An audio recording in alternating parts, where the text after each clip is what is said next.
Chapter 29. One soldier paced along the electrified fence. The other remained several hundred yards away with the jeep.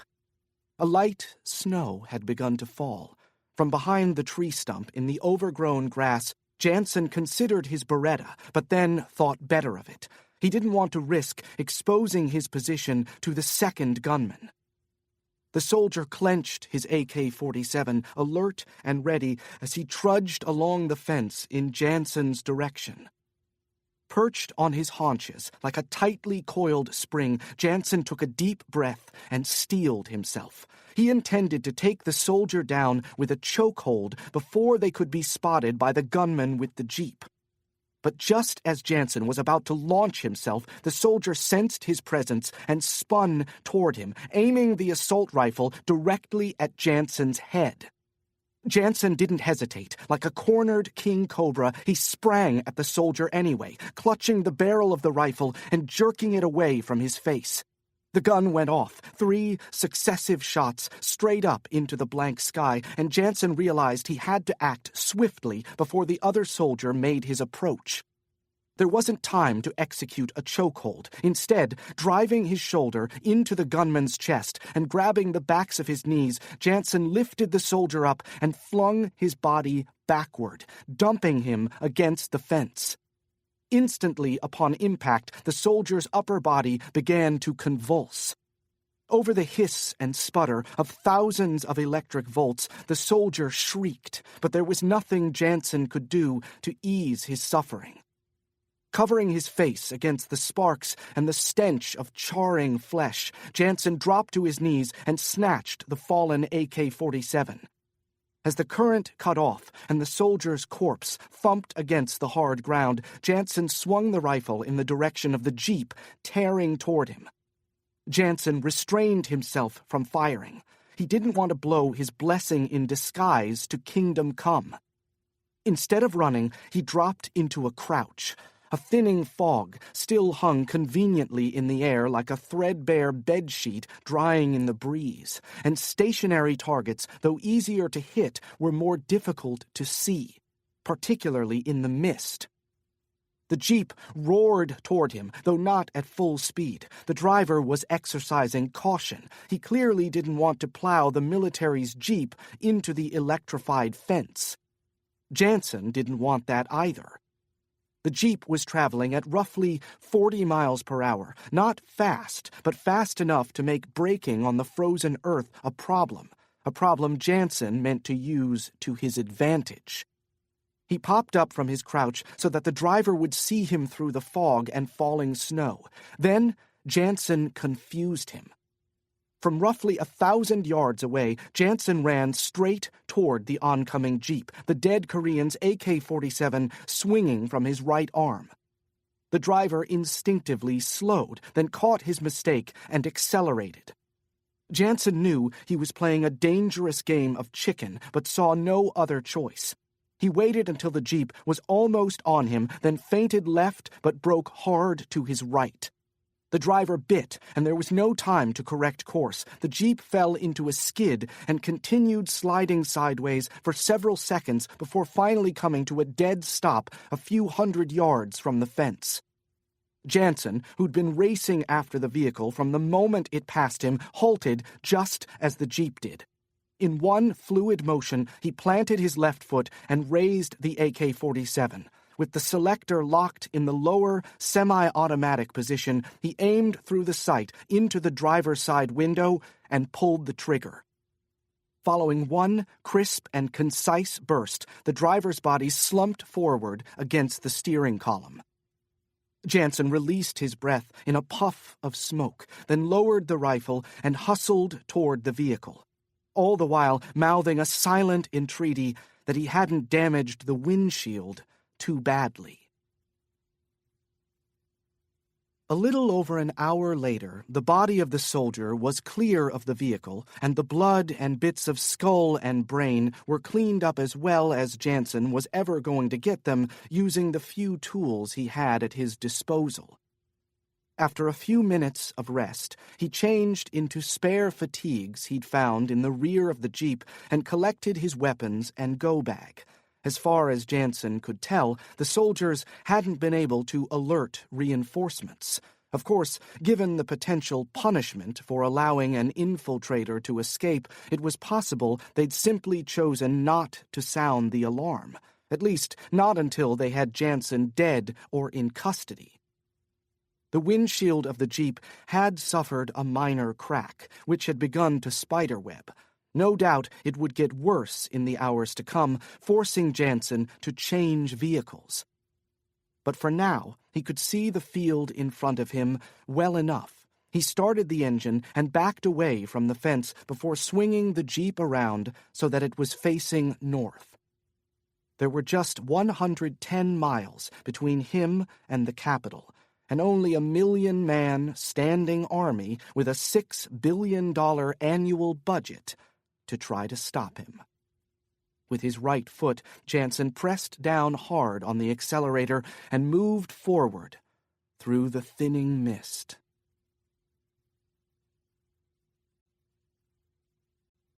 Chapter 30. Reunification Highway, Kaesong, DPRK.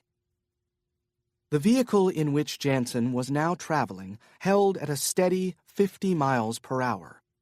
Although the speed was slower than he would have liked, he had to admit he felt bizarrely comfortable.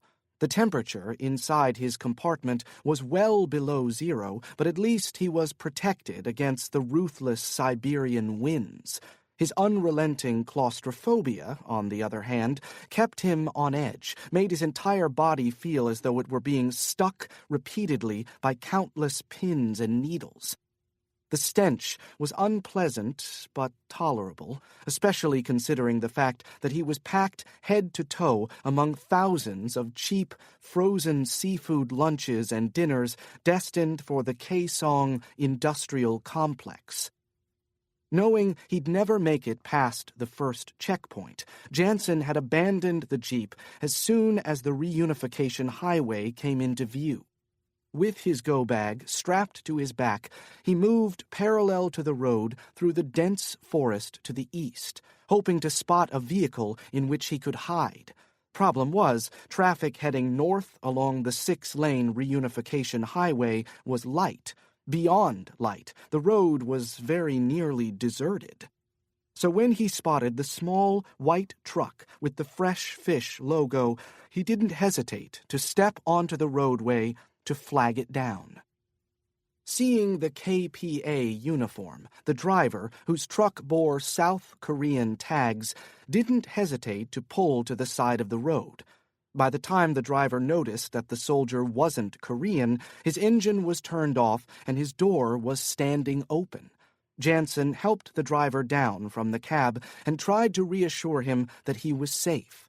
In fact, he was about to receive the deal of a lifetime. Even now, as the truck rumbled on toward the Kaesong industrial complex, Janson's greatest concern remained the driver.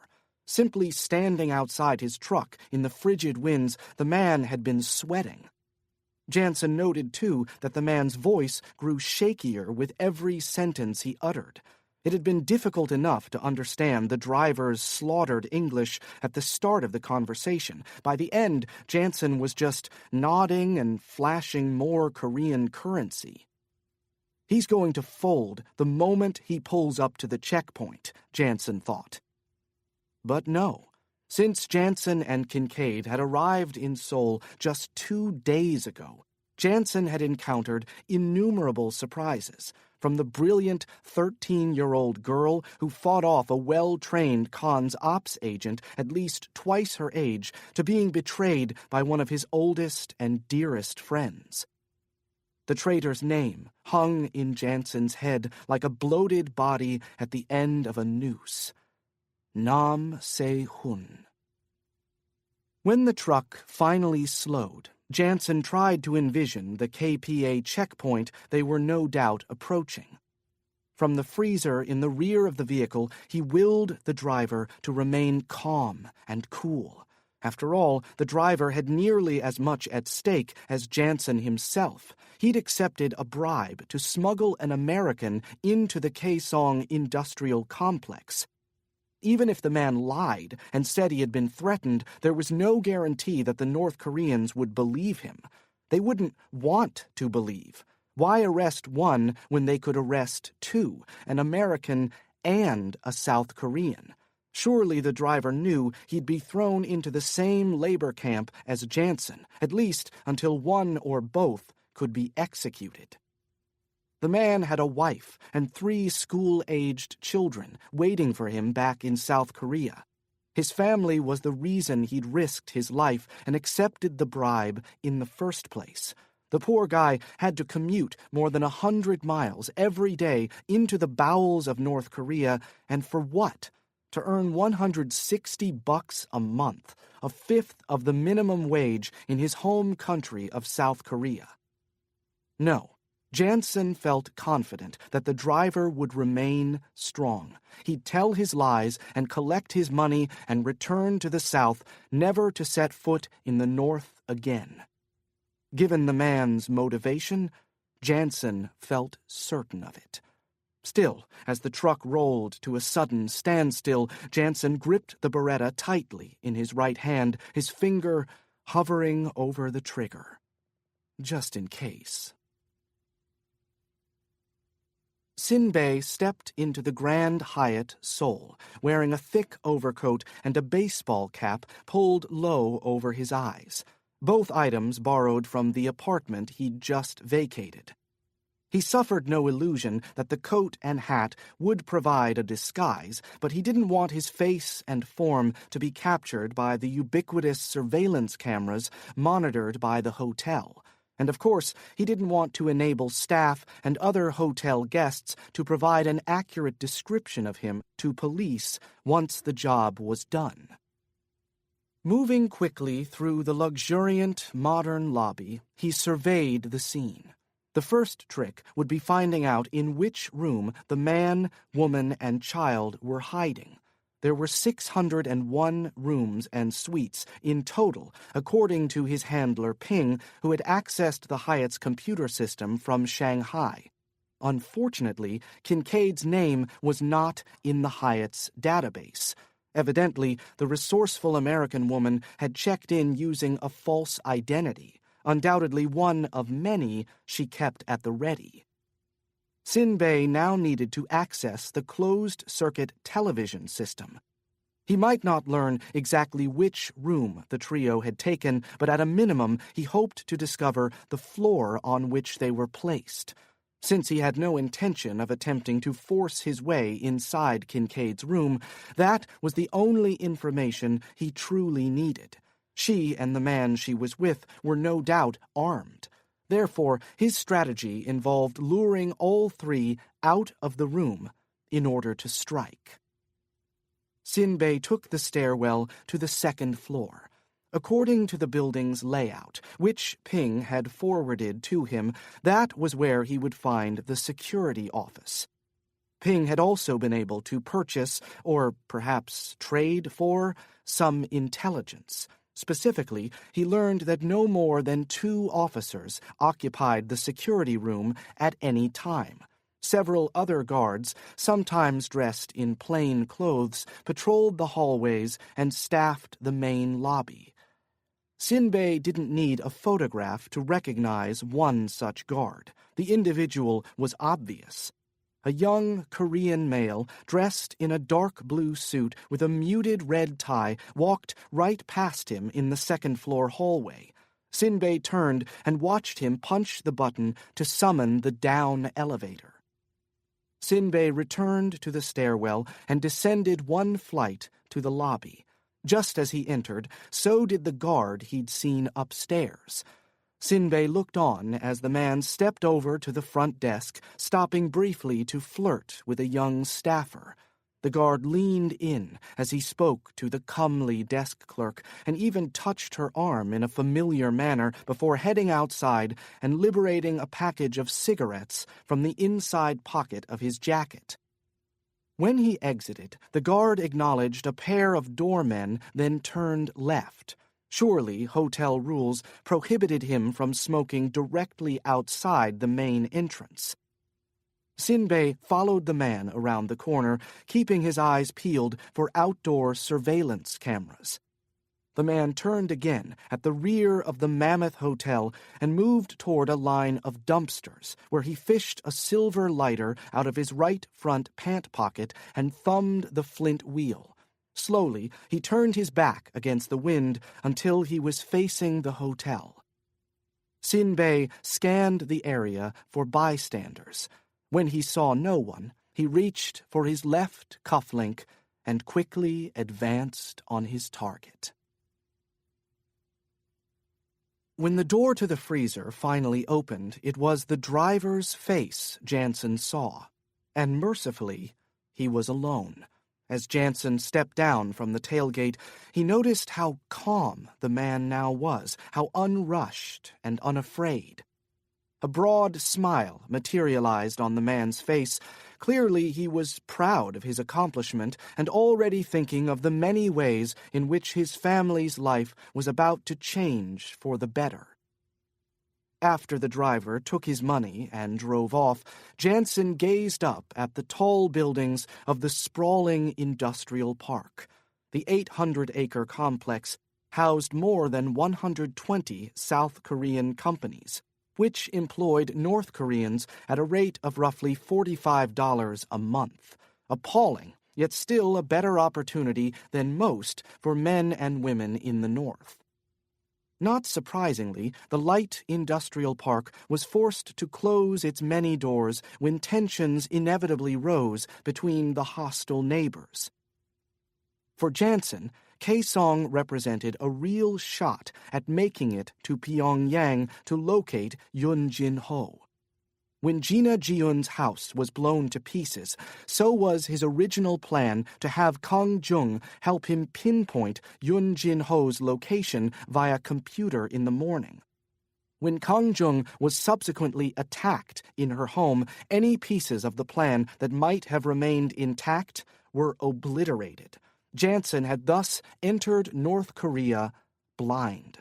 Although his path was still in no way clear, the first leg of the reunification highway had proven successful and bolstered Janson's confidence. Yet he was under no illusion. Even if he made it to the capital city and located Nam Se-hun's spy, he'd still face the uphill challenge of convincing Yoon Jin-ho to trust him, not only a complete stranger, but an American, and to cooperate. Surely it would be no easy task. But first things first. Clear like water, cool like ice. One precious step at a time.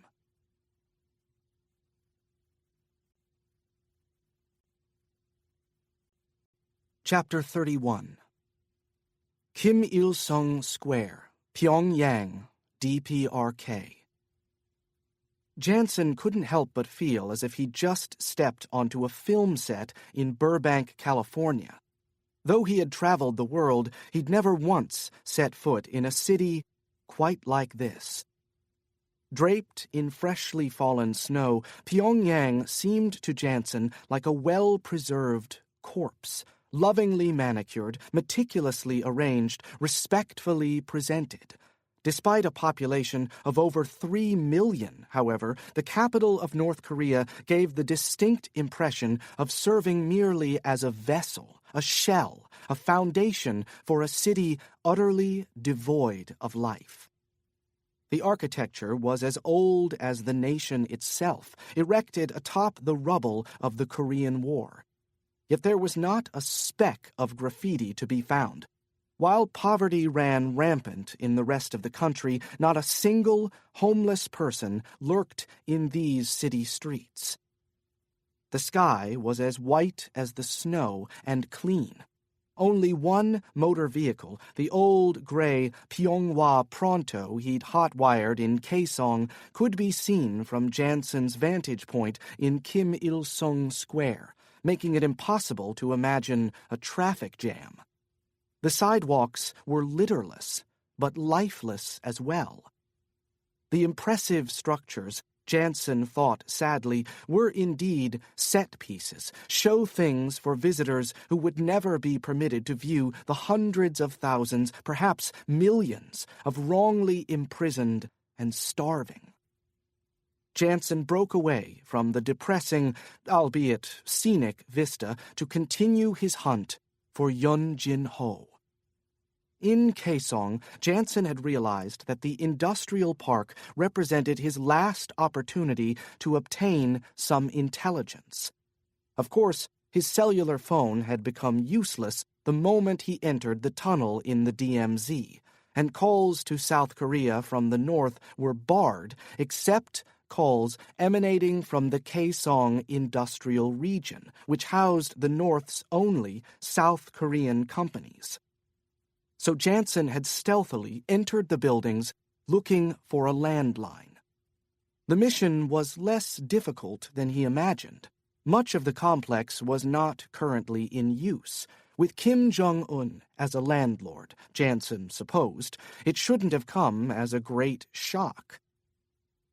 Once he located a functional yet unoccupied office, Janson immediately tried dialing Park Kwan.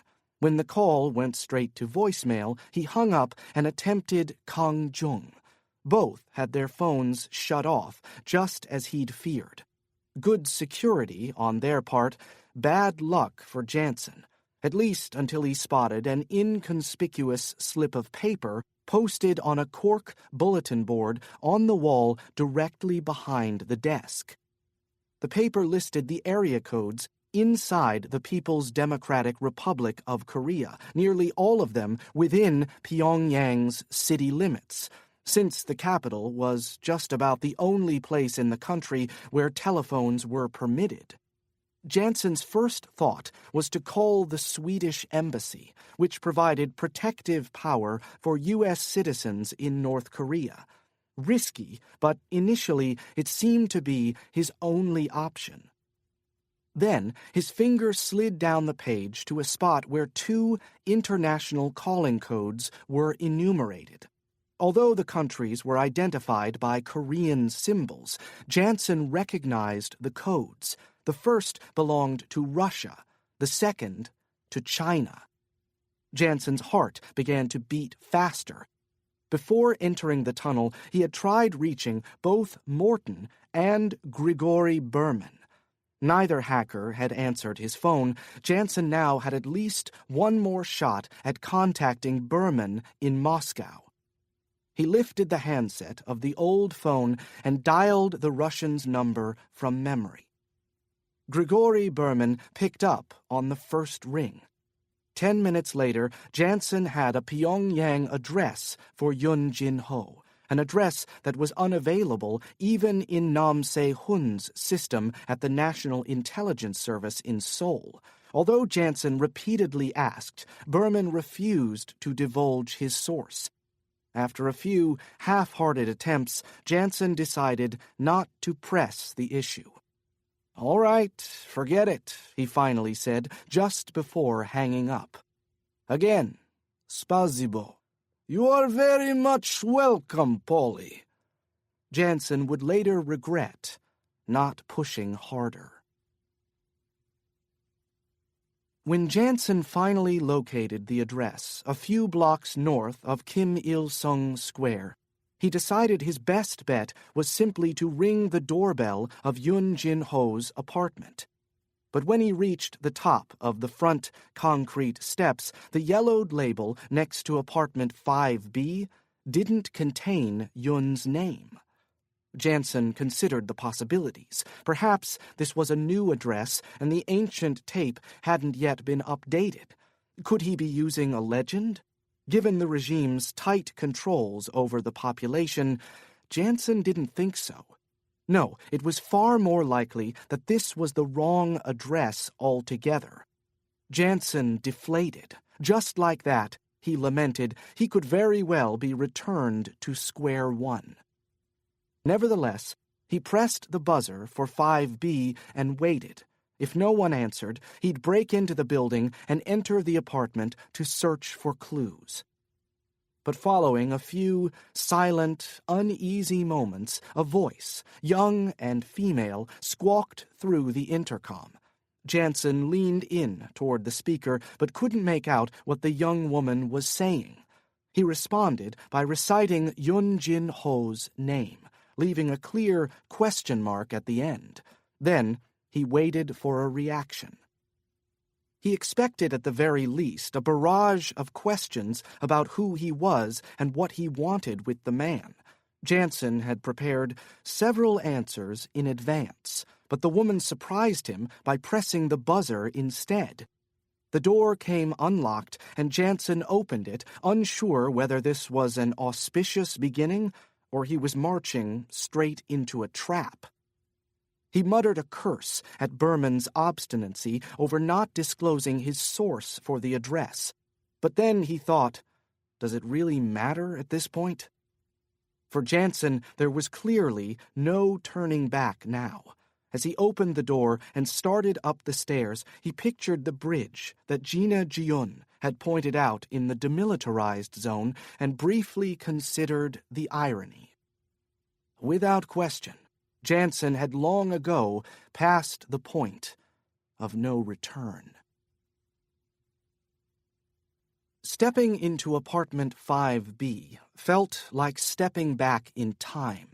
To the left was a kitchen, clean but cluttered, showcasing appliances that had no doubt lived through the installment by the Soviets of Kim Il-sung as leader of North Korea 6 decades ago. On the kitchen table, large enough for two, sat a single plate containing half a pancake, kimchi, and an egg, with a small cup of soy sauce on the side. Janson's eyes wandered around the flat. The interior was every bit as gray as the exterior, with little else to boast about. A tape deck resting next to a stack of audio cassettes, a boxy 12-inch television topped with rabbit ears, a prehistoric sofa that would unquestionably crack under Gregory Berman's ample weight. The young woman who opened the door stood in front of him with slumped shoulders that rose as she took in the full sight of him. If she was frightened by Janson's presence, she had no intention of showing it. "You are an American," she whispered.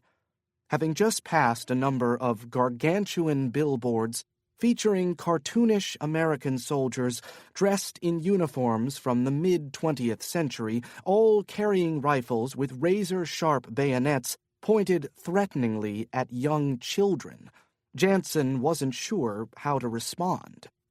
When in doubt, Janson often went with the truth, as he did now with a single bob of his head. "You are looking for Yun Jin Ho," she said, so softly he could barely hear her. "May I to ask you why?" For a North Korean, at least, the young woman's English was sublime. "Are you his wife?" he said, trying to match her volume. She hesitated, then finally shook her head. "But this is his home," Janson said, motioning toward walls covered in faded gray wallpaper, peeling at both ends. "No," she said, "this is my parents' home. I live with them." She evidently noticed the subtle change in Janson's features. "Do not worry. They are both at work and will not be home until late." "They work in Pyongyang?" he said, to keep her talking. "Yes, both my mother and father. They work for the party." Janson felt something shift in his chest. In North Korea, the party could only mean the Workers' Party, the Communist Party, the party of the late Kim Il-sung, the late Kim Jong-il, and the country's current dictator, Kim Jong-un. "Are you hungry?" the young woman said, pointing to her small breakfast plate. Although he was famished, Janson shook his head. North Koreans barely had enough food to eat themselves. The famine of the 1990s killed off 10% of the country's population, and according to a recent United Nations panel, hunger and malnutrition continued to be widespread and continued to result in untold deaths. Janson studied his host's face. Like most North Korean women, she wore no makeup. She, in particular, needed none. She was a natural beauty, her body slim but healthy. People in Pyongyang ate better than the rest of the country. Janson fought off the confusion he felt. If this were the delicate dance he'd anticipated, he didn't want to step on her toes. Yet he couldn't account for her letting him into her home, for her offering him breakfast, for her not running away screaming the moment she recognized that he was an American bastard, as the North's ubiquitous propaganda espoused. He had so many questions, but even in his state of exhaustion, he quickly puzzled together the reason the young woman would not be willing to provide any answers, and why she spoke in such a low voice despite the fact that they were alone. The home could well be bugged. The Ministry of State Security, North Korea's primary counterintelligence service, was responsible for investigating cases of domestic espionage. If Yun Jin-ho and this young woman were even remotely suspected of spying, the MSS would be listening in. Janson's eyes instinctively moved to the wall over the television, where 3 spotless framed photos hung. One of Kim Il-sung, the great leader. One of Kim Jong-il, the dear leader. One of Kim Jong-un, the great successor. The young woman stepped closer to him. For a moment, Janson thought she was about to embrace him. Instead, she stood on tiptoes and cupped her right hand behind his left ear. She whispered, "We should go someplace else to talk, yes?" Janson nodded, but said nothing. He felt embarrassed by how filthy he must be, how awful he must smell. From the hours he spent crawling through the tunnel, from his brawl and firefight in the DMZ, from his unanticipated ride in the fish truck. He'd managed to find a bathroom and clean up some in Kaesong, but not nearly enough to make himself presentable. Her lips went to the side of his head again. "There exists a safe house not far from here." Janson mustered all his concentration as she softly spoke the street address and apartment number into his ear. "You should go first," she said, "if we were to be seen together." Janson didn't need her to complete the sentence. If they were seen together, the young woman would very likely face the same penalty that Janson would face if he was spotted in the country alone.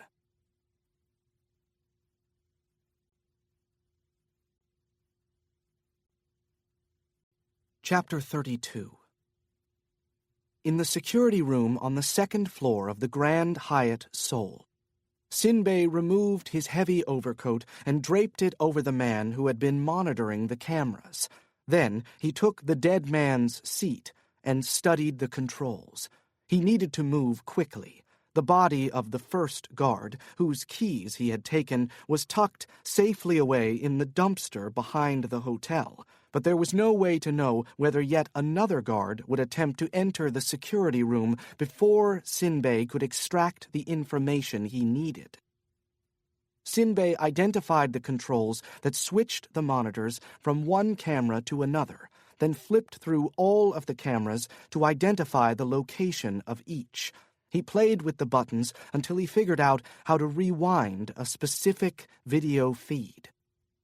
Fortunately, each video was time-stamped. Since Sinbei had made a note of the precise time Kincaid and Kang Jung had entered the hotel, as well as when the man from the nightclub arrived nearly a half-hour later, locating the floor they were assigned to would be that much easier. Voices in the hallway caused him to pause and turn toward the door. The voices, those of 2 or more Korean men, increased in volume as they drew near. Sinbei rose from the dead man's chair. But then one of the men broke out into laughter, and the second man joined in. Soon the voices faded down the hallway. Sinbei sat down and relaxed, determined to get the information he needed quickly, so that he could get clear of the security room without killing any more of the hotel's staff. Kincaid watched Park Kwan pace the room holding the cordless telephone provided by the hotel. Her thumb went to her lips of its own accord, and she bit down hard, catching both nail and flesh. "Damn!" she nearly shouted. She pulled her thumb from her mouth and examined the fingernail and surrounding skin. Raw, but no blood. She cursed herself. This was a habit Janson had drummed out of her years ago. That she was returning to it now while he wasn't here made her even more frustrated. Where is he now? Is he safe? Please, let nothing have happened to him. She returned her attention to Park Kwan's baritone as he switched seamlessly between English and Korean. "I see," he said into the phone, his expression giving away nothing. "Yes, please." He stopped in front of the desk Kang Jung was sitting at and picked up a pen and a pad of stationery with the Grand Hyatt logo. "All right, go ahead." Kincaid casually wandered over to him, her arms folded across her chest. She peeked over his forearm to see what he had written. Double damn. Whatever it was, he had written it in Korean.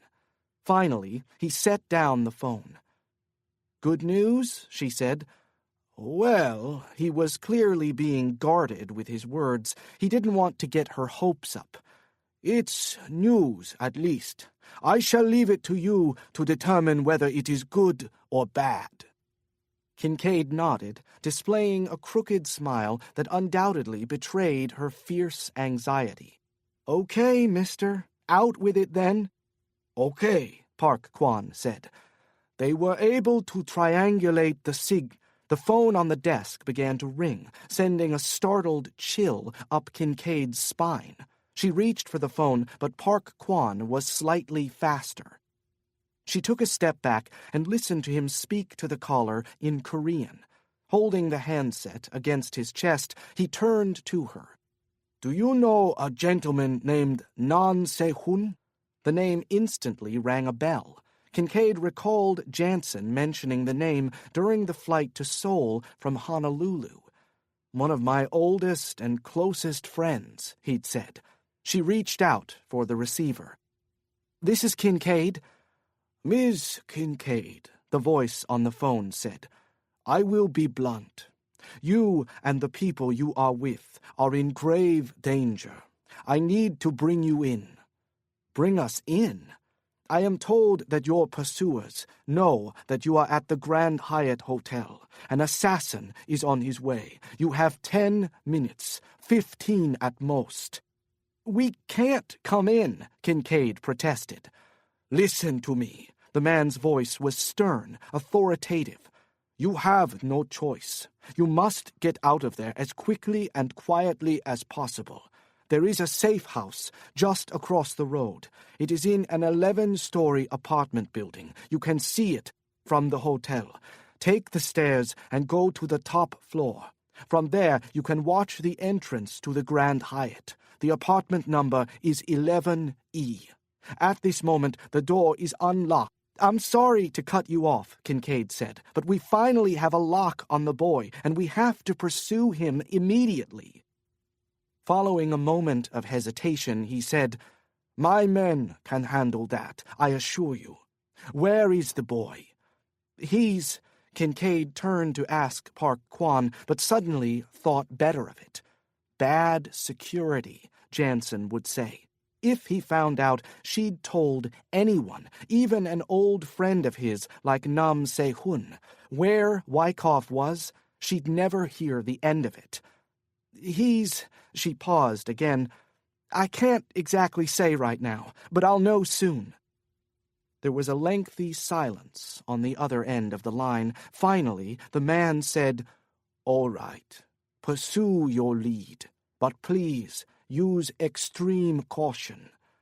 "We will. And you are leaving the hotel now, I presume." "We'll leave right away, I promise." "Good. Let me give you a number where you can reach me." Sinbei froze the screen. There she was, Kang Jung. He was amazed again to find how much she looked like Sura. In the days following their arrival at Yuduk, Sinbei had learned more and more about the ghastly conditions in which he and his family were expected to live. The prison camp stretched for miles in every direction, 10 villages packed to overflowing with nearly 3,000 people. Malnutrition was rampant. No one had enough food. A fellow prisoner who possessed little training and no medical supplies played the role of doctor. Many, especially children and the elderly, died of simple colds. And the latrines, outhouses consisting of nothing more than shacks over holes in the ground, were far too few in number. The putrid stench of urine blended with excrement hung everywhere. As he grew older, Sinbei realized he no longer wanted to live. But he knew his death would mean the death of his mother and father, and eventually his sister, Sura. So he exerted himself even harder and grew stronger each year. He ate frogs and salamanders and earthworms for nutrition. He stole clothes from the freezing and rice from the starving. In order to survive, he became something less than human.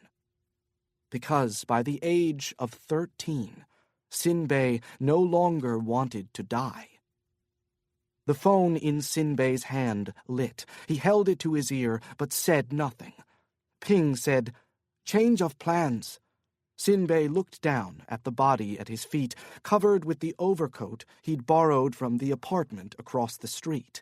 He frowned in frustration. Ping said, "You are going to follow them from the hotel. They will lead you directly to the boy. You are not to engage them until the boy is in sight and his identity is confirmed." "Understood," Sinbei said softly. "The little man will take care of the packages you are leaving behind, but you must hurry. The 3 are leaving the hotel now."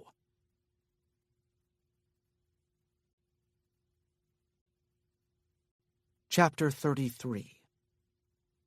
Just over 120 miles northwest of Seoul, Paul Janson entered the Pyongyang safe house with trepidation.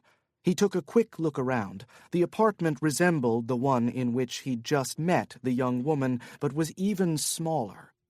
After making certain that all of the curtains were drawn, he took a seat at the uneven dining room table and waited. Several minutes later, he heard light footsteps on the stairs outside the door. He stood and ducked behind a wall in case someone came in shooting. After all, thanks largely to Berman's stubbornness, Janson still wasn't quite sure whom he'd met at the other apartment or why he'd been invited here. But the young woman's voice was the next sound he heard. "Hello?" she said tentatively. Janson stepped around the corner. "You never mentioned your name." "Mi-suk." She didn't ask for his in return. "You're sure this place is clean?" "Certain of it. Jin-ho has it checked for the listening devices twice weekly." "Where is he now?" "On his way. I alerted him as soon as you left." Janson tried to keep the puzzlement out of his voice. Alerted him to what, exactly? "That you arrived." When Janson didn't reply, she added, "We have been expecting you." "Expecting me?" he repeated. "Yes, of course." Janson's mind, moving sluggishly from lack of sleep, tried to process what was happening. but his gaze was repeatedly diverted to the small cot in the rear left corner of the room. His chin felt all but glued to his chest. His eyelids weighed as much as each of his arms. "Please," Mi-suk said, motioning to the table Janson had been sitting at before she entered the apartment. "Have a seat. May I to offer you some tea?" "Just water, please."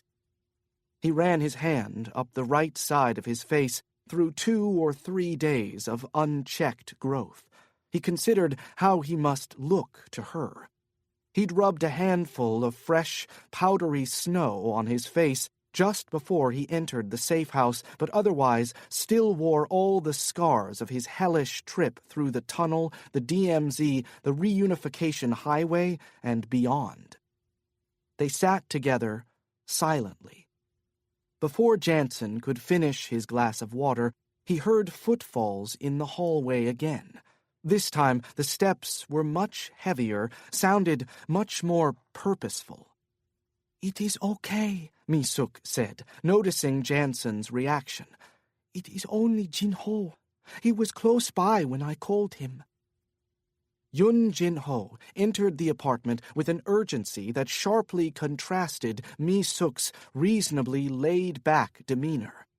"I cannot believe you are here," Yun exclaimed as soon as his eyes fell on Janson.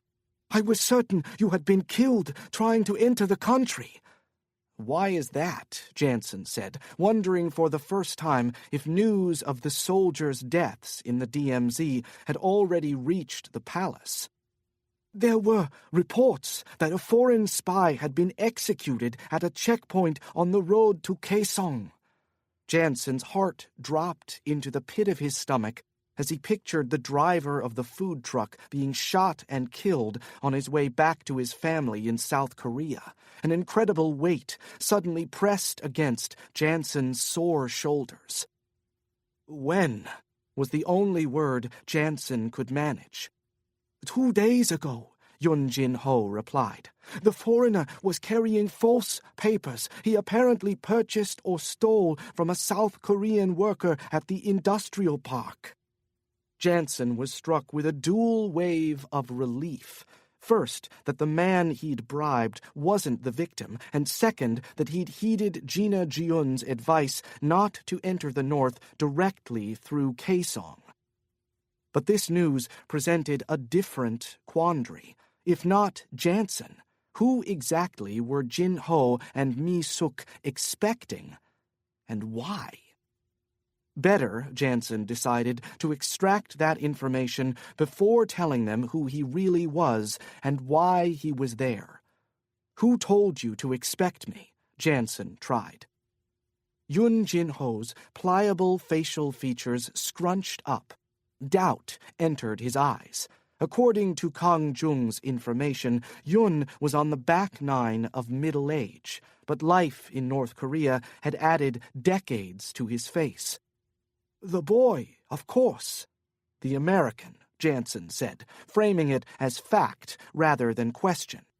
Yun Jin-ho hesitated. "Yes, the senator's son." Janson allowed himself to breathe again. "When was the last time the boy got in touch with you?" "A few days ago," Yun Jin-ho said, his sinewy body full of nervous energy.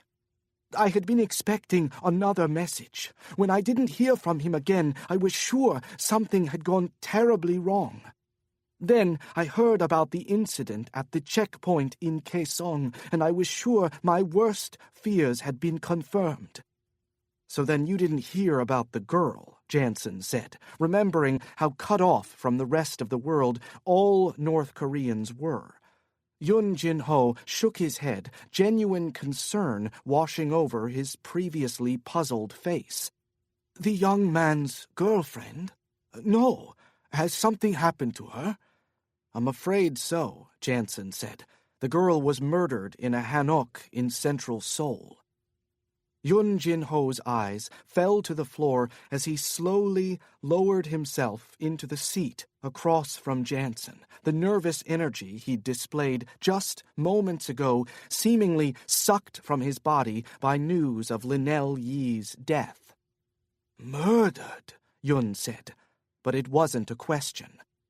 Janson continued, "The boy managed to escape, but he immediately became the primary suspect in his girlfriend's death. He had no choice but to run." Yun Jin-ho looked up at him with misty eyes.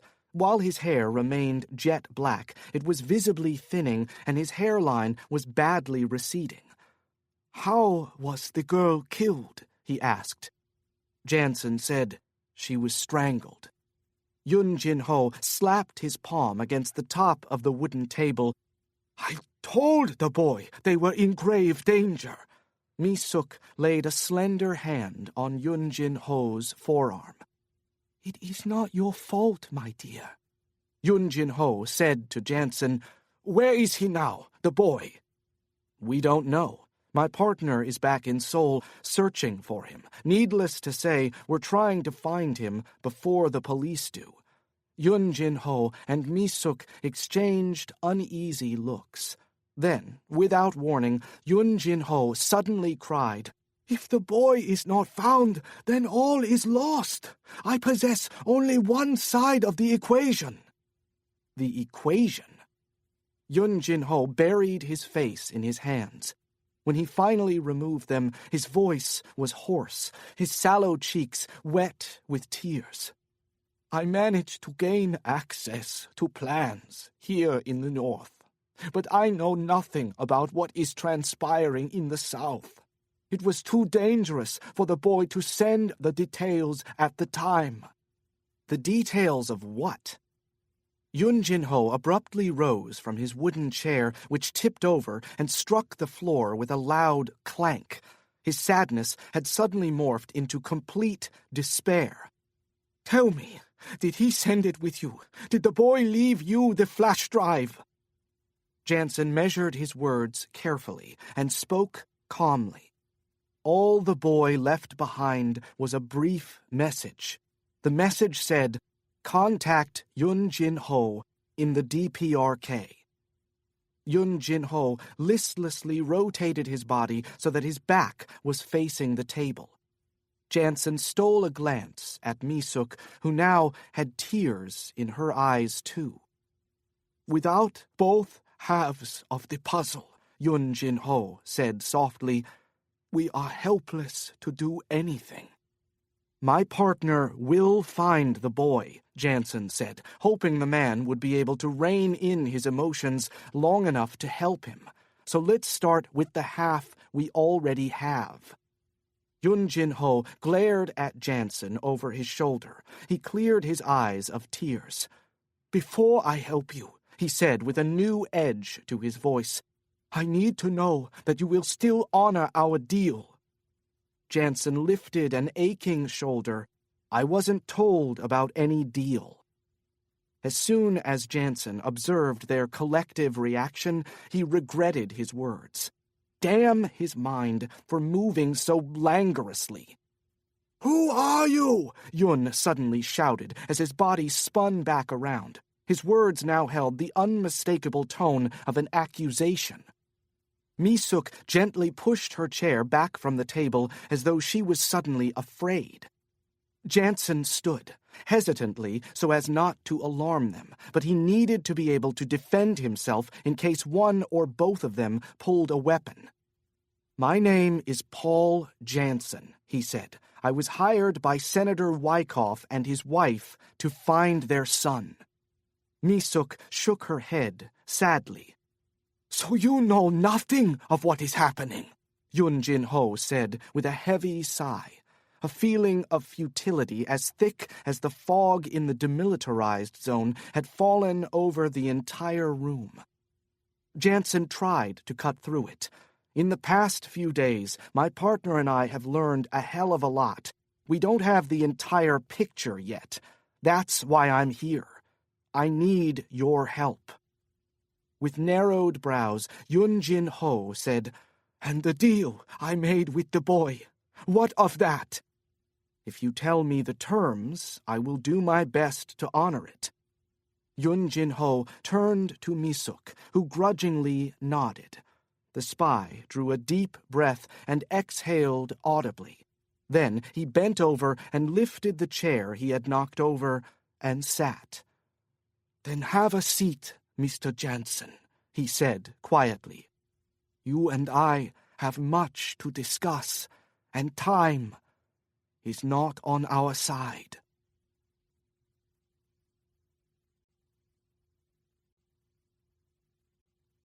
Chapter 34. "Quickly," Kincaid said in the hotel room. "We don't have much time. What did your source tell you about where we might find Gregory Wyckoff?" "According to the signal," Park Kwan said, "it appears the boy is traveling to Beijing." Kincaid shook her head, nonplussed. "That doesn't make any sense." She paused to give it more thought. If Gregory Wyckoff suspected that the State Department was involved, he wouldn't be running to the American embassy in Beijing. "Maybe he anticipated the police getting hold of his image at the mall," she said. "Maybe he's using the phone as a means of misdirection." Park Kwan appeared doubtful. "If he is, it's an elaborate ruse. It would mean he sent the phone on a train heading west, then bought it a one-way ferry ticket to China." Kincaid frowned. "But why Beijing?" "Edward Snowden ran to Hong Kong," Kang Jung interjected. Kincaid suppressed a smirk. "I think we're dealing with a very different kind of person here, with a very different agenda. Wyckoff's not running because he committed a traitorous act against the most powerful nation on earth. He's running from an assassin, and because he's being falsely accused of murder." Kang Jung pursed her lips, but refrained from engaging Kincaid in a debate about Snowden. "There is other evidence of his intentions, I am afraid." Park Kwan motioned to the phone. "I was told that Wyckoff made several calls from this stolen cell phone, none of which was to his family in the United States." "Where to, then?" Kincaid said, fearing the answer. "Most of the calls were to Chinese government officials in Beijing. 2 were to an unknown cellular phone in Shanghai." He turned to Kang Jung. "He also visited Chinese government websites." Kincaid bit down on her lower lip. Why go west to China when he can just as easily go east to Japan? At least Japan's an ally. "But," Kang Jung said, "Japan is an enemy to North Korea." She placed her hands behind her back and lowered her head to her chest, pacing as she spoke. "This is beginning to make some sense. Wyckoff's last message to Tsai was to find a South Korean spy in North Korea. We assumed it was to gain information, but what if Wyckoff was actually trying to warn the North? A South Korean spy at the palace may well have been his best and only chance to find someone receptive to the warning. Anyone else in the North would have dismissed it as an American ploy. The only enemy North Korea hates more than Japan is the United States." "So once that door closed for him," Park Kwan thought aloud, "he went to the next best thing." Kang Jung nodded. "North Korea's only ally." Kincaid looked from Park Kwan to Kang Jung and finished their collective thought. Beijing. "Precisely," Park Kwan said. Kincaid placed her thumbnail in her mouth. But to warn them of what? Kang Jung clenched her fists at her sides. "That is exactly what we need to find out, and the only way we are going to accomplish that is by following Gregory Wyckoff to China." Park Kwan nodded. "The young lady is right." Kincaid gazed down at the girl. Her first thought was, we can't take this 13-year-old to Beijing. But then, what else could they do?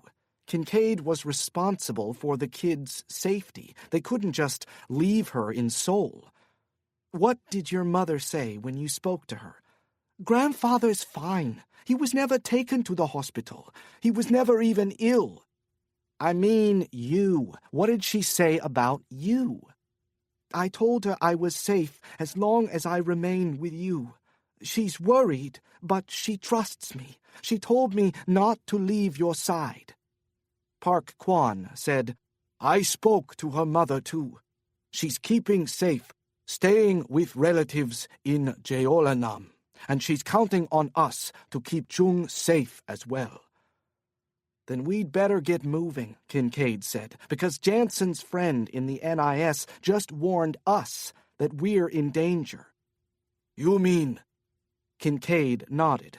This hotel has already been compromised.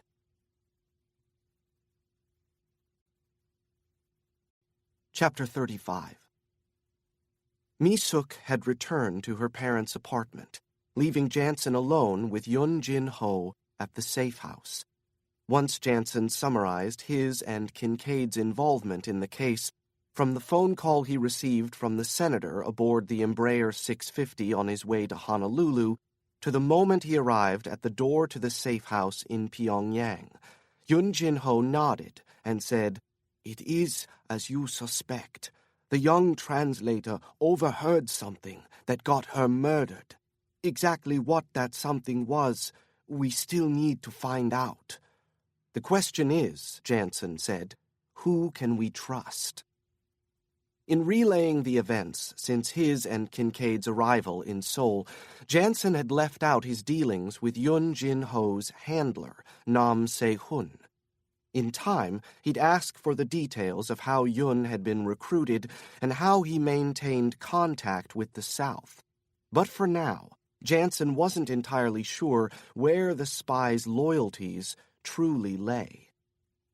You mentioned a deal you had with Gregory Wyckoff. Janson did his damnedest to keep the unequivocal disappointment out of his voice. He'd sneaked into North Korea in the hope of finding answers, yet all he'd uncovered thus far were more questions. He would have been much more useful had he remained in Seoul, helping to locate the kid he'd been hired to find. Yes, Yun Jin-ho lifted his gaze to meet Janson's. To be frank, I do not know how the boy knew to contact me. At first, I assumed he was an American liaison working with the South. But then I discovered who he was. A sitting U.S. senator's son who was only 19 years old. I dismissed the possibility that he was an agent for the CIA or some other American intelligence agency. After a few online conversations, I observed how deft he was with a computer, and I thought that perhaps he was a freelance hacker. He later told me that he was a hacktivist with an organization known as the Hive Mind. Janson was thankful that Yun Jin-ho had managed to get his emotions under control, though he strongly suspected the man could snap in either direction at any time. He wanted to keep the spy talking until he could figure out his next move. What else did the boy tell you? He asked.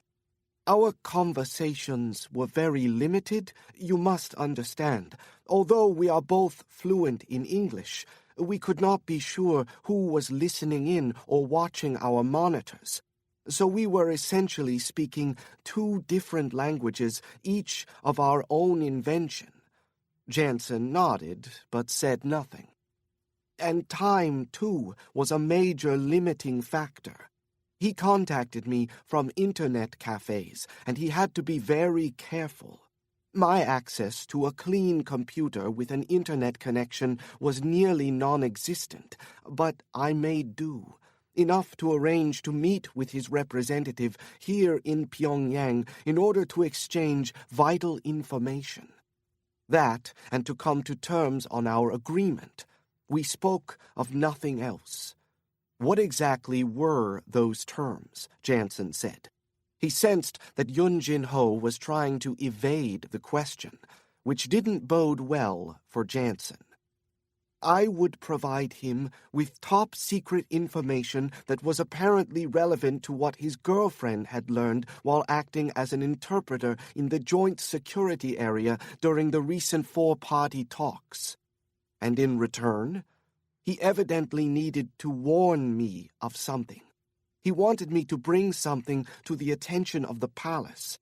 But I made it clear that last request was not necessarily part of the deal. I had no intentions of getting myself killed, so in exchange for the information I provided, his representative, who is now you, I suppose, would do me a significant favor. Here it was, and that favor is? Yun Jin-ho swallowed visibly and caught Janson in his intense glare. You must agree to get Mi-suk out of the country within the next 24 hours. Janson instantly thought he'd misheard the spy, that his lack of sleep was now causing him to experience auditory hallucinations. You're kidding, right? That's impossible. I don't even know how the hell I'm going to get out myself. For all I know, I bought myself a one-way ticket to this Stalinist utopia when I entered the tunnel in the demilitarized zone. Yun's expression didn't change. You will find a way, Mr. Janson, I am sure. Janson shook his head. Even if I do, I couldn't possibly risk bringing Mi-suk. Let's set aside for a second the fact that she would slow me down. If, and since I'm certain of it, when we got caught, your girlfriend would be executed. She'd be charged with conspiring to leave the country with an American. We'd both be lucky to be shot on sight. Yun Jin-ho sat stoically, his face frozen with resolve. Janson was actually beginning to miss the fireworks of an hour ago. This, I am afraid, is non-negotiable, Mr. Janson. Yun Jin-ho rose from his chair and stared down at him, maintaining a steady pitch as he continued. Unless you agree, I will not provide you the information you need, and without that information, you will be putting at risk millions of lives. Janson saw an opening. Just what kind of information did you promise the boy? Yun Jin-ho remained steadfast. Do you or do you not accept my terms? Janson didn't feel he had much of a choice. I do. Slowly, carefully, in the same even tone, Yun Jin-ho said, If you lie to me, Mr. Janson, if you attempt to leave North Korea without Mi-suk, I assure you that you yourself will not make it out of this country alive. And if that is the case, do not waste your energy hoping for a fast, easy death, because I promise you, I will make certain you receive nothing of the sort, even if it costs me my life. I give you my word, Janson said forcefully. Now let's move forward. Get me what I need, and I'll collect Mi-suk and take her south with me. Yun Jin-ho's thin lips finally turned up in a grin. His grin soon morphed into a humorless chuckle. I am afraid it is not so easy as that, Mr. Janson. What do you mean? I mean, I am not in possession of this intelligence. I only gained access. I am afraid the task of stealing these secrets must fall to you. Janson's fortunes in North Korea continued to plummet. Steal them? He said. Steal them how? Steal them from where? From the palace, of course. Janson clenched his jaw. And how am I supposed to get near the palace? Yun Jin-ho leaned back in his chair and pulled a package of cigarettes from his pocket. He removed one from the pack, placed it between his lips, and lit a match. He held the flame to his tobacco and watched it burn. After a few puffs, he gazed at Janson through the smoke. That is something I can help you with, Mr. Janson. When darkness falls, I will personally escort you into the Forbidden City.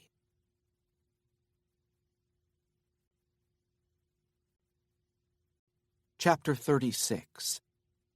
Beijing Capital International Airport, Beijing, China. Sinbei expertly navigated past the countless duty-free shops and restaurants in Asia's busiest airport, Beijing Capital International, while reading Ping's encrypted email on his phone. Because Sinbei had needed to avoid crossing paths with Jessica Kincaid at Incheon International, his handler had flown from Shanghai to Beijing to pick up surveillance from the time the trio disembarked the plane until Sinbei arrived on a later flight from Seoul. Seeing his head lowered, crowds parted for Sinbei as though he were an ambulance speeding down a busy freeway with sirens blaring. Little did these people know that his awareness was impeccable, at a level higher than any professional athlete who performed in this city's Summer Olympics several years ago.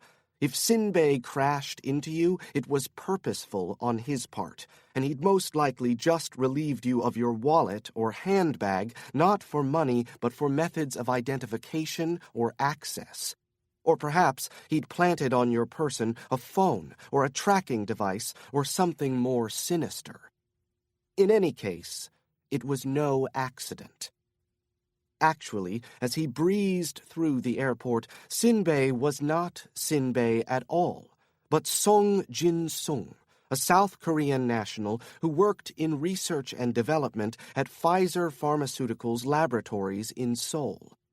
Song Jin-sung carried a South Korean passport heavily inked with entry stamps from nearly every nation in Asia and several in the European Union, including Tokyo, Singapore, Paris, and Madrid.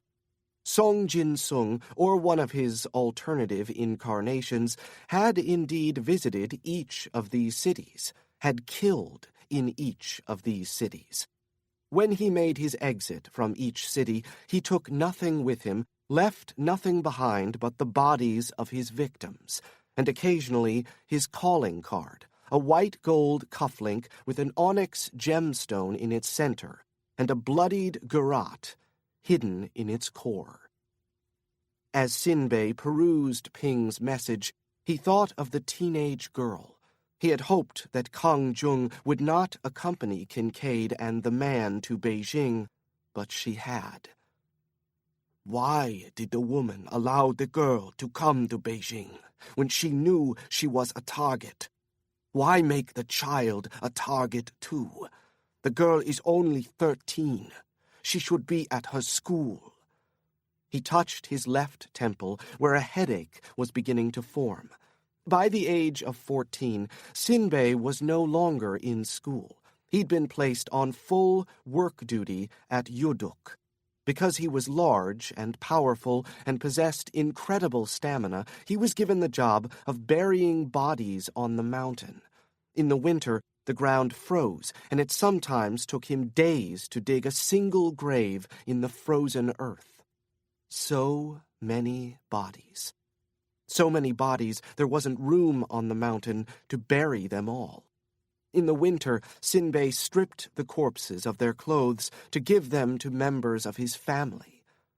In the winter, he could find no berries in the hills, no frogs, no salamanders, no earthworms. Corn and rice became short. He and his family edged closer to starvation.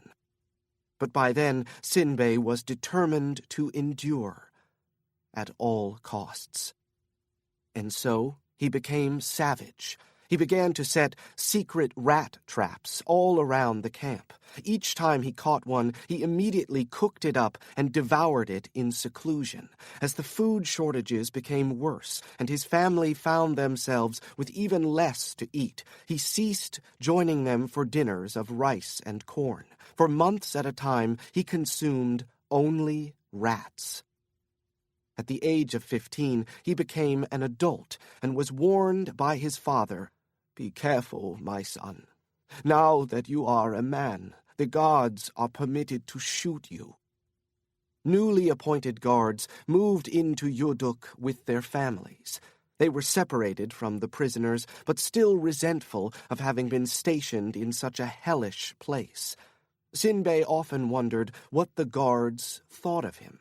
When he was a child, they'd kicked him around for the slightest infractions. As he grew bigger and stronger, they assigned him the most back-breaking work, yet seemed to develop a certain respect for him. Respect, or perhaps it was fear. Fear not of his physical stature, but of what they saw forming behind Sinbei's eyes. Those eyes were now glued to his phone. According to Ping's email, the subjects had taken a taxi from the airport directly to Tiananmen Square. Sinbei agreed wholeheartedly with his handler's assessment. The square seemed to both men a peculiar place for Kincaid and her allies to start their search for Gregory Wyckoff. Perhaps they possessed even more information than Sinbei suspected. Perhaps they had a precise location on the boy. If so, Sinbei's stay in Beijing would be brief. In a few hours, he might well be right back here at the airport, boarding a return flight to Seoul. Once Kincaid finally passed through the security checkpoint and entered the world's largest square, the text message intercepted from Gregory Wyckoff's stolen phone by Park Kwan's people an hour earlier finally made sense.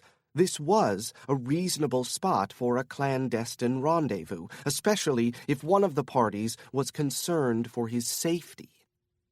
Despite the freezing temperatures, the crowds in Tiananmen Square were as dense as the smog suspended just overhead. Droves of tourists surrounded China's grand monuments, shooting photos with expensive high-tech cameras with all the intensity of the paparazzi at a red carpet event. Gazing up through the thick haze at the hundreds of red lanterns decorating the square in anticipation of Beijing's Spring Festival, Kincaid realized that exhaustion was beginning to set in. Attempting to perform the universal cure for drowsiness, she vigorously shook her head from side to side. But it was futile. What she really craved was another shot of adrenaline, like the one she'd received when Janson's old friend called her at the Grand Hyatt in Seoul. She needed to remember that she and Park Kwan and their 13-year-old charge were in danger, and that their mission was literally one of life or death. "Let's start looking for Wyckoff," she said. According to the incoming text message, Wyckoff wasn't supposed to meet with his unidentified acquaintance for another hour and 10 minutes. But Wyckoff's dossier revealed that this would only be his second visit to Beijing in the past decade, so she imagined he'd choose to arrive early rather than risk missing his rendezvous. She suggested that she and Park Kwan split up to cover more ground in less time.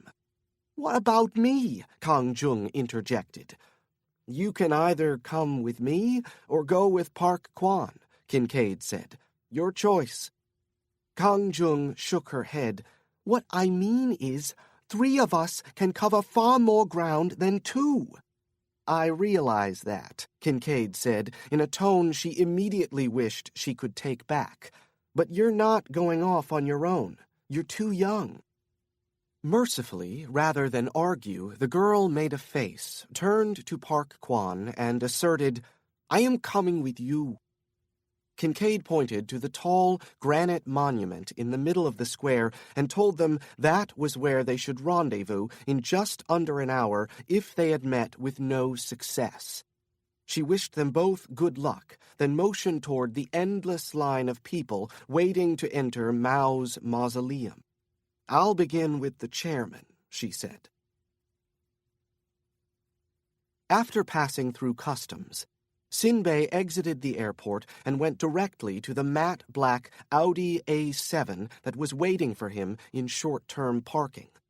He was pleased to find the windows darkly tinted as he'd requested.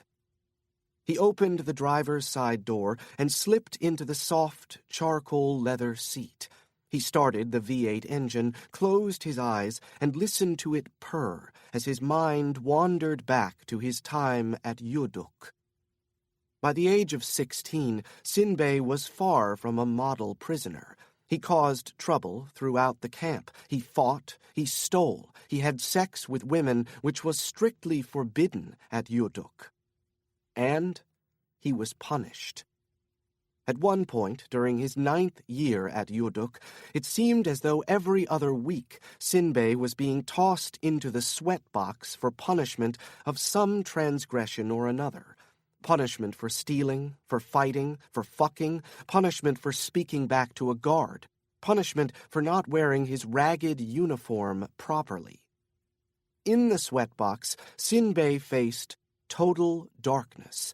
He was further deprived of food, even his precious rats. He was given so little to eat that he had to snatch whatever he could get his hands on. Centipedes became his breakfast, cockroaches his lunch. In such close confinement, someone of his size was completely unable to move.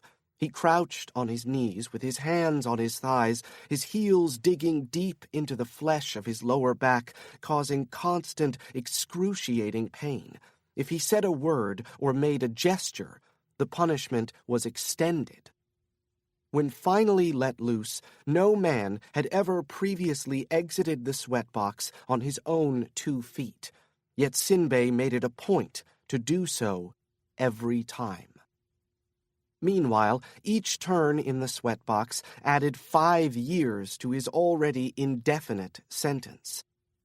To this day, every time he closed his eyes, Sinbei feared he'd somehow wake in the sweatbox, for it was in the sweatbox that Sinbei had witnessed the most abhorrent event of his life.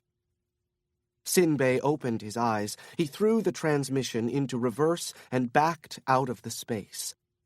The drive to Tiananmen Square would take him approximately 30 minutes. When he arrived at the square, he wouldn't have to concern himself with parking. One of Ping's other assets would be awaiting his arrival along Beicheongjie. Sinbei would simply exit the car with the engine still running and head to the easternmost entrance of the square, where a guard had been paid well to pass Sinbei through the security checkpoint without having to answer any inane questions or undergo an intrusive search of his person. Sinbei paid the airport lot the nominal fee, then peeled the Audi A7 out of short-term parking. Once on the freeway, Sinbei regarded his reflection in the rearview mirror with a rare sense of satisfaction. Since he had boarded the 2-hour Asiana Airlines flight from Seoul, Ping had also learned the identity of the man now traveling with Kincaid. His name was Park Kwan, and he was employed by the Seoul Metropolitan Police, which explained his carrying a gun into the T-Lounge nightclub, something not even Sinbei had attempted. Thinking of the man and his interference in the coat room caused Sinbei to again consider the girl, Kang Jung. For Sinbei, her death would constitute a particularly cruel irony. For had he not hesitated, had he not suffered that moment of unwanted introspection at the Sophia guest house in central Seoul, the teenage girl who reminded him so much of his sister would not have become involved, and thus would not have become one of his victims. Yet it was none other than his sister's face that he had glimpsed in the mirror as he strangled the young female translator Lynell Yi. Although the interpreter looked nothing like Su-ra, who would forever in his mind remain 12 years old, it was indeed Su-ra who appeared to him that evening. It was Su-ra's image that had diverted Sinbei's attention for those several crucial seconds. Though he had been able to finish the interpreter, Sinbei's vacillating had afforded Lynell Yi's boyfriend time to escape.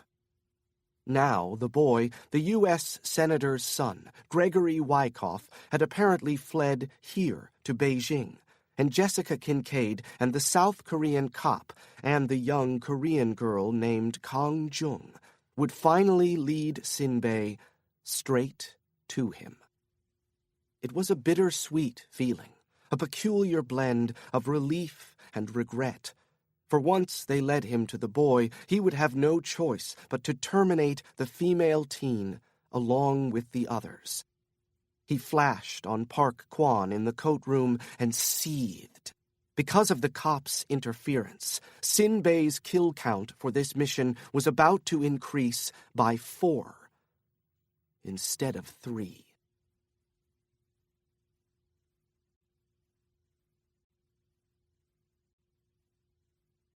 Chapter 37. Even in parts of the capital city, the darkness was absolute. Janson had seen numerous satellite photos of the Korean peninsula at night. He'd known that the north remained as black as the seas when viewed from hundreds of miles above. Yet the perfect nothingness of Pyongyang after the sun had fallen still somehow managed to shock him. No street lamps, no headlights, not a single window aglow in the towering apartment buildings on either side of the road. It was as though he'd stepped even further back in time, not just into the early 20th century, but into the Stone Age. Still, Janson now felt like a soldier on an urban battlefield, no longer just a ghost in the fog. Although the darkness provided consummate cover, the danger of the capital city remained omnipresent, and the situation would only get worse the closer he and Yun Jin-ho came to their destination. As they pushed through the blackness, Janson's heart pounded, his muscles tensed. He was now well-rested, even well-fed. Working so closely with the regime, Yun explained, had its privileges. Unlike most of North Korea's population, Yun Jin-ho received plenty of food, including expensive imports from South Korea and Japan. "How did you come to work for the South?" Janson had asked when he woke in the safe house. Sitting on the cot, Janson could see a map spread out before Yun Jin-ho on the table at which they'd been sitting a few hours earlier. After several seconds of silence, Yun Jin-ho looked up from his map with a resigned expression. He motioned Janson to the table. Once Janson was seated across from him, Yun Jin-ho told him his story. "I had been a defector," he began. Before defecting, Yun Jin-ho had served as one of General Kim Jong-il's loyal deputy directors. It was a highly prestigious position, one of the most coveted roles in the country. It had taken years of hard work and education for Yun to rise in the ranks under the dear leader's father, Kim Il-sung. "I had drunken the Cool Whip," Yun Jin-ho conceded. Janson didn't correct him. Yun Jin-ho, like all his fellow countrymen, had worshipped Kim Il-sung. "He was our deity," Yun said. No North Korean, not even the educated, thought of the great marshal as a mere mortal, a man made of flesh and blood. According to official state history, Kim Il-sung was one of the world's great warriors, a liberator of the Korean people who had literally fought 100,000 battles during the Japanese occupation. State propaganda portrayed Kim Il-sung as more virtuous than Confucius, more benevolent than Buddha, more just than Muhammad, more loving than Christ. "No one," Yun Jin-ho said, "including me, knew him for what he was. A figurehead. A puppet, hand-picked by Soviet intelligence while they temporarily occupied the North following the Second World War." He closed his eyes as a joyless smile appeared on his face. You should have witnessed my astonishment after my defection when I learned that our great leader had been fluent in Chinese and proficient in Russian, but could not speak Korean well at all when Stalin first placed him in command of our people. When, in 1994, Kim Il-sung died at the age of 82, all of North Korea was stunned, Yoon Jin-ho included. "It was unthinkable," he said, looking into his past. "How do gods die? And what on earth do you do when yours does?" Like his countrymen, Yoon Jin-ho had never felt so sad and frightened in all his life. He joined the millions who flooded the nation's streets, overcome by panic, overwhelmed with grief. Many committed suicide by jumping from tall buildings. Others incessantly banged their heads against concrete sidewalks and walls, spilling their own blood right up to the moment they lost consciousness or died. It was as though the entire nation joined in a collective, unending scream. Millions of mourners swarmed around the more than 30,000 statues already erected in Kim Il-sung's honor. They wept, they passed out from the heat, from their shock. But most of all, they prayed. We were told that if we prayed hard enough, if we cried and screamed at the top of our lungs, if we pulled our hair from our heads and pounded our chests till they bled, then maybe, just maybe, the great marshal would be resurrected. Maybe he would return to us, ride down from the sky on a winged horse to once again lead his people. Instead, the people of North Korea were given his son. Kim Jong-il had been introduced to the North Korean people as his father's successor 20 years before Kim Il-sung's death. A mercurial figure, Kim Jong-il possessed none of the military experience or charisma of his father. Yet, largely because of the regime's iron grip on its people, the transition of power went smoothly, and the cult of personality continued without a hitch. However, some officials inside the palace, including Yoon Jin-ho, were weary of the son. His various voracious appetites were well known among those in the palace, and though nothing was ever spoken aloud, the son's need for abundance in all things was often viewed with disgust. Although Kim Jong-il was a recluse, he demanded the constant company of young Norwegian models to entertain him. His significant paunch betrayed his love of food.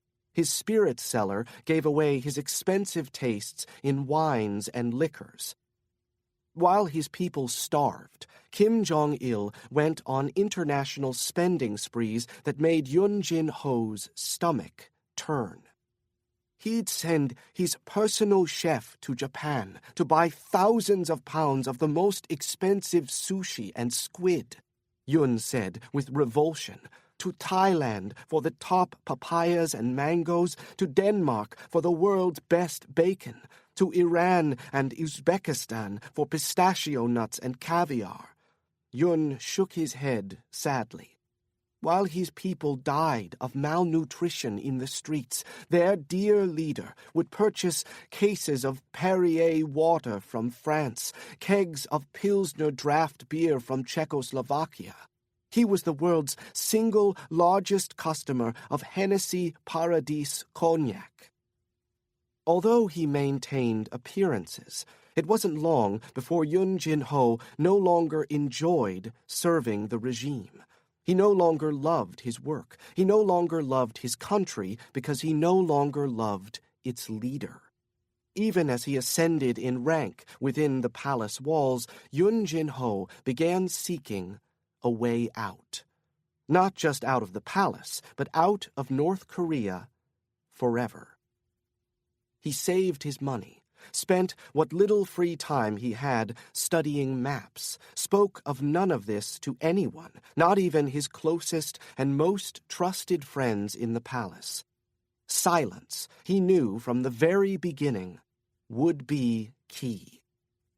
Yun Jin-ho continued to perform his job well. He watched quietly as Kim Jong-il obsessed over obtaining nuclear weapons, even as his own people starved and rotted in North Korea's scattered labor camps. After years of bearing witness to Kim Jong-il's crimes and atrocities, after years of observing firsthand his utter indifference to and neglect of his people, Yun Jin-ho decided he could wait no longer. It was time to make his move. And he did, knowing full well that it could cost him his life. In order to receive substantial time away from his position at the palace, Yun Jin-ho feigned a protracted illness. It was risky. He'd had to bribe his doctor with most of the small fortune he'd saved up in order to be given the desired diagnosis. If the palace ordered a second doctor to corroborate the findings of the first, Yun Jin-ho and his doctor would have both been publicly executed. He could have simply run, but he badly wanted the opportunity to return to the palace if his escape somehow went awry.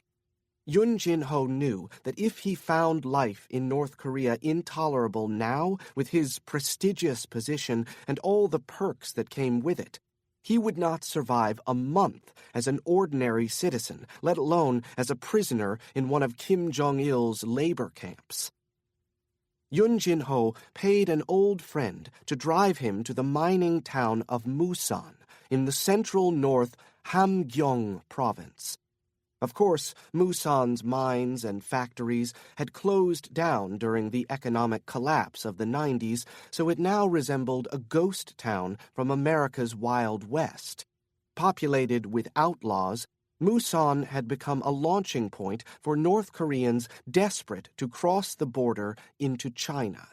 Some, like Yun, were defectors. Others were entrepreneurs who bought and sold everything from rice and corn to virgin brides on North Korea's burgeoning black market. But the most lucrative business by far was smuggling people, serving as guides, obtaining false papers, bribing soldiers and train conductors in North Korea, and bandits and police on the Chinese side of the border.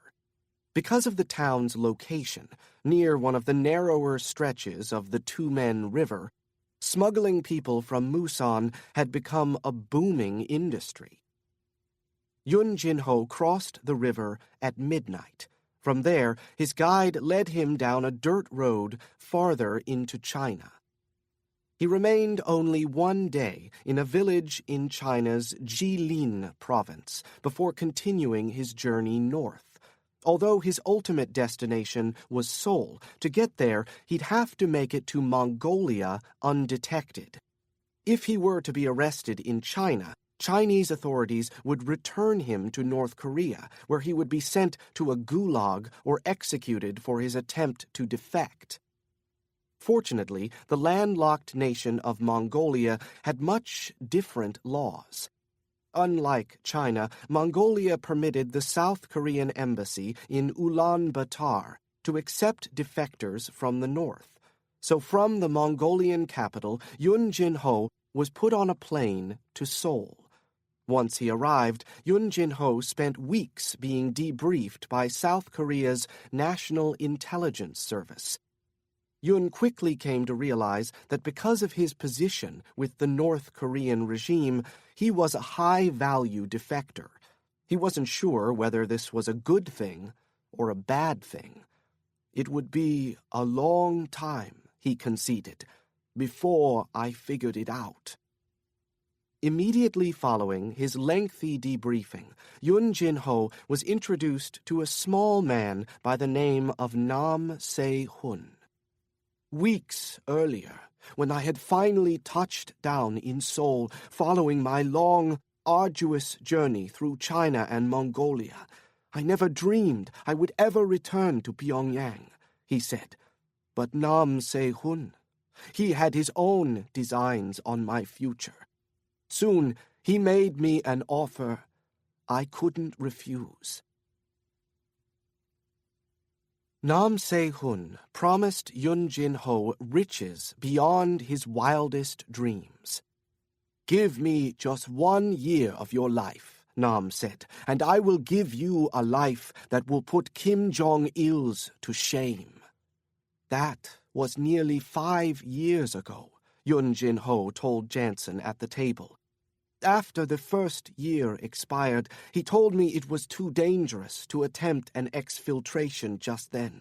He told me to hang in for another few months. So I hung. 9 months later, Nam Se-hun continued to stall. By then, Yun Jin-ho realized he was being played by his handler in Seoul. He began making plans to escape on his own yet again. Only this time, using his unique knowledge, he would cross the demilitarized zone straight into South Korea. Once he made it back to Seoul, he'd sound the alarm about Nam Se-hun. Yun Jin-ho would have his revenge against the man who had attempted to Shanghai him. But as Yun Jin-ho planned his second escape from the north, he was approached by one of the dear leader's personal guards, a member of the guard's command. "If you attempt to leave Chosun," the soldier in the mustard-colored uniform warned, "you will be taken to General Kim's residence, where you will be slaughtered like the pig that you are." Yun Jin-ho knew immediately that the bodyguard was being run by Nam Se-hun. Had he been loyal to the regime, there would have been no threat, there would have been no warning. Yun would have simply been taken to a hard labor camp and subsequently executed. From that day on, Yun Jin-ho knew he was constantly being watched. He vowed to deliver no more information to Nam Se-hun's goons in the south. But that vow didn't last long. This time, the message was delivered by a member of North Korea's Ministry of State Security. "Continue providing intelligence from the palace," he told me, "or she will be carved up and fed to the prisoners at Senhori." Yun Jin-ho need not ask which she the brute was referring to. Months earlier, Yun had begun a clandestine relationship with a young woman in Pyongyang. Her name was Han Mi-suk. Over the next few years, Nam Se-hun used a combination of carrots and sticks to keep Yun Jin-ho under his thumb. He dangled in front of Yun Jin-ho a dazzling life for him and his new bride, a life of leisure and luxury in the most prestigious section of Seoul. In rare communications, he told Yun Jin-ho how he would be perceived as a hero when he finally returned to South Korea, how he would be given the key to the capital city, how he and Mi-suk would dine with the president at the Blue House as often as they liked. When Yun Jin-ho saw through Nam's charade and called him on it, the little man became cruel. He had Yun's entire savings stolen from his home so that he could not afford the bribes necessary to defect. He threatened to plant evidence that would show Mi-suk to be a spy for the American bastards. Nam Se-hun even went so far as to doctor photos depicting Yun Jin-ho in the embrace of another woman. "If you stop providing intelligence from the palace," Yun was told, "Mi-suk will come home one evening to find these photographs waiting for her on her doorstep. Then she will know you for the filthy rat that you are." Following a particularly nasty confrontation with one of Nam Se-hun's spies in the guard's command, Yun Jin-ho finally decided that his only way out of North Korea was to take his own life. But it was as though Nam Se-hun, from nearly 200 kilometers away in Seoul, managed to read Yun's mind. For the first time, Mi-suk was threatened directly. She was told by a member of the North's Ministry of State Security, "If Yun Jin-ho takes his own life, you will witness your parents being dealt a death so horrible that your eyes will melt in your skull." When Mi-suk told him, Yun Jin-ho had no choice but to come clean. He confessed everything, from his initial defection to the constant surveillance and threats. Mi-suk took the news better than Yun Jin-ho ever expected. In the end, it was her decision that the couple stay strong and plan against all odds to defect, so that one day Yun would be afforded the opportunity to take his revenge against the little man in Seoul. In the darkness, Janson felt Yun Jin-ho's presence at his side. They were linked in more ways than Janson had initially imagined. He now felt affection for the man. They had both lived the double life of a spy. They had both selflessly served their nations. They had both been used as pawns. But what really mattered to Paul Janson, as he and Yun Jin-ho made their way silently through the blackened streets of Pyongyang, was that they shared a common enemy. They had both been betrayed by Nam Se-hun.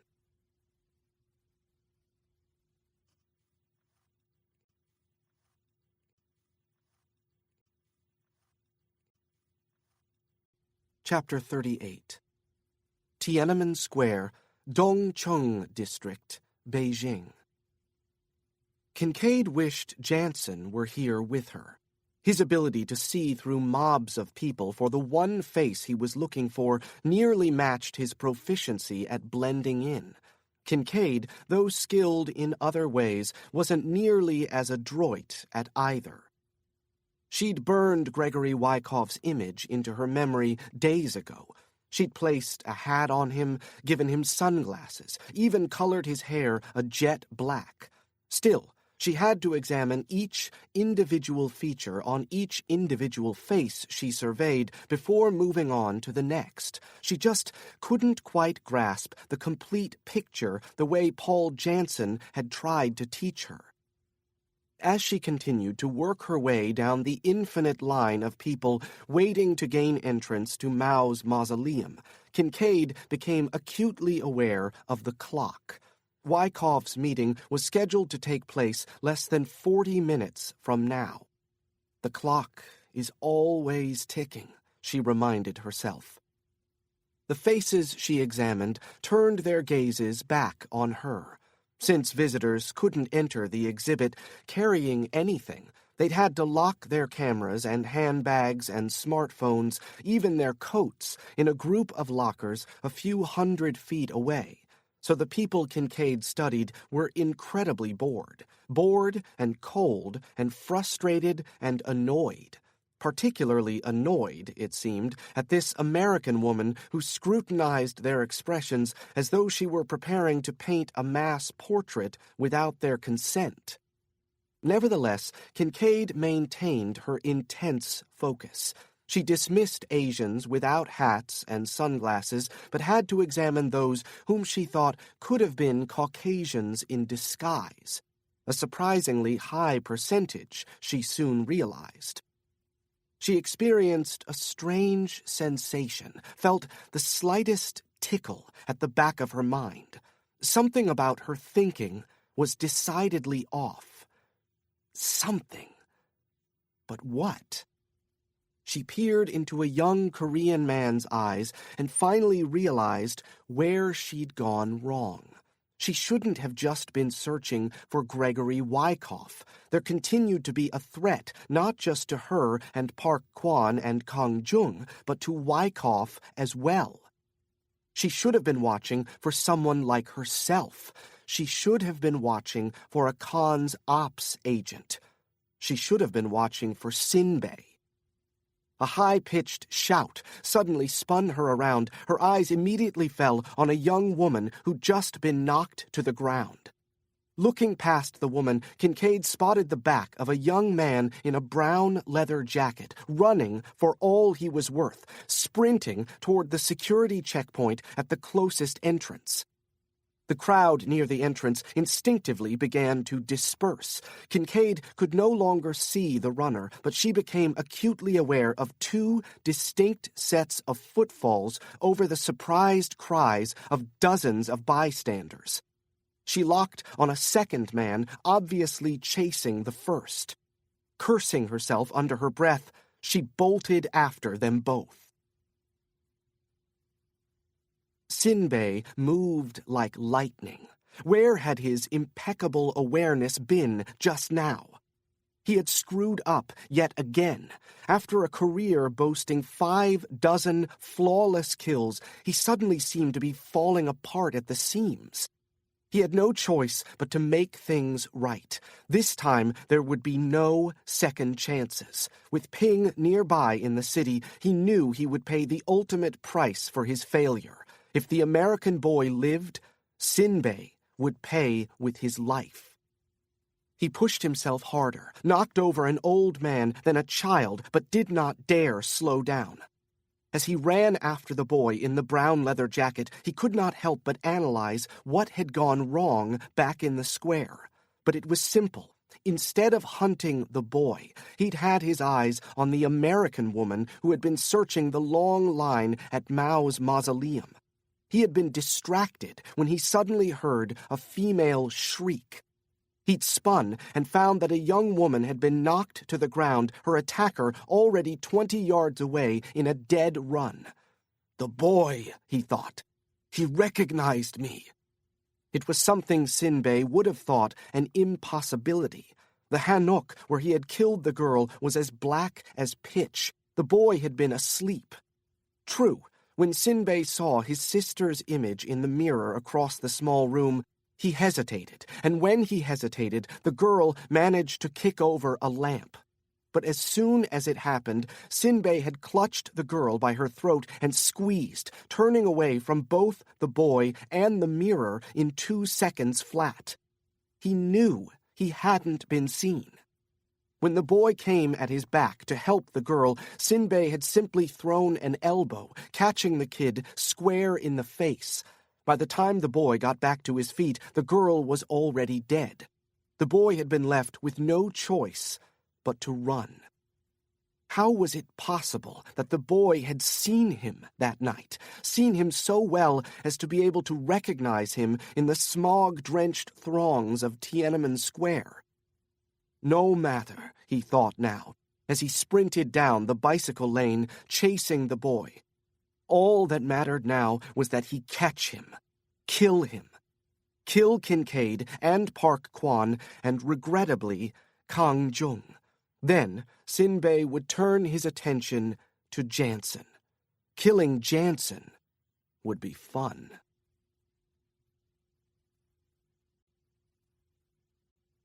Chapter 39. More goddamn tunnels? Janson had thought when he first heard Yun Jin Ho's plan. But now, from up high on a dark hill in the northern outskirts of Pyongyang, he saw only the idea's genius. The moment he caught a glimpse of the 5-square-mile leadership complex in the Ryong-song district, Janson realized there was no other way inside. The compound burned so bright, he wondered whether it could be seen from space, a solitary bulb in an ocean of darkness. Back at the safe house, Yun Jin Ho had warned Janson of the palace's defenses. The complex was surrounded by an electrified fence, the capabilities of which were still fresh in Janson's mind. Of course, there were more landmines and checkpoints every few thousand yards. There is an underground headquarters, Yun Jin Ho had told him, for use in a time of war. The walls are protected with iron bars, and their concrete is covered with lead in case of a nuclear attack. The American bastards, Janson said with a half-smile. Yun Jin Ho didn't look up from his map. Exactly. "What kind of firepower do they keep up there?" Janson asked. "Mass-scale conventional weapons for certain. I suspect more. Chemical? Biological?" Yun Jin-ho shrugged, as though Janson had asked whether the residence contained an adequate number of restrooms. "There are a dozen military units ready to fend off any threat. I do not think they will need to use mustard gas against one individual, even if he is American, even if he is Paul Janson." "You'd be surprised," Janson said with a straight face. Yun Jin-ho lifted his head and studied his guest. "I like you, Mr. Janson.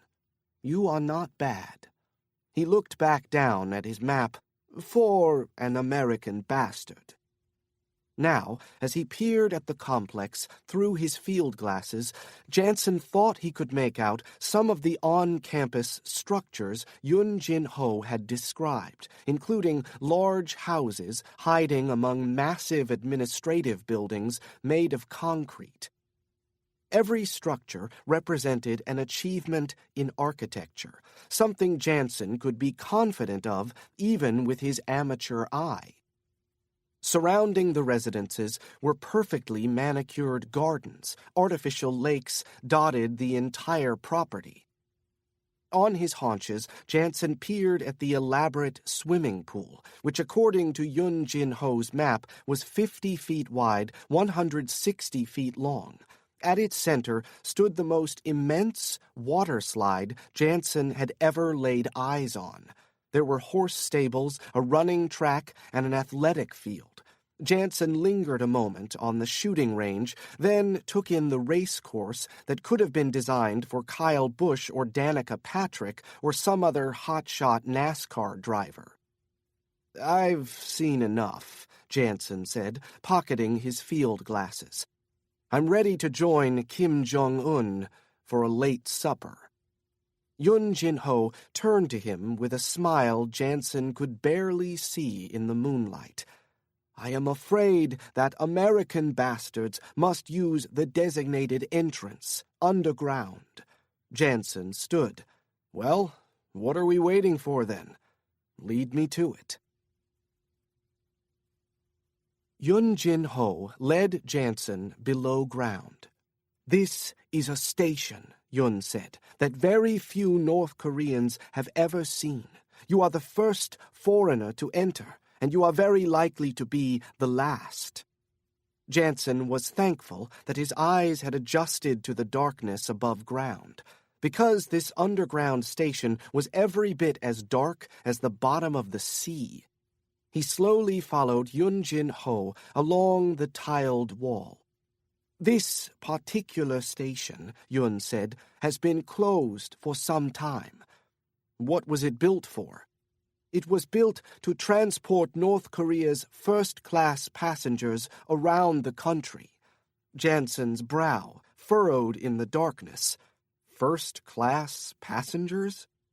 "There have been 3 first-class passengers in the history of North Korea. Kim Il-sung, Kim Jong-il, and Kim Jong-un. 4, if you count Kim Jong-il's tiny white Maltese. Kim Jong-il had one of those little toy dogs. He received him as a puppy. That puppy was the only true love in the dear leader's life once his father died. Seeing Kim Jong-il playing with that tiny white dog, it was the only time I ever felt any compassion for the man." "I guess that makes sense," Janson said. "Hitler, after all, had a female German shepherd named Blondie. The difference, I would imagine, is that Blondie was not the only dog in Germany that was not ultimately made into a meal for the starving." Janson felt an uneasiness splash around in his stomach as they continued along the wall. "Stop here," Yun Jin-ho said. "This is where you will jump down onto the tracks." Janson reached into his pocket and removed the miniature mag light, but didn't turn it on. Yun said, "And this, I am sad to say, is where we must part ways, Mr. Janson." Janson offered his hand, but Yun Jin-ho instead pulled him forward by the shoulders and gripped him in a tight embrace.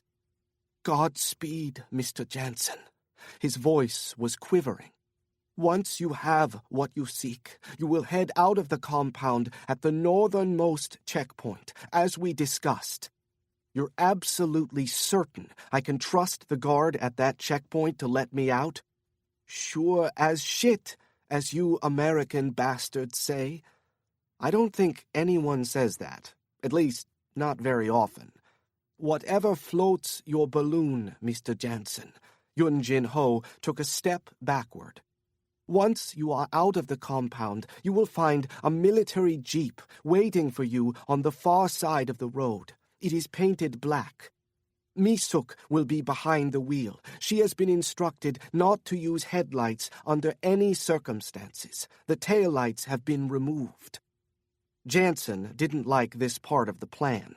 Without headlights, "Believe me, Mr. Janson, as I told you before, it is the only chance you have. The only way to make certain that they will not spot you and kill you on the road.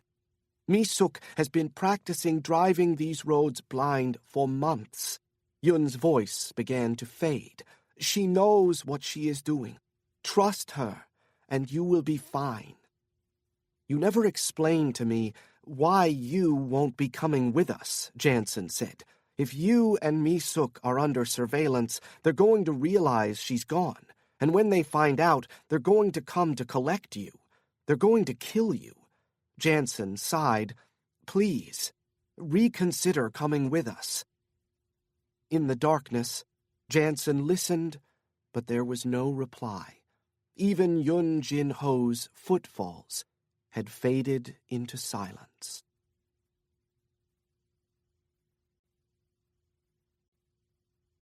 Chapter 40.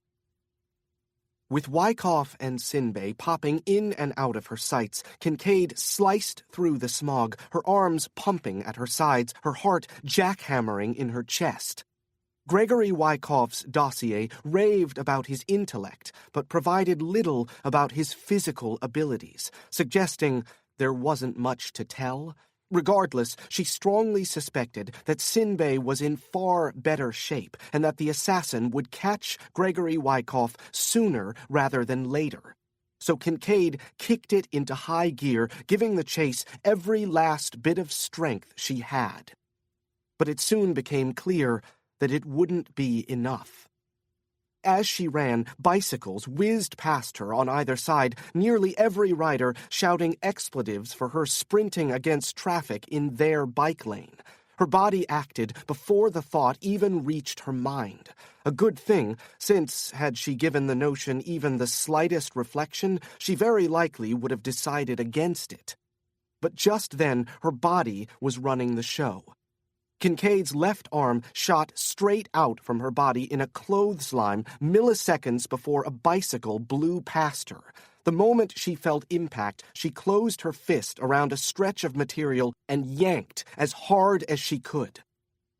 For a moment, she thought her arm would be ripped right out of its socket. The momentum was so great. But instead, the male cyclist was severed from the bicycle, and both he and the bike were thrown into a circular skid. Although Kincaid genuinely hoped that the helmeted cyclist was all right, she didn't stop to ask. She snatched the bike off the ground and propped it up on its wheels. Then she faced it in the opposite direction, gave herself a running head start, and hopped aboard, pedaling as though she were the team leader in the Tour de France.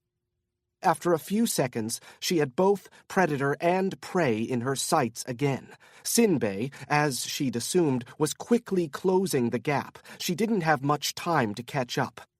Shit! Wyckoff was approaching an intersection where he'd have to stop or risk getting struck by traffic. Kincaid leaned forward, lifted her rear end from the seat, and pushed even harder. She eyed both men through the smog. Wyckoff was slowing. Sinbei was preparing to pounce. From the corner of her eye, she caught a black Audi A7 careening down the near lane, moving faster than any of the other vehicles on the road. Wyckoff apparently locked on the Audi with his peripheral vision as well. Just before entering the intersection, the kid dropped to the ground like he'd been shot. But Sinbei's reflexes were just as good. The assassin stopped on a dime, and in one liquid motion, he reached across his body for his left wrist. Kincaid saw the glint of the white-gold cufflink as Sinbei yanked it from his sleeve. The razor-sharp wire that trailed was barely visible, but Kincaid knew it was there, knew that in a moment it would close around Gregory Wyckoff's throat just as it had around hers. Her muscles went to war with her mind, which demanded she squeeze the brakes immediately. Instead, Kincaid opened her fingers wide and steered directly at Sinbei. As soon as the bicycle collided with the assassin, it toppled end over end. The unforgiving sidewalk leapt off the ground to strike Kincaid in the head. As she hit the concrete, she tried to keep her eyes wide open, her gaze fixed on Sinbei. The assassin had been caught completely off guard, his body thrown into the roadway just as the black Audi A7 reached the intersection. Sinbei's body bounced atop the hood of the car, shattering the windshield completely. The Audi shrieked to an immediate halt, flinging Sinbei's bloodied form forward at least 30 feet, where it hit the road and rolled to a stop. Other vehicles approaching the intersection screeched to a standstill. Several were rear-ended. Kincaid heard shrieks like dying birds rise all around her. She tuned them out and turned her focus on Wyckoff. With her ears ringing, she helped the boy up onto his feet and shouted, "It's going to be all right. I'm Jesse. I was hired by your father. You'll be safe with me." Wyckoff, though clearly in a daze, looked into her eyes and nodded carefully. Kincaid gripped his arm, said, "Let's get the hell out of here." Then together they vanished into the chaos and smog.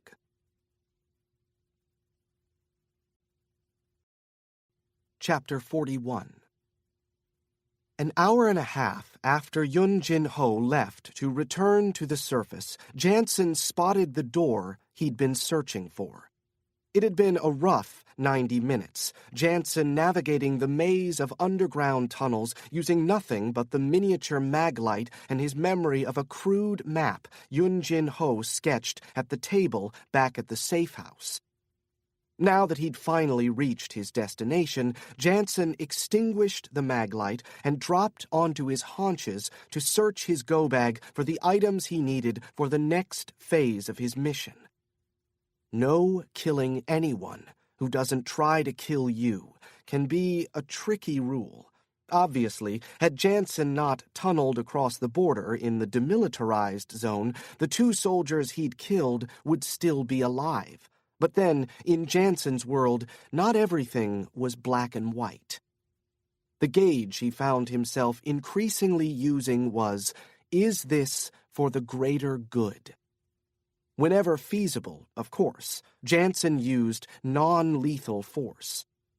Toward that end, he removed from his bag a dart gun containing the incapacitating fluid known as carfentanil, an analog of the synthetic opioid analgesic fentanyl, a popular painkiller frequently prescribed in patch form. Carfentanil had a potency 10,000 times stronger than morphine and 100 times stronger than fentanyl itself. Janson double-checked the 33-gauge needles and 1-millimeter vials of carfentanil citrate. The dosage was sufficient to take down a bear.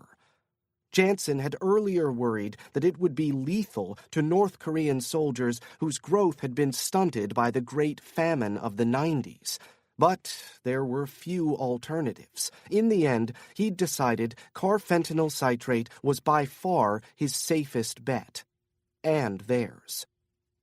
With his go-bag on his back and the dart gun in his hand, Janson reached for the door handle in the darkness. When the handle began to twist under the weight of his fingers, he experienced a mixed sensation of relief and apprehension. He was about to enter the palace. He turned the handle and swung the door open, raising the dart gun as he stepped into the frame. The door opened onto a long, narrow hallway as white and sterile as a hospital wing. At the far end of the hallway, a single soldier from the guard's command sat on a metal folding chair, his head leaning back against the white wall behind him. His eyes were closed, and he was snoring. Janson gently closed the door behind him and started up the hallway. Of course, he couldn't leave it to the Sandman to determine when the guard awoke, so, as Janson drew near, he fired a dart into the center of the guard's chest. The guard stirred for a few seconds, just long enough to open his eyes and look up at Janson. "I'm just a dream," Janson whispered. The guard's eyelids fell shut, and his breathing became shallower. Janson plunged his fingers into Sleeping Beauty's front shirt pocket and relieved him of his keycard. Then he checked the guard's pulse. "You'll be just fine, buddy," and moved on. He turned right down the next hallway, at the end of which was a closed metal door with a card reader. He casually slid the guard's card through the reader as though he were purchasing a pack of gum with a debit card at the local 7-Eleven. Then he cautiously opened the door. As he entered another short corridor, he immediately heard multiple sets of footfalls. Quickly, he pressed his back against the far wall. The two men who were approaching seemed to be making chit-chat. But of course, Janson couldn't make out a word they were saying. According to the layout Janson had memorized, they could only be coming to check on Sleeping Beauty. Both men laughed as they turned the corner. Janson threw his left arm around the throat of the man closest to him and fired a dart into the other. As that second guard dropped to his knees, Janson fired a dart into the lower back of his captive. The guard instantly slumped in his arms. As Janson was setting him down, he noticed a blue and white metal canister slipping from the fingers of the guard's left hand. He tried to pluck it from the air, but the metal canister hit the ground from about 2 feet up and rolled all the way to the opposite wall. Janson grimaced at the noise and backed up against the wall, ready to fire again. After several tense seconds, his pulse began to slow. He knelt next to the canister and immediately identified its contents. X-Spec 3 shaving foam manufactured in South Korea. Janson absently ran his hand through his beard. Then he turned over one of the fallen comrades and found a small green feather duster jutting out of his mustard-colored waistband. Janson smiled as he considered the prank that the two guards were about to play on Sleeping Beauty. Maybe you're not so different from us American bastards after all. He pushed himself to his feet and continued up the new corridor. Stepping through another door, he entered a hall in which the lights were dimmed. At the end of the hall stood a red steel door. There was no guard in sight. He took a deep breath and moved quickly. Once more, Janson slid the card through the card reader. The door came unlocked. Janson swung the door open. On the other side, a large guard went for his weapon. Janson fired a dart before the guard could get a shot off. The dart struck the man in the side of the neck. He crumpled immediately. Janson stepped into the anteroom. This is it, he thought. At the opposite end of the room was a final door. On the wall to its left was a metal keypad. Janson moved briskly across the room and entered Yun Jin Ho's 6-digit passcode from memory. The electronic lock clicked. Janson opened the door and stepped forward into Kim Jong-un's war room.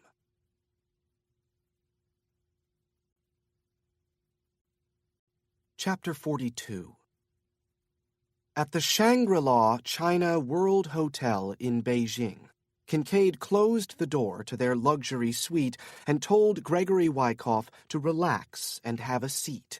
But when she turned and entered the room, the boy was already sprawled out atop the exquisite red and gold comforter on the king-size bed, fast asleep. Poor kid, she thought. Kincaid knew what it was like to be running for days, and she could certainly sympathize with anyone who was being chased by Sinbei. Had it not been for Park Kwan spotting his gun on the floor of the coat room in Tea Lounge, Kincaid would have already been counted as one of his victims. Like Lynell Yee, she thought, the kid's girlfriend. From what Kincaid knew about their relationship, Gregory and Lynell had been closer than close, a young couple experiencing the world together as though they owned it. And when you were that much in love, that's exactly what life felt like. That was how Kincaid felt when she was with Janson.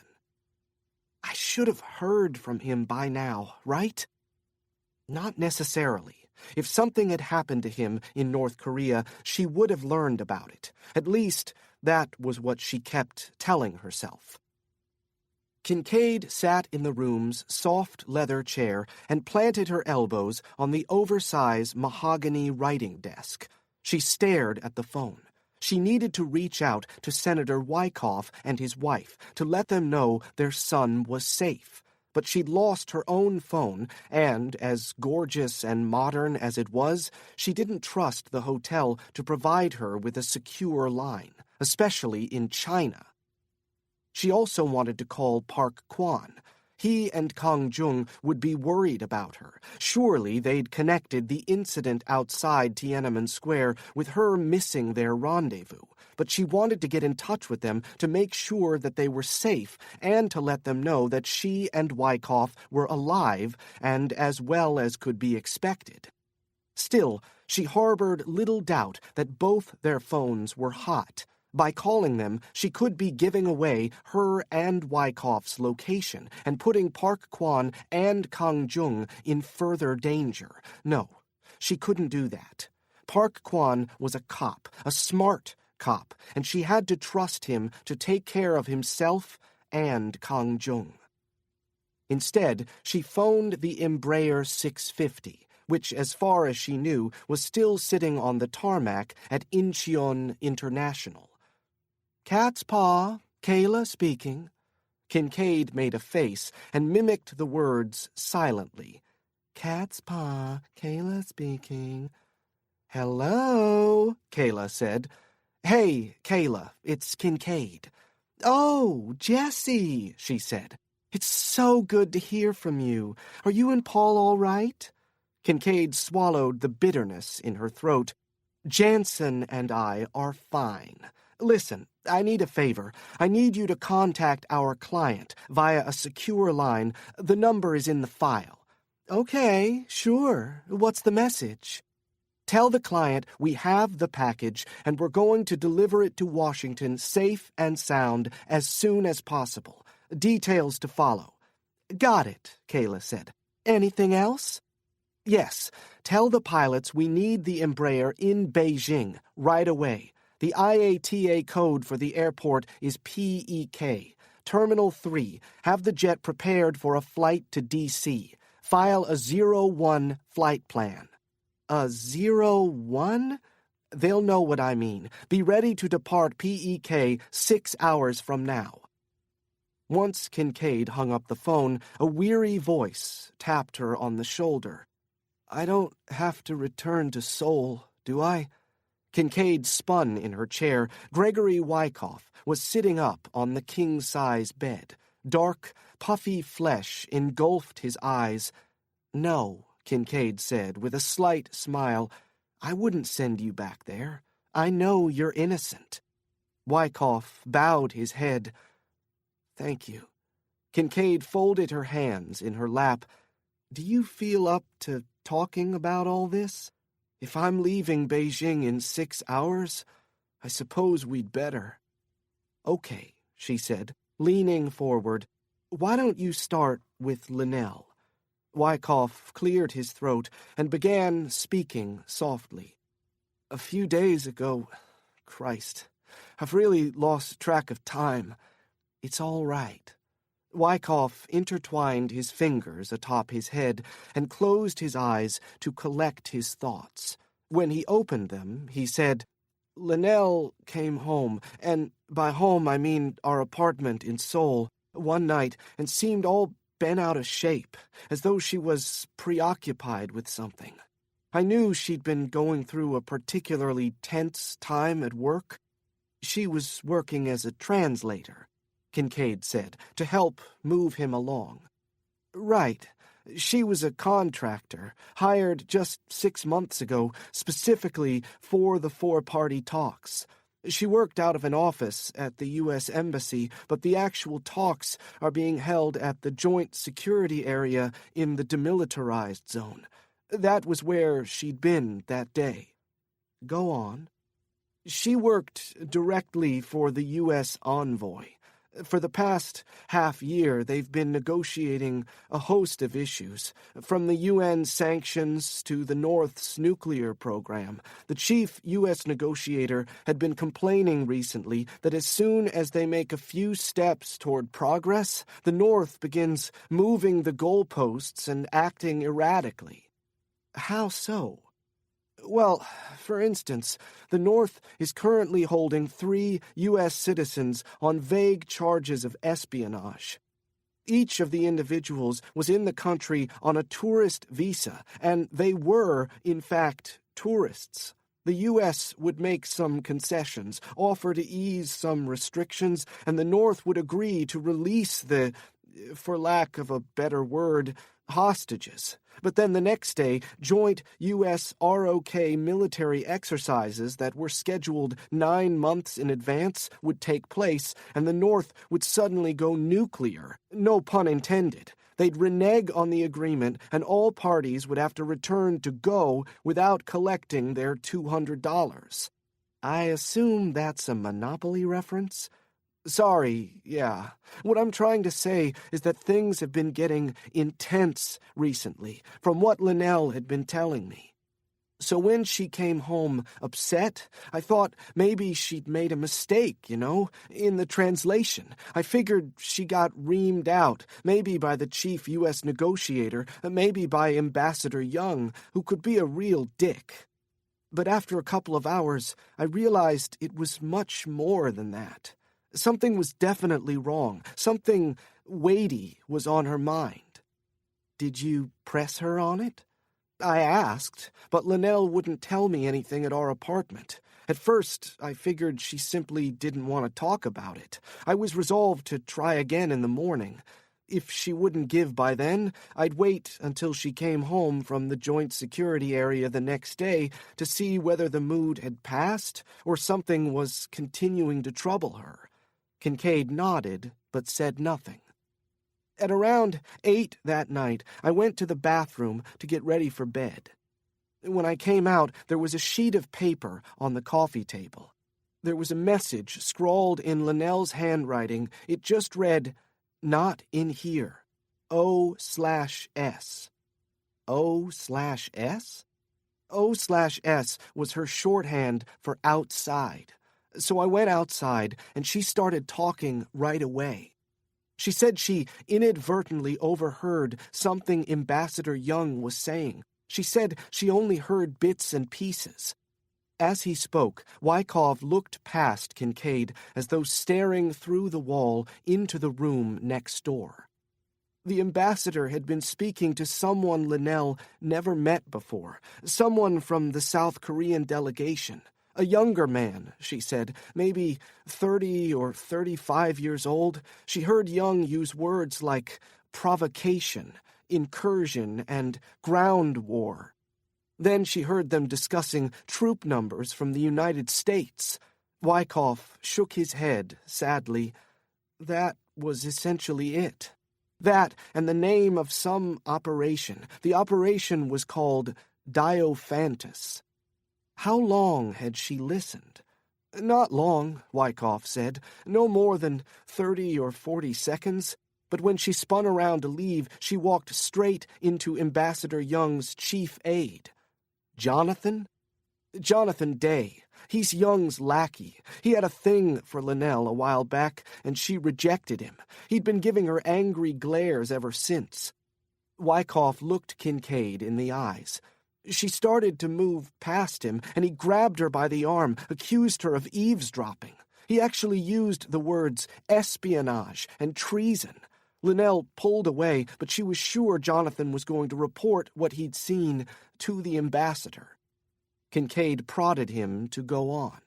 Neither of us was very concerned for her job. Let them sack me, she said. But we were concerned about what might happen to her if they discovered what she overheard. She was afraid that they'd subject her to a polygraph. That's why she'd been so reluctant to tell me at first, because they'd ask her if she'd told anyone else, and she didn't want to have to give them my name. Wyckoff shrugged, his stare floating toward the ceiling. He was clearly trying to keep the emotion out of his voice. "But she loved me," he said. "She never kept anything from me. And Lynell had always said I was the smartest person she knew. Even though I knew that was bullshit, it meant a lot to me, given her own education and family background." "Did she know you'd use the information?" "She knew that I'd dig deeper," Wyckoff said, once more with that far-off look in his eyes. "And I did." Kincaid canted her head. "I'm kind of good with computers," he said. "From what I understand, that's the understatement of the millennium." For the first time since she met him, Wyckoff managed a tired smile. "Okay," he admitted. "I'm a hacker, or what you might call a hacktivist." "You moved on the information right away?" "I didn't waste any time. I immediately got myself to a secure computer and entered the State Department's email system. Months earlier, I had socially engineered a young female aide in order to gain access. I didn't want to risk breaking into the system using Lynell's account. But as it turned out, the back door I'd installed using malware months before was still open." "What did you do once you were in?" "First thing I did was run a search for Diophantus. I made a mental list of every email user who had typed the word into a message. There weren't many names, but the names that did appear were all huge political players. Ambassador Young, of course, the Director of National Security, Sanford Hildreth, the Director of the Defense Intelligence Agency, Douglas Albright, a Deputy Director of the CIA's clandestine service named Ella Kwan, a Chief Systems Engineer named Eric Matsumura, and someone I'd never even heard of. Neither had Lynell. His title was listed as Under Secretary of State, but I couldn't find his name anywhere else in the database or even on the web. Kincaid realized she'd been chewing on the pad of her thumb. She pulled it out of her mouth and said, "Let me guess. His name was Edward Clark." Wyckoff nodded. "Yeah. Who is he? How did you know?" "He's the Director of Consular Operations." "Cons Ops?" Wyckoff scoffed. "I thought consular operations was just a myth. You mean to tell me it really exists? The State Department runs its own black ops?" Kincaid nodded. Wyckoff's mouth dropped open. His tired eyes grew wide. Are you serious?" "Believe me," Kincaid said. "Consular operations is my former employer." Wyckoff shook his head, sadly. "Every day I wake up, I realize I know less and less about my government."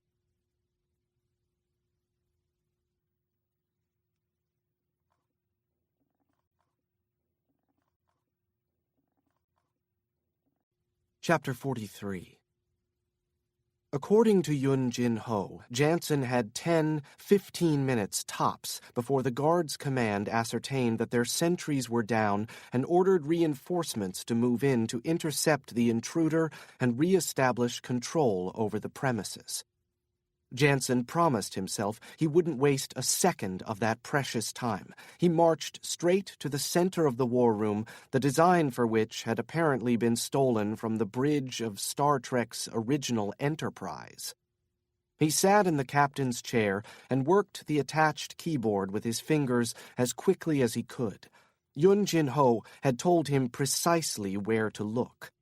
After navigating past several screens on the sizable monitor in front of him, Janson pulled up a file designated 15-4-1912, Kim Il-sung's birth date, and clicked Enter. At the prompt, Janson entered Yun Jin-ho's 14-digit passcode from memory. In the glow of the monitor, Janson's eyes slowly widened.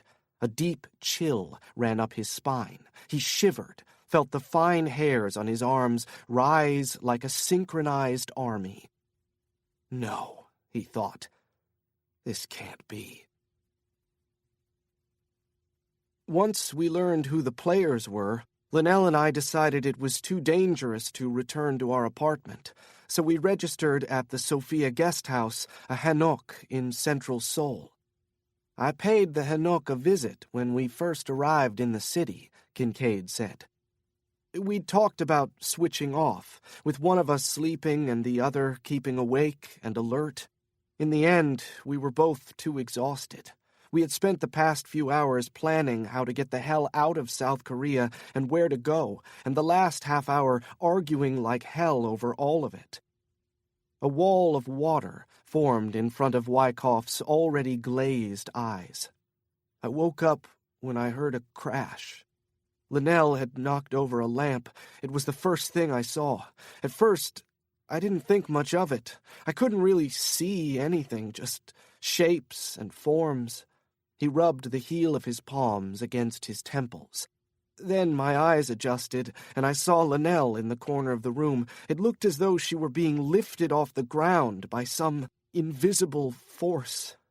She was still kicking her feet. It was the most frightening thing I'd ever seen, like something out of a horror movie. Wyckoff was breaking down. "Take it easy," Kincaid said, reaching out, placing a hand on his knee. "If you need some time, I'd understand. Would you like a glass of water, some tissues?" Wyckoff waved her offer away with his hands.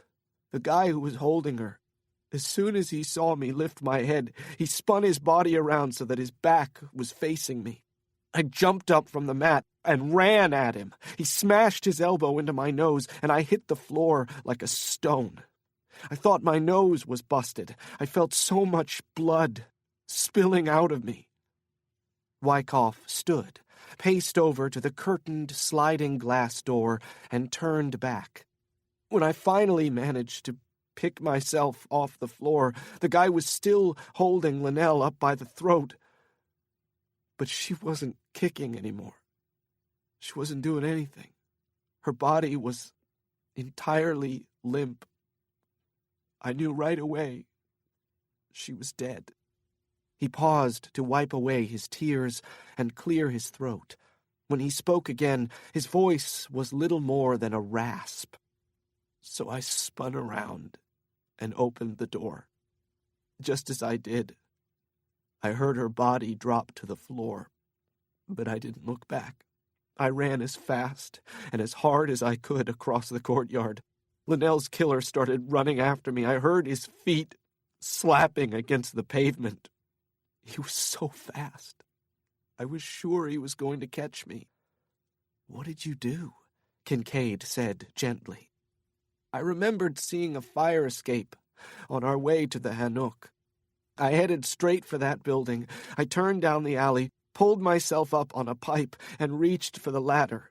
I ran up the fire escape as quick as I could until I heard him coming again. I froze in place, somewhere between the second and third floors. I figured that was my only chance. Sure enough, he slowed down, checked the alley. He even looked up. He seemed to look right at me. But it was so dark, he didn't notice me.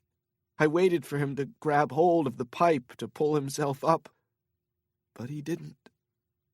Instead, he ran out of the alley and kept going.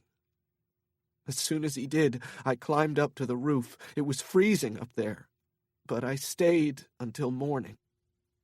Kincaid's eyes narrowed. "You said it was pitch black in the Hanok, yet you recognized him today at Tiananmen Square, didn't you?" Wyckoff nodded. "I only saw a flash of his face before he turned around. There was just a hint of moonlight seeping in through the shades, but it was all I needed. He paused for several seconds, gazing up at the ceiling as though he was contemplating the nature of the universe, then said, "I have a photographic memory." "A photographic memory? Really? That wasn't in your dossier." He smiled sadly. "No, it wouldn't be. It's not something I boast about. My dad calls me a slacker as it is. If he knew I had a photographic memory, he'd expect me to become a brain surgeon or run for president. Probably both. No one really knows about my photographic memory. In school, I didn't want to risk being labeled a freak. Only Lynell knows." He paused again, a fresh wave of tears spilling over his lower lashes, down his cheeks. "Knew," he corrected himself. "Only Lynell knew." Kincaid waited for him to calm himself. When he seemed to have control over himself, she asked, "How did you learn of Yun Jin Ho?" Wyckoff lifted his bloodshot eyes in surprise. There were questions in those eyes, but he didn't ask them.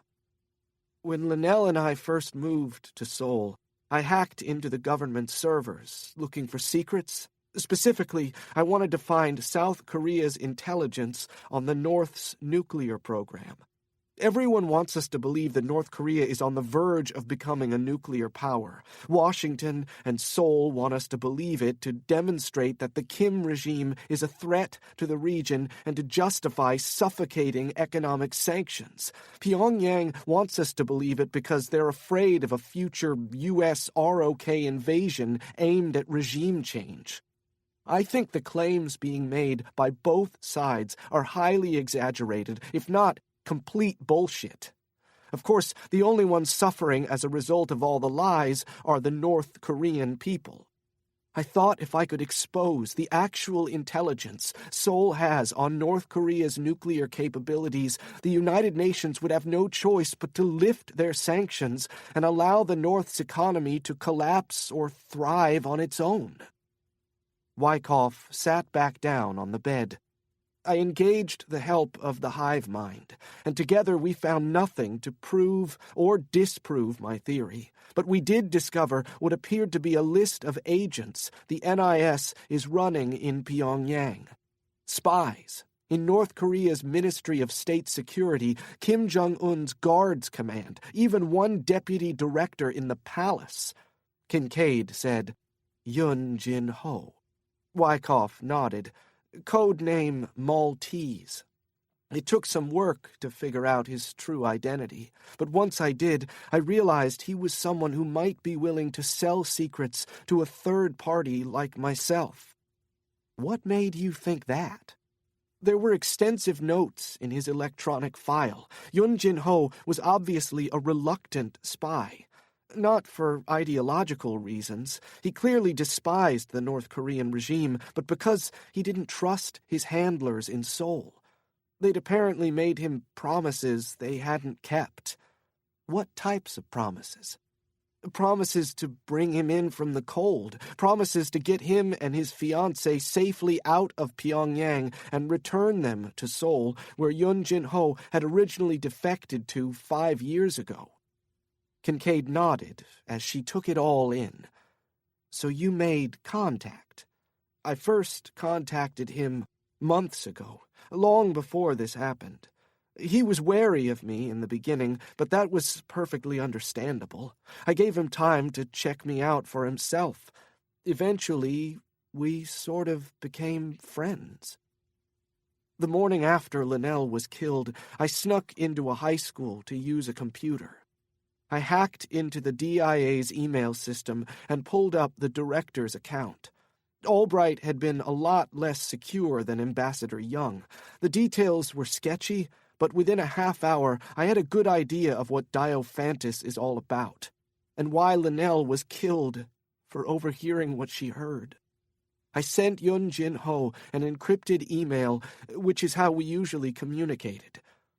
You told him about Diophantus.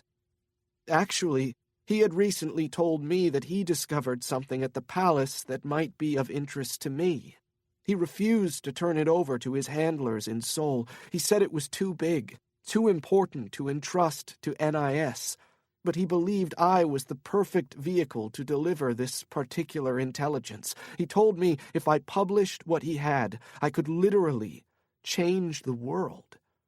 But he insisted on selling the secrets to me. They wouldn't be free.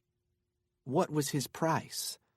He said, "Get my fiancé out of Chosun. That's what they call Korea in the north, and I will give it to you." Now, I told him I had information for the palace, too. I said, maybe we could trade. He refused. He just wanted me to send someone to help his fiancée escape. I figured it was the only way to get whatever information he had and to pass on the warning about Diophantus to the palace. So I did. You sent someone to collect his fiancée? I quietly hired an American expat I knew, a former Navy SEAL. He'd been a contractor with the Central Intelligence Agency in Kandahar after 9/11. Then he worked for Blackwater in Iraq. A few days ago he went up north, but I never heard from him again. I'd paid him half up front. He probably took the half I gave him and made himself scarce. If you don't mind my asking, where did you get the money for something like that? I took out a cash advance on a credit card number I stole online. He looked up. Don't worry, it belonged to a bad person. So, you never learned what information Yun Jin Ho discovered in the north. Wyckoff shook his head, and he never received my warning about Diophantus. Kincaid felt her pulse begin to race. What is it? What is Diophantus? Like I said, initially, I didn't know. There were very few details about the operation in Young's emails, but it seemed clear from the messages that Diophantus was purposefully shrouded in secrecy, and that there was a significant risk attached to it if someone found out. Which you did the next morning. Kincaid heard the impatience in her own voice. So tell me, Gregory, what is Diophantus? Wyckoff took a deep breath, then swallowed hard. In short, it's a plot to start a second Korean war, he said. A war meant to collapse the North Korean regime and reunify Korea. Kincaid took in his words, was about to speak, but Wyckoff beat her to the punch. I know what you're thinking, he said. That regime change in the North may not necessarily be a bad thing, especially for the North Korean people. I thought about it too. The problem is that this war would inevitably result in the loss of millions of lives, including the lives of thousands, maybe tens of thousands, of American troops. He paused. And the war wouldn't have the support of the American public, regardless of your view on Iraq. This, without question, would be a war that the American public was duped into.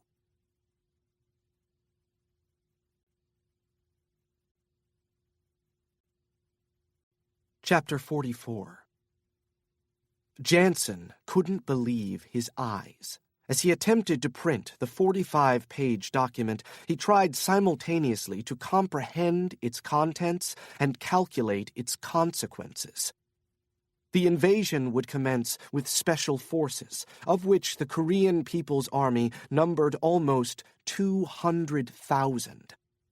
They would start with pre-dawn airdrops and shore landings. As the soldiers struck land, they would immediately begin sabotage operations. They'd hit power stations and telephone lines, bring down cell and internet networks. While panic rose like a tsunami over the 10 million citizens of Seoul, the North would strike with artillery at a rate of hundreds of thousands of rounds per hour.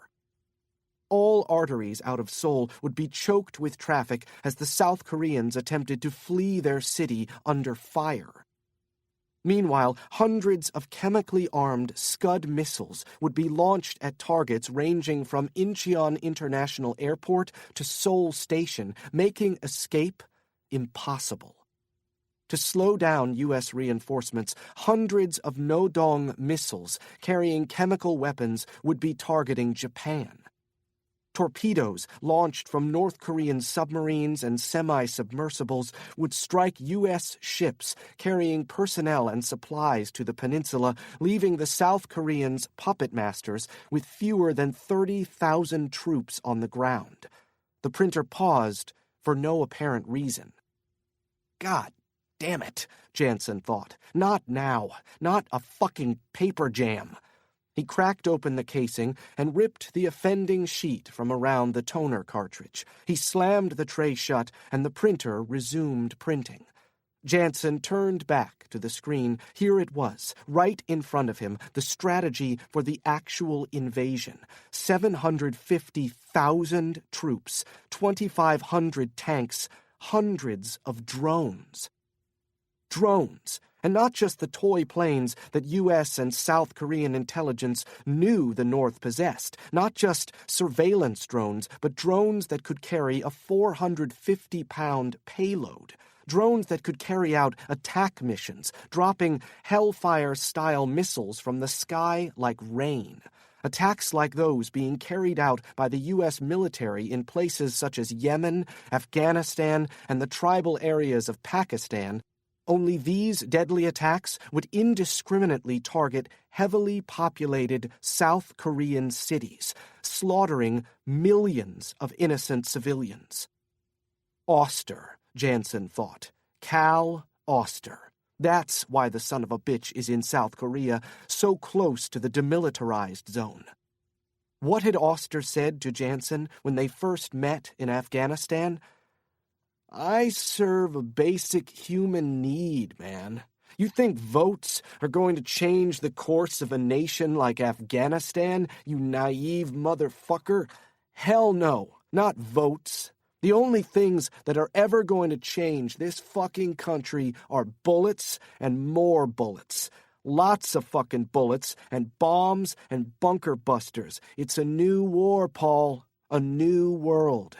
And I'm going to fucking arm all of it. Janson scrolled down. Not much time now. He had to get the hell out of here, or he never would. Janson had to warn the South. He had to warn the Blue House. Christ, not just the Blue House, but the White House as well. According to these documents, the latest version of the DPRK's Type O-Dong missile had the capacity to reach the United States. Not just Hawaii and Alaska, but also the continental United States, from the southern tip of California up to Washington State. This wouldn't just be a second Korean War. Once China became involved, this would become the Third World War. And the North would commence this operation at the slightest provocation. They'd have to ensure China's involvement, and in order to do that, they'd need cover. They'd essentially need to say, look, the South started it. But given what China had at stake, namely their border with North Korea, it wouldn't take a hell of a lot, maybe nothing more than a stray bullet that crossed the demarcation line in the dead of night. Somewhere in the residence, an alarm sounded. Janson grabbed his stack of documents and stuffed them into his go-bag. He replaced the dart gun with his Beretta. The dart gun would be useless against the number of gunmen he was sure to encounter, and raced for the door.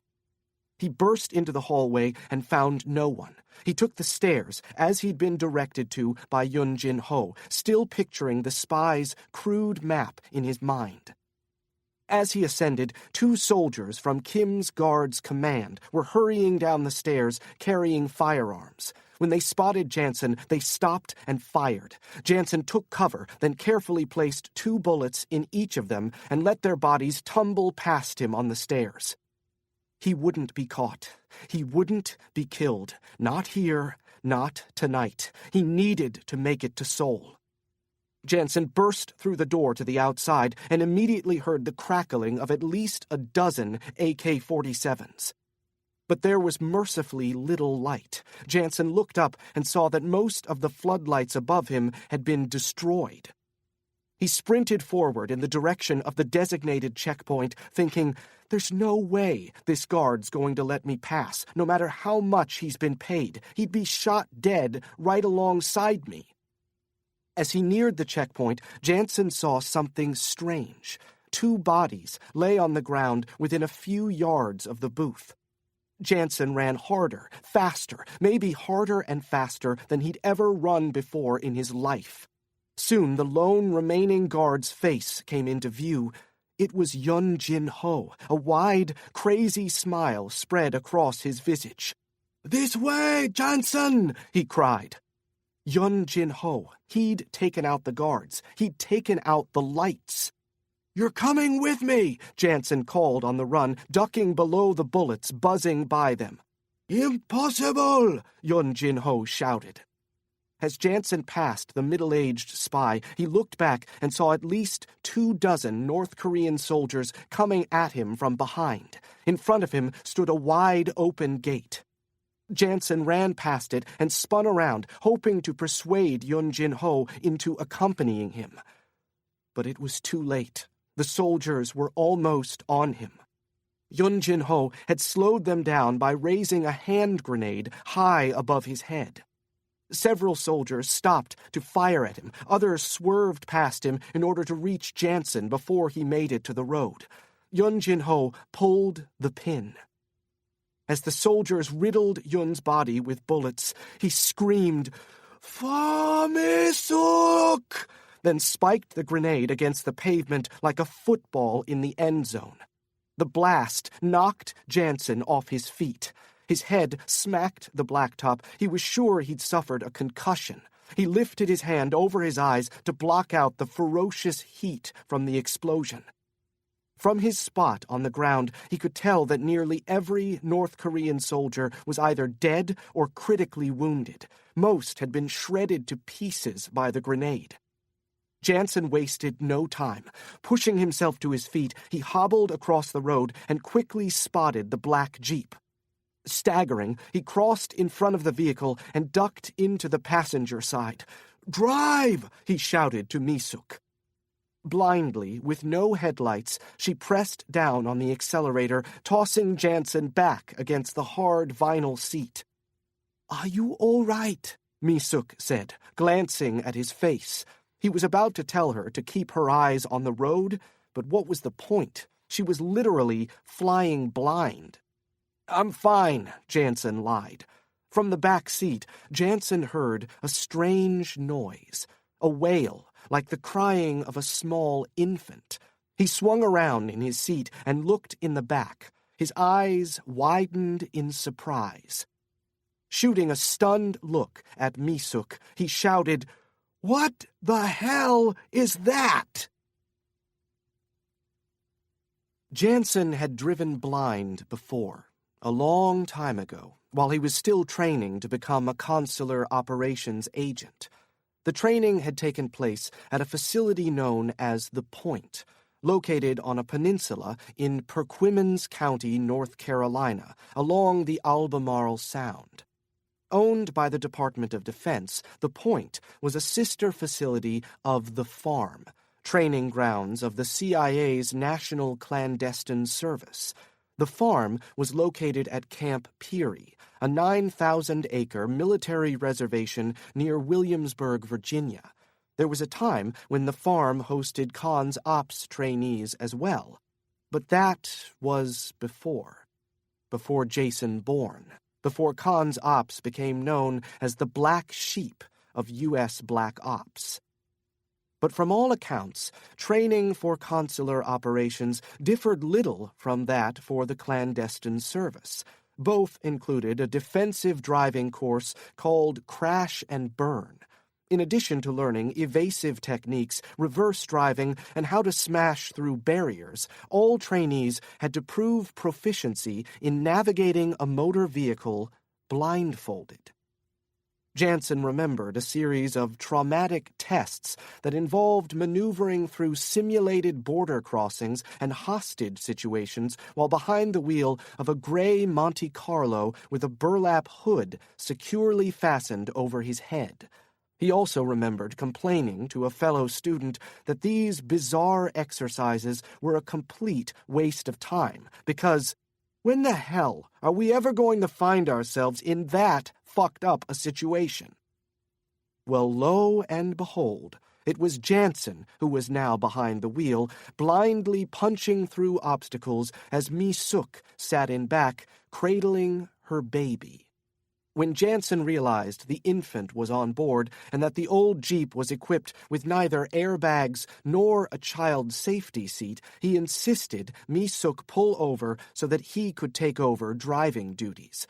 Now, 20 minutes after he lost what he hoped would be the last of their pursuers, the Jeep raced blindly north up National Highway 65 toward the city of Hyesan. Hyesan would provide them with two distinct paths out of North Korea.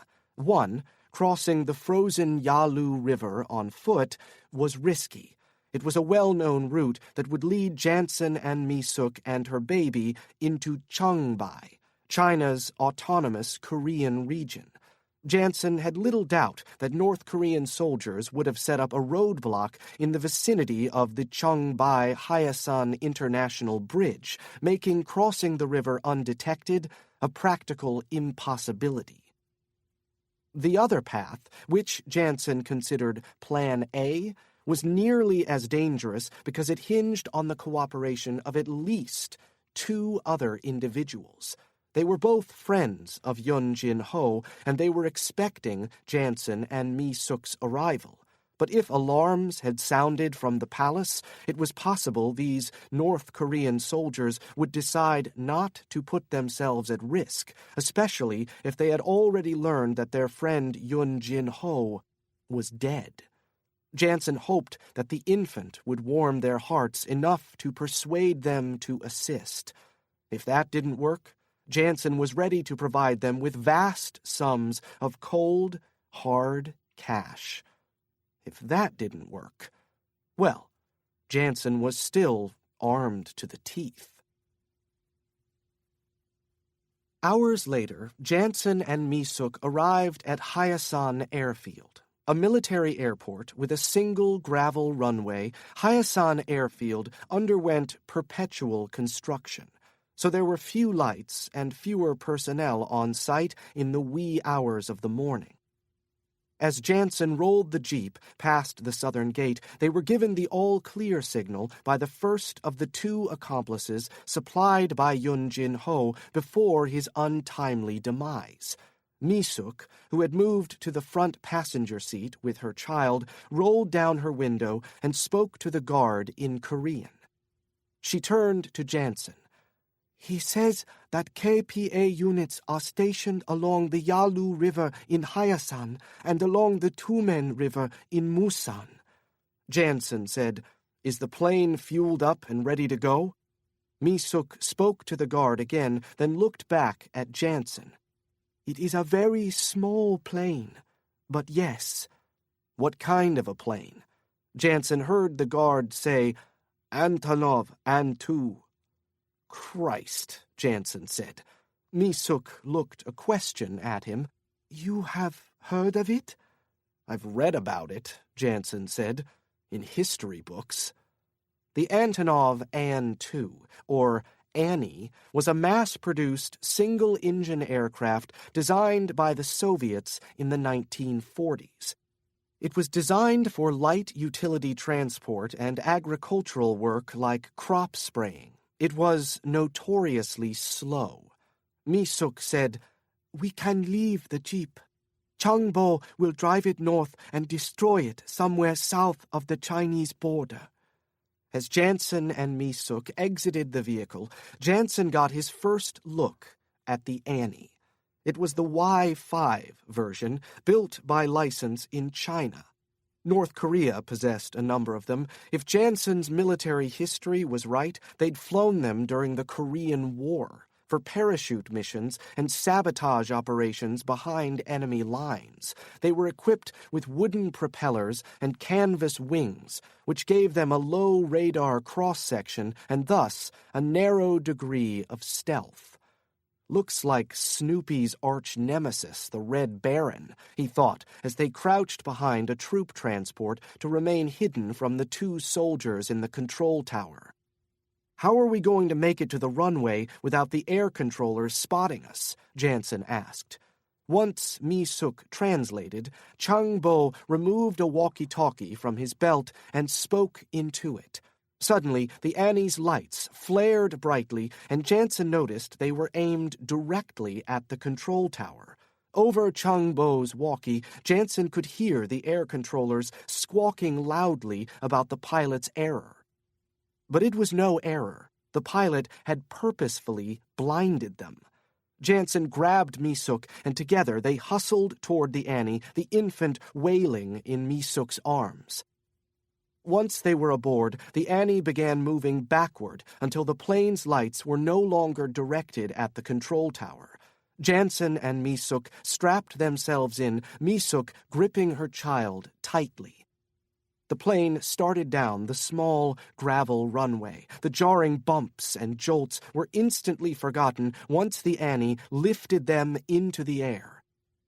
Moments later, the pilot turned and pointed the plane's nose in the direction of China.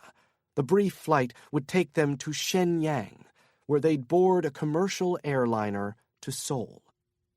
Only once the pilot announced that they'd crossed into Chinese airspace did Janson finally lean back in his tiny vinyl seat and exhale. Still, not quite as bad as flying coach, he thought. Kincaid dug the telephone number out of her pocket. She unfolded it and set it on the oversized executive desk in her room at the Shangri-La, Beijing. She lifted the phone and dialed. Nam Se-hun picked up on the first ring. "Mission accomplished," she told him. "Good, very good." He paused for a moment. "Have you spoken to Paul?" "I haven't heard from him yet. I'm concerned that something might have happened up north." "I am sure he is fine. I will put out some feelers and let you know as soon as I hear anything." "Thank you," she said. "It is my pleasure, Miss Kincaid." He cleared his throat. "I assume you will be returning to Seoul with the information you obtained from the Wyckoff boy?" "I will, immediately. Do you have a place for us to meet?" "There is a safe house in Gangnam. Let me give you the address."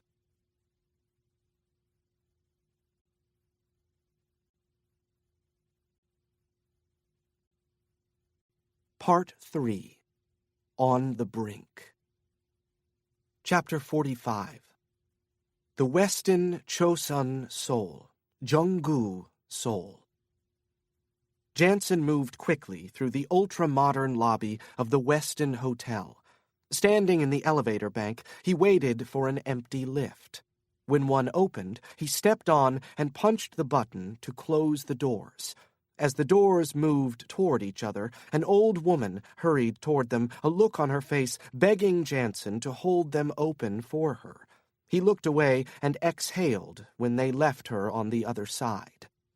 "She'd thank me if she knew how I smelled," he thought, as the elevator ascended to the 17th floor. Standing outside room 1708, he rapped on the door in the manner in which they'd agreed. When the door finally opened, Gina Ji-yun's expression told him all he needed to know about the sight of him. Her eyes drifted to his hairline, where he'd sustained a significant laceration following the blast from Yun Jin-ho's grenade. His heart ached as he recalled the image of the North Korean pulling the pin high over his head, about to sacrifice his life for Janson and Mi-suk. "How is she?" he said as he stepped past her. "Doing better," Gina Jiun assured him. "She's a bit overwhelmed." That was more than understandable. The culture shock alone no doubt landed a number of defectors in the hospital beds of Seoul. Even Janson, who'd traveled widely on every continent except Antarctica, felt as though he were standing on a different planet than the one he was on just 24 hours ago. Janson glanced into the bedroom of the executive suite and saw Mi-suk sleeping sideways, fully clothed, atop the California king-size bed, the bassinet provided by the hotel right at her side. He closed the door and moved back into the sitting room where Gina Jiun was on her knees collecting a couple of cold bottles of water from the minibar. She handed one to Janson, who twisted the cap and drank hungrily. "Mi-suk's papers worked perfectly," he said. "Thank you." Gina Jiun sat at the square wooden table near the sliding glass door that led out to the lanai. Though the curtains were closed, the room was brighter than Janson's eyes could stand, so he dimmed the main overhead light before sitting across from her. "I'm sorry about the house," he said. Gina Jiun rolled her eyes and smiled. "You say it as if you soiled my white carpet by stepping inside with mud on your boots." "I did," Janson said, with a painful attempt to return the smile. "That's why I'm apologizing. The house blowing up, that was all done in order to cover up my initial faux pas." Gina Jiun laughed. It was the most pleasant sound Janson had heard in days. "You and your mom will be reimbursed," he said, "for everything and more. Just toss out a number and give me the name of your bank, and I'll have the amount wired to you within 48 hours. "Who will the wire be from?" "My business." "Cat's Paw," she said, "or the Phoenix Foundation?" Janson masked his surprise. Not a difficult task, since he was too exhausted to exercise his facial muscles. "I only just found out," she said. Janson didn't ask how. He assumed she obtained the news from the same source who provided her the documents that allowed Mi-suk into the country. Without the false South Korean passport, Janson would have had to leave Mi-suk and her baby in Shenyang. Something that would have broken his heart under the circumstances. "I initially thought we had lost more than just the house," Gina Jiun said, following minutes of silence. "I thought we had lost you." Janson saw clearly the emotion in her eyes. She said, "When I finally learned you were alive, I became afraid that it looked as though I betrayed you." "The thought never once crossed my mind," Janson lied. Ultimately, though, he had rolled the dice on the chance that Gina Jiun hadn't betrayed him, even before he'd realized that it was Nam Se-hun who'd stabbed him in the back. Before Janson watched Kang Jung get attacked in her own home by a female Khan's Ops agent, he had no idea whether it was Gina who had tipped off Khan's Ops or not. And he'd been heading straight for the tunnel suggested to him by Gina as his best opportunity to infiltrate North Korea. Nam Se-hun. Putting Janson in danger was one thing. Janson was, and always would be, a soldier. Janson was in the fight. But to allow a 13-year-old girl to be killed, that was quite another thing. Even if Janson could push aside his own betrayal, even if he could forget Yun Jin-ho's story, even if he could erase the memory of Yun dying to save his and Mi-suk's lives, he could never forgive the little man for putting Kang Jung's life at risk, if not directly ordering the attack himself. Regardless what happened in the next 48 hours, Janson would make certain that Nam Se-hun met a bad end. One person, one mission, one redemption at a time. Just now, there were more pressing matters. He'd been in touch with Kayla. Gregory Wyckoff was alive and well and sleeping aboard the Embraer on his way back to the United States. Kayla had also heard from Kincaid, which relieved Janson as much as any news he'd received in his life. Kincaid had called Kayla from Beijing, which meant that, at least for the time being, she was safe. He'd immediately called Park Kwan, who told Janson that he was also in Beijing, along with Kang Jung. Janson's anger over the 13-year-old's continued involvement quickly subsided as he realized she was probably much safer with Park Kwan and Kincaid in Beijing than she would be with her mother or father back in Seoul, at least until this was over. What bothered Janson most, however, was that they'd been separated from Kincaid in Beijing and didn't know where she was. Park Kwan told him what he knew about the excitement just outside Tiananmen Square, which was very little, but he did know there was blood. Fortunately, when Janson put the timeline together in his head, when Kayla heard from Kincaid, and when the incident occurred near Tiananmen Square, he knew she'd survived that particular incident, and that she'd ultimately gotten Gregory Wyckoff safely to Beijing Capital International, though she wasn't there when the Embraer lifted off to take Wyckoff to the United States. So, where is she now? And why hasn't she called? He made a few assumptions. One, that Kincaid didn't know Janson had made it back to Seoul. Two, that she was on her way back to Seoul anyway and didn't want to risk using an unsecure line from a plane, even if only to check in. Three, that she'd assumed her call to Kayla would be sufficient to alert Janson and anyone else who mattered that she was alive. Still, he wished Kincaid hadn't lost her phone. His missing her aside, he felt the need to at least touch base, to keep her apprised, and to finally learn what Gregory Wyckoff knew about Diophantus. Keep her apprised. Something wrong, Paul? Gina Jion's voice was laced with concern. But he didn't turn to look at her. His mind was grasping for something important, something vital. He tried to conjure up a timetable for the hours between Gina Jion's house exploding and his entering the tunnel. He'd been cut off from Kincaid and the rest of the world since then. He had spoken to Kincaid following the attack on Kang Jung, but only to ask her to grab the girl and haul her to safety. Christ, he thought, as his head fell into his hands. He hadn't yet warned her about Nam Se-hun. If something happened to Jessica Kincaid, Janson would never be able to forgive himself. If she were hurt or killed because he'd neglected to caution her, he might as well begin digging his own grave. He leapt out of his seat and rushed toward the phone, but stopped dead. Whom could he call? For the time being, at least, Kincaid remained just out of his reach.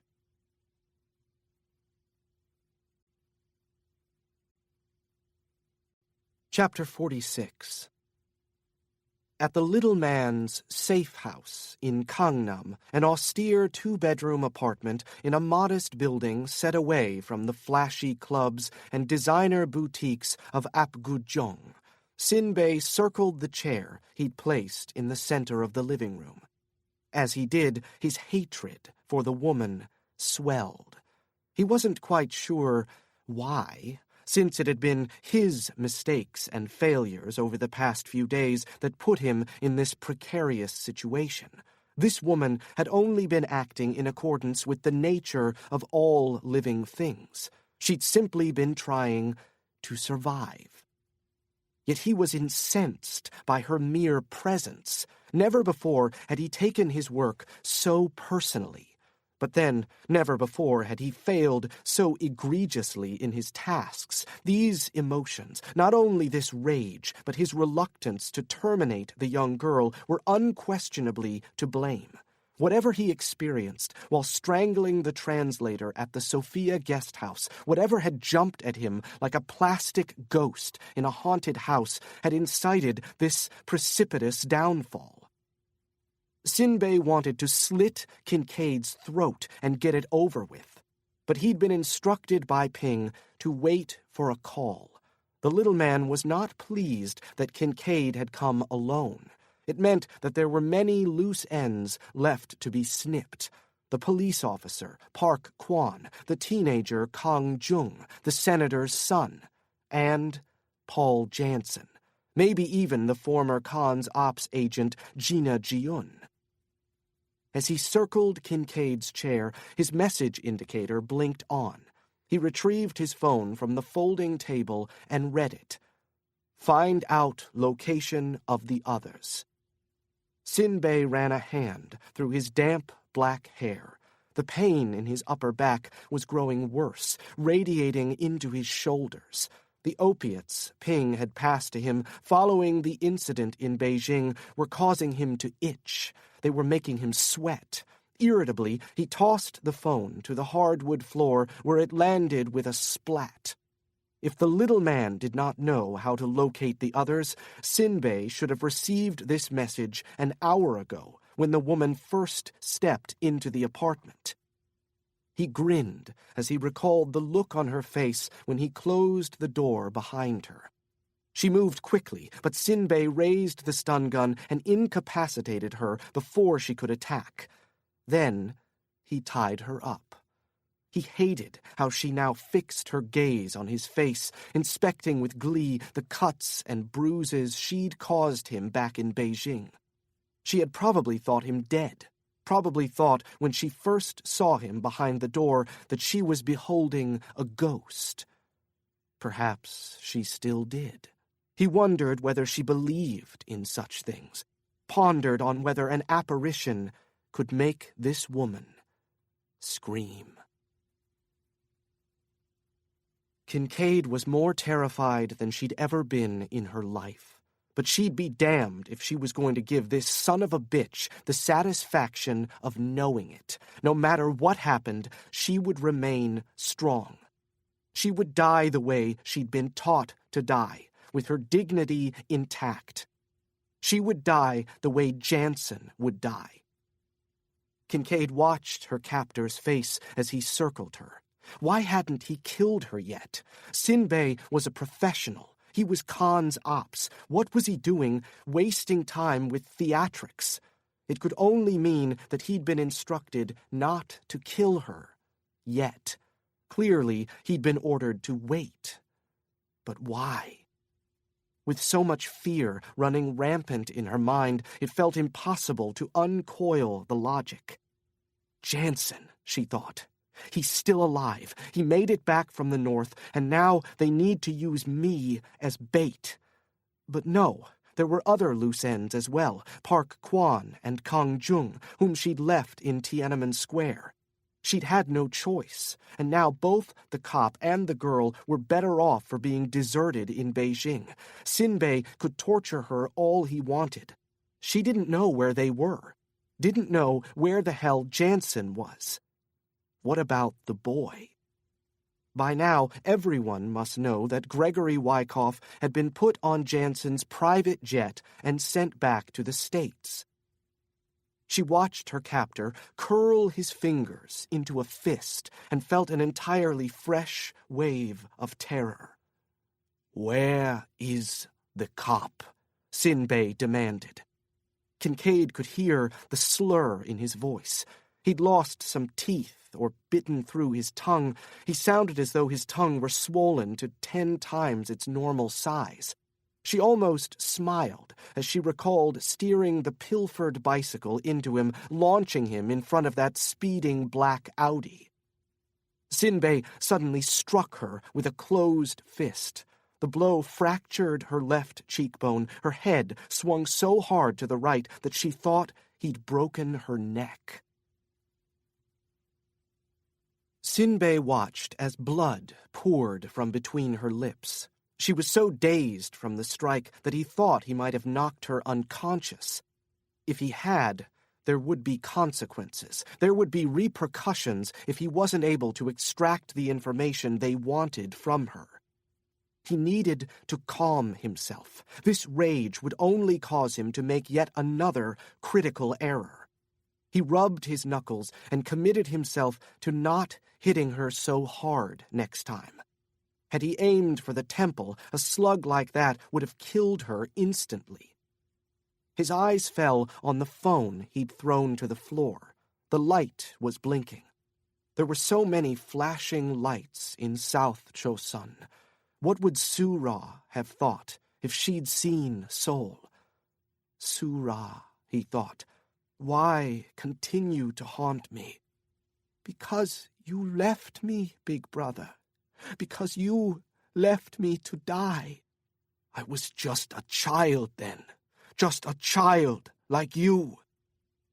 By the time Sinbei escaped from Yuduk, he'd seen so many bodies that death no longer affected him. 1 year earlier, a young man he'd grown up with in Pyongyang became a prisoner at the camp. Like so many new prisoners, the guards quickly recruited him to be a snitch. By then, Sinbei had no tolerance for snitches, so he'd invited his old friend for a walk near the foot of the mountains one late afternoon. They spoke for hours like old friends. Once darkness fell, however, Sinbei casually lifted a rock and struck the young man in the back of the head. He buried the body where he'd buried so many before. But nothing could have prepared him, could have deadened him enough for what was to come. Several months after he murdered his old friend, he was sentenced to the sweatbox for stealing corn. While he was inside, the guards taunted him like never before, tossing lit matches atop his box, pissing through the slats, defecating just feet from his locked door. Then, one gray and rainy morning, the guards grabbed little Sura as she passed by his box on her way to the factory. Although he could not remember what they did to her, where they touched her, how she'd screamed, he still saw clear as day the moment their father tried to come to her rescue. Father had picked a handful of dirt up off the ground and smashed it into the face of one of the offending guards. Immediately, another of the guards knocked Father to the earth with the butt of his gun. Then he and his humiliated colleague dragged Father through the dirt, threw him up against Sinbei's sweatbox. Father, emaciated and dazed, turned and looked through the slats at his son. Father managed to say only the boy's name before the guard placed the muzzle of his gun to the back of his head and pulled the trigger. Before Sinbei could fully register what was happening, he was drenched in his father's blood. Days later, when Sinbei was finally released from the box, he stood on his own 2 feet and walked home. As he washed the blood and bits of skull and brain from his body with contaminated water from the prison well, he resolved to leave Yuduk, one way or the other, soon. Standing in front of a barely conscious Kincaid, Sinbei's eyes were drawn to the still blinking phone. He ignored an incoming call. Instead, he leaned into Kincaid's battered face and in a near whisper said, "Tell me, where is the girl?" Kincaid said nothing. Sinbei suppressed the urge to strike her again. He swiftly moved across the room and retrieved his phone from the floor. The missed call was from Ping. No message, of course.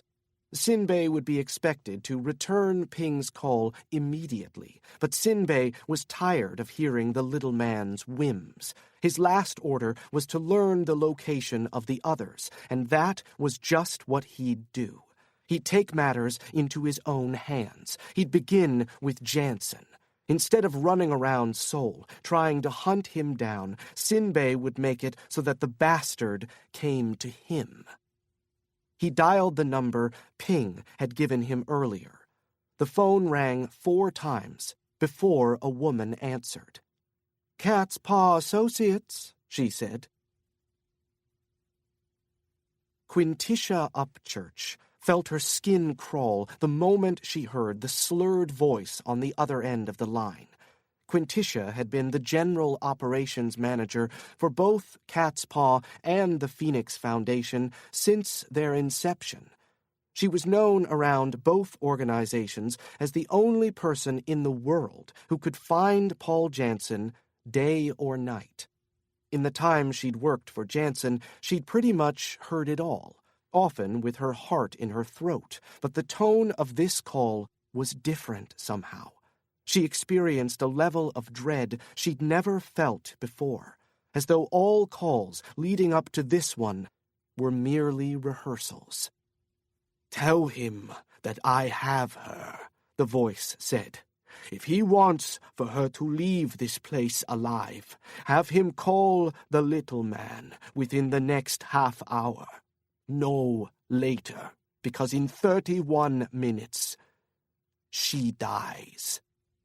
That was the entire conversation, roughly 36 words in all. Not a single name was mentioned during the call, but Quintitia Upchurch understood the message perfectly, and she wasted no time.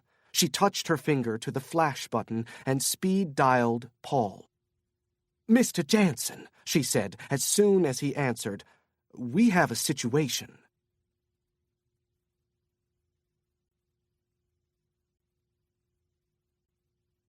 Chapter 47. Nam Se-hun reached across his desk and lifted the ringing phone, expecting to hear Ping's voice when he held the receiver to his ear. The voice greeted him in clearly spoken Korean, but Nam could detect a definite accent, a Western accent, maybe even American, which was odd because Americans, in his experience, sorely lacked an aptitude for foreign languages. Surely a dolt like Edward Clark had not attempted to learn Korean, surely not so much as a greeting. Yet this was Nam's very personal, very private line. "To whom am I speaking?" Nam said in English. "The man who is going to put a bullet into your fucking traitorous skull." Nam Se-hun suddenly began to sweat.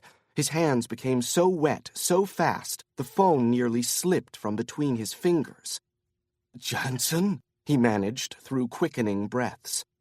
"I would say you're a disgrace to your country, Se-hun, but that wouldn't suffice. You are a goddamn stain on all of humanity." Nam stood from his chair, found himself weak in the knees. He was suddenly overcome by a certainty that Janson was somewhere inside the building.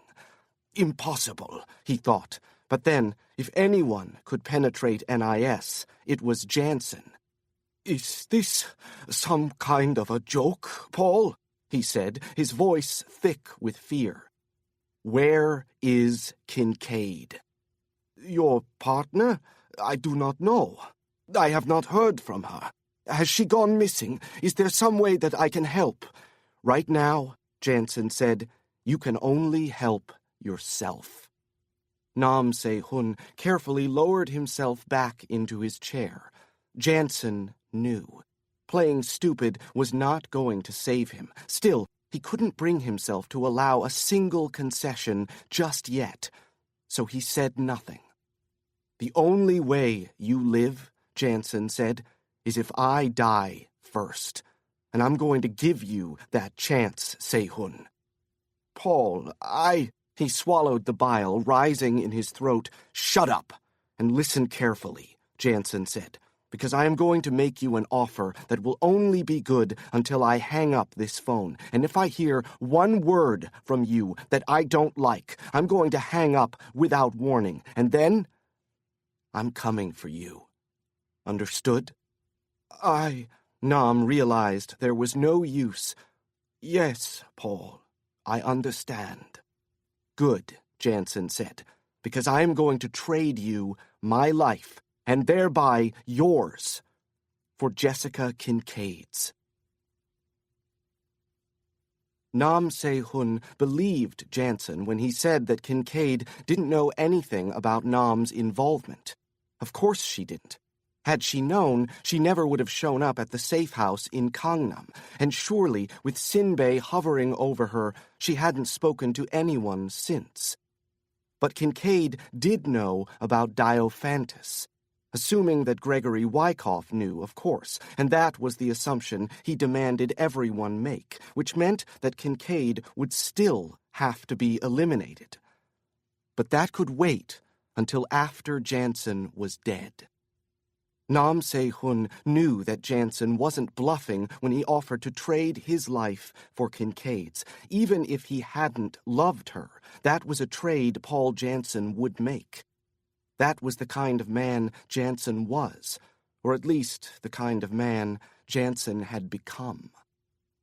When Nam first met Janson, he was a frogman, a U.S. Navy SEAL, a green-faced killing machine who stood out among his teammates during joint U.S. ROK live-fire training exercises at Rodriguez Range, roughly 15 miles south of the Korean demilitarized zone. Nam had been so impressed with Janson that he insisted on meeting the man. During Janson's stay, they dined together regularly, discussing the forgotten war over drinks. Nam quickly realized that Janson was as smart as he was strong, and the two became fast friends. They had been close ever since. Over the years, Nam followed Janson's career the way most men follow professional sports. When Janson disappeared in Afghanistan, Nam Se-hun mourned. 18 months later, when Nam learned of Janson's daring escape from Kabul, he celebrated. When Janson joined consular operations, Nam offered his support anywhere in the world it might be needed. When he learned of Janson's falling out with Khan's ops, Nam Se-hun offered him sanctuary in South Korea. Soon after, Nam heard that Janson considered himself reformed. He'd gone into business as a private security specialist, but his objective was not the accumulation of wealth. It was to aid former covert government agents like himself. Nam Se-hun didn't know what to make of it, but in recent months it had become clear that Janson was no longer the man he'd been. The machine had regrettably gone soft. And now that Janson's interests conflicted with his own, Nam Se-hun only did what had to be done. Still, he knew Janson to be a man of his word, whether that word was posed as a promise or a threat. So Nam would have been a damn fool not to take Janson up on his offer. Had he not jumped at it, Nam would have instantly been reduced to a walking corpse. Now, Nam Se-hun had calls to make. His first call was to Clark's man, Ping. He again warned the handler not to allow Sinbei to kill Kincaid. There was going to be a trade, he told him. Nam would call Ping back in 10 minutes with further instructions. His next call was to Edward Clark himself. Nam knew better than to divulge any details to Clark about the goings-on in Seoul. He simply wanted to instruct him on what needed to happen in the United States. "The jet will be landing in Honolulu to refuel," Nam said. "And I am told that the senator and his wife are still in the islands." "That's correct," Clark replied. "That boy can never make it to the mainland. He can never even make it into his father's arms." "I assure you," Clark said, "Gregory Wyckoff will be taken care of.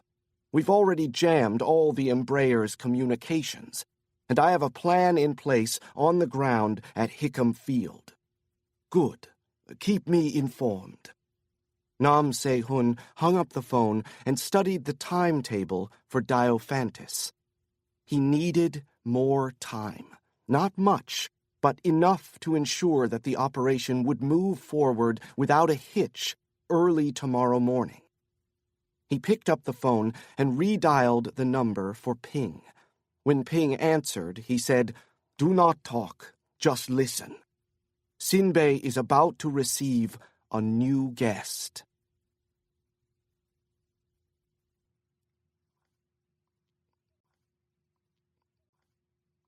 Chapter 48. Nam Se-hun would attempt a double cross, Janson was sure, but it wouldn't involve killing Kincaid right away. Instead, he'd have her followed. He'd make certain Janson was dead before moving on her again. Nam Se-hun may have been a two-faced prick, but he wasn't stupid by any stretch of the imagination.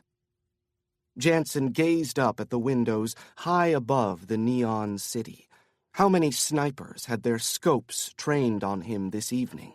Were they Nam Se-hun's men or Edward Clark's agents, or both?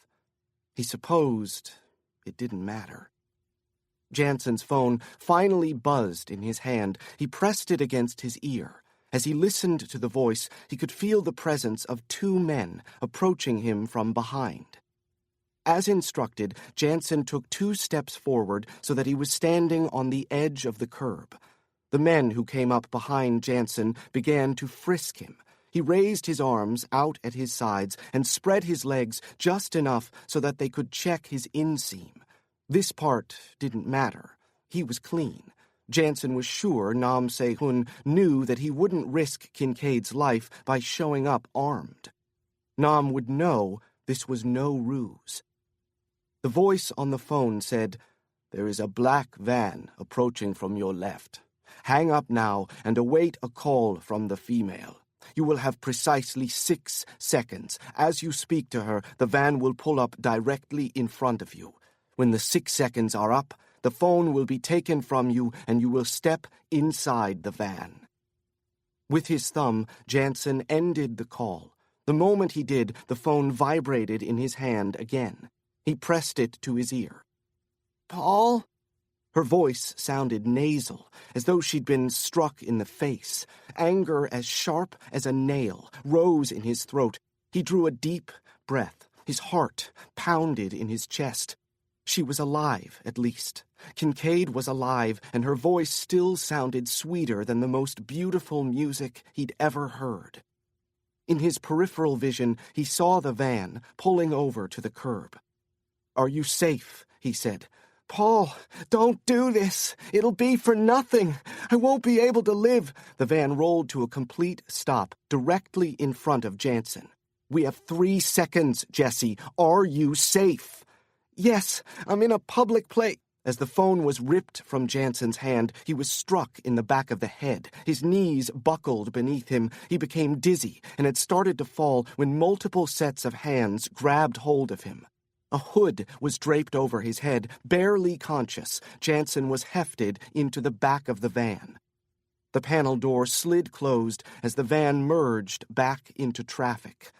Behind the hood, Janson closed his eyes.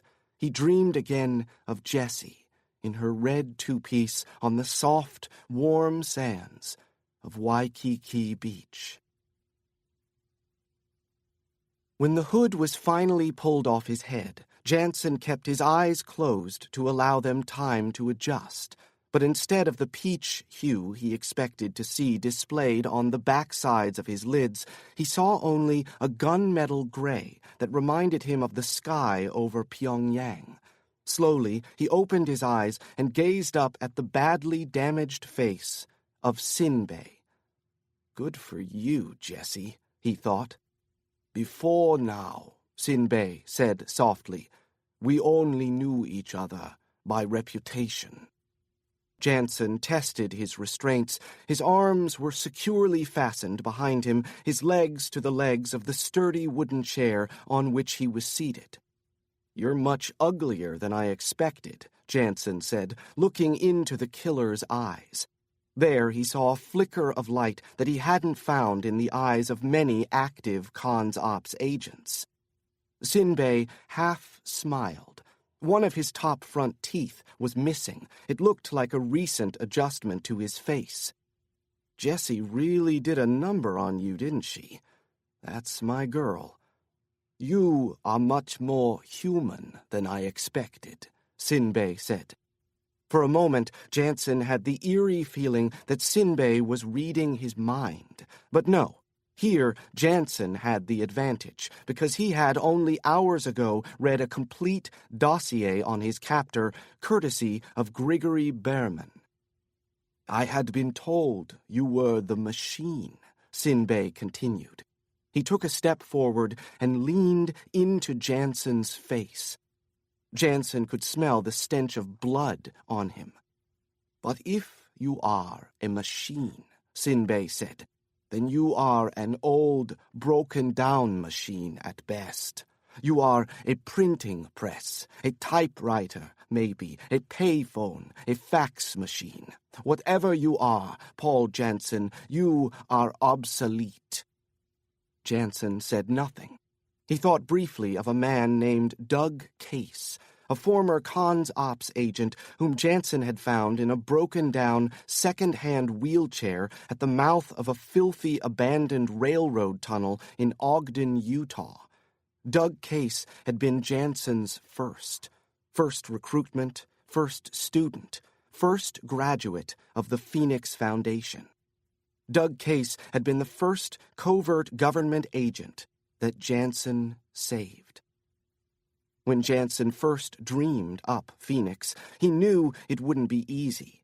Janson's skill set was specific, and if he wanted to atone, he had no choice but to make use of those skills in order to rescue other covert government agents, in order to give them new lives. He'd need money, and plenty of it. In order to earn that money, he'd have to take on dangerous jobs, and dangerous jobs often required the use of force. Sometimes lethal force. Janson was never under any illusion. He knew he'd be tested on every mission, that he could fail in his task with a single pull of the trigger. His business, after all, was rife with moral conundrums, not the least of which was the necessity of atoning for violence with violence. Hence, the Janson rules. No torture, no civilian casualties, no killing anyone who doesn't try to kill us. But regardless of the difficulty, Janson had been determined to evolve. The machine had resolved to become human. That, Janson was convinced, is what Sinbei sees now. That is what's hopefully frightening the living hell out of him. Janson watched Sinbei twist his left cufflink between his thumb and his index finger.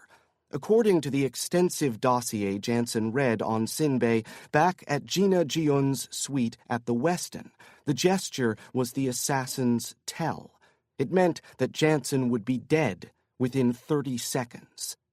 "It's not too late, you know," Janson said, as casually as he could manage. Sinbei's expression was one of mild amusement. "Too late for what?" "It's not too late to atone." The assassin smirked. "Are you a priest?" "No," Janson said, lifting his head and leveling his gaze at him. "There's no religion for men like us. Let's not pretend like there is." Sinbei stepped slowly around to the back of Janson's chair. Janson said, "I was just there, you know." "Just where?" "Pyongyang, the city where you were born. The city you and your family were snatched from in the dead of night when you were just 7 years old. The last place you saw before Yuduk." Janson held his breath, waited for the garrote to close around his throat. He closed his eyes and summoned an image of Kincaid. But instead of Jessie's smiling face, he saw her shouting at him from a distance. "Paul, don't do this! It'll be for nothing! I won't be able to live!" "Tell me," Janson said slowly, "when you escaped from Yuduk, when you fled the north, when you found the American embassy in Beijing, did you tell them that you had left your baby sister behind?" Silence. Janson said, "Did you tell the Americans that Surah remained at Yuduk? That she was close to dying of malnutrition? Did you tell them that?" Further silence. "Did you ask for help? Did you ask the Americans to help you rescue your sister? Did you tell them that you had promised her? That you promised you'd be back for her? That you cut yourself and bled for her so that she'd believe, so that she'd know you were coming back to save her?" Janson could feel Sinbei hovering over him, could hear the assassin's heavy breathing like the sound of a sick and dying animal. What did they do, Sinbei? What did they do for your sister? What did they do for you? When Sinbei remained silent, Janson said, "I'll tell you what they did. They did for you what they did for me. They turned you into a killer." Sinbei leaned in behind him. Janson could smell his breath, could again smell the stench of blood on him. "Do you even know why you're about to kill me?" Janson said. "Do you know why you were going to kill Jessica Kincaid?" "Because you are traitors," Sinbei muttered. "You think so?" Janson said softly. "Really? And what about the 13-year-old Korean girl they tried to kill? Is she a traitor too?" Janson's voice rose several octaves along with his anger. "Tell me, Sinbei, who did she betray? What has that little girl done that she deserves to die?" Sinbei said nothing. "We are all machines to them, Sinbei. We are all just machines to consular operations. We are all just machines to Director Clark. We are all just machines to be turned on and off at will. We are all just machines awaiting instructions to kill.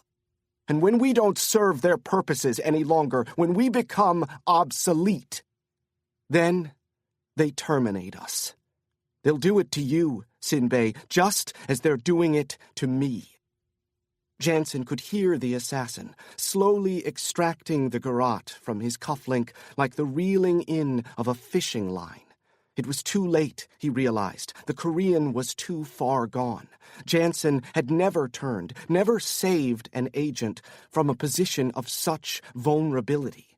What could he say? What could a dead man have to offer the living?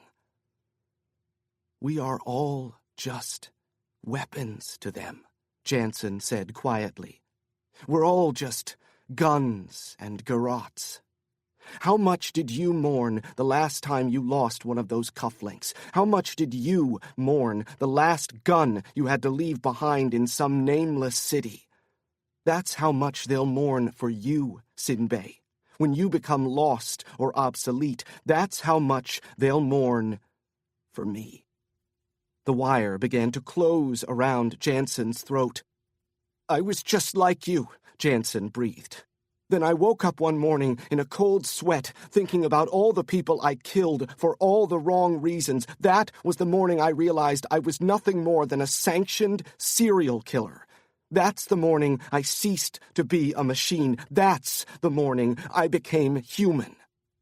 "It is too late for me," Sinbei said, as the garrote sliced into the outer layer of flesh around Janson's throat. Janson felt his face burn red, felt every part of his head turning to fire from his neck to the top of his scalp. This was it, he knew. This was the end. "You should know," Janson said, struggling for breath, "why you're about to murder me. You should know why you were asked to kill Kincaid and the 13-year-old girl. You should know." Janson struggled to get out the final few words of his plea. "You should know about Diophantus."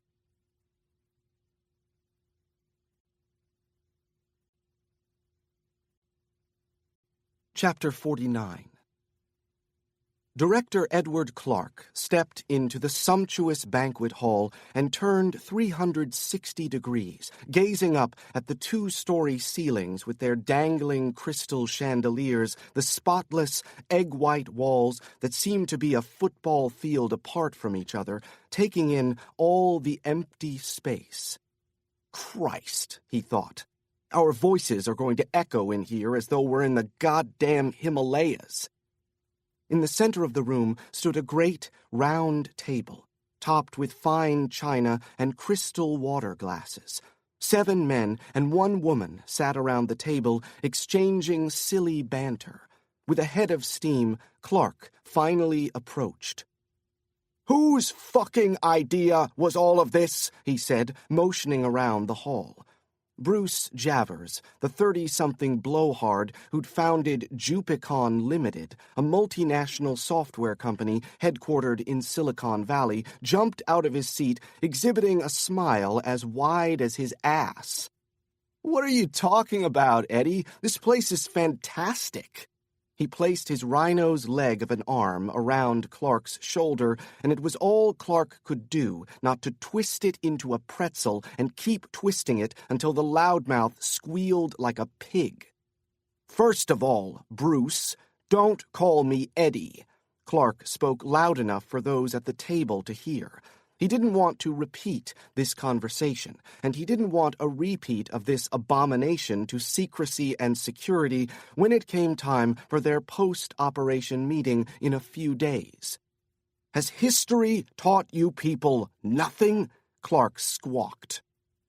Milhouse Hastings, CEO of defense contractor Leverton Wells, and another heart attack waiting to happen, looked up in surprise. "You people?" Milhouse said. "What do you mean by you people?" Clark had fucking had it. This was a long time coming. "I mean, you filthy rich, white-bread dumb fucks who hold clandestine meetings that make the royal fucking wedding appear unpretentious." "What are you trying to say, Ed?" This from Jacob Paltrow of Norvo Incorporated, the biotech giant that would one day make environmentalists consider giving Monsanto the Lady Bird Johnson Award. "What I'm saying is," Clark shot back, "did all of you sleep through the 47% debacle? Look at this goddamn room. For all we know, Jimmy Carter's grandson could be sitting behind that wet bar taping this entire meeting for Mother Jones. Hell, he could be standing there in plain sight, and we wouldn't be able to see him without binoculars given the size of this fucking place." Bruce Javers laid one of his beefy hands on Clark's shoulder again. "Relax, Eddie. We had the place swept half an hour ago. It's cleaner than the Duchess of Cambridge's Shut up, Bruce.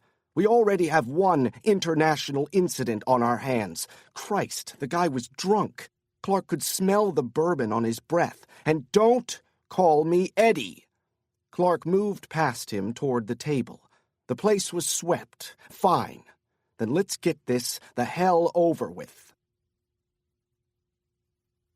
"Firstly," Clark began 10 minutes later, "I want to thank everyone at this table for their patriotism." What a crock of shit, he thought, as he continued with his preamble. The titans of industry sitting around the table, Bruce Javers, Milhouse Hastings, Jacob Paltrow, had lent their financial support to this operation for one reason and one reason only, to advance their bottom lines. Granted, Clark agreed with their conviction that the current administration wasn't doing enough to combat the systematic data theft and cyber espionage being committed against their corporations by the Chinese government. The 3 American companies represented at this table alone had been victimized to the tune of hundreds of billions of dollars. Hence, Diophantus. Collapsing once and for all, the North Korean regime would create a unified Korea, one governed by an American ally, the democratically elected administration in Seoul. Once Korea became whole, the United States would have a friendly nation right on China's border, a strategic boon for America, a nightmare for the Chinese. No longer would their cyber crimes against U.S. industry go unchecked, but even then, to call these three patriots, well, that was almost laughable. "Without your support," Clark continued, "this operation would never have been possible." Clark considered himself the only patriot in the room. Sandy Hildreth, the NSA director, was being paid handsomely for his role. Ella Kwan was gunning for the position of director at the Central Intelligence Agency, and Douglas Albright, well, he simply wanted war. He'd been the administration's loudest critic when the president announced budget cuts for the Department of Defense. Albright was banking on becoming defense secretary once the right party took office, and he wanted to inherit a military that could fight at least 2 wars at a time.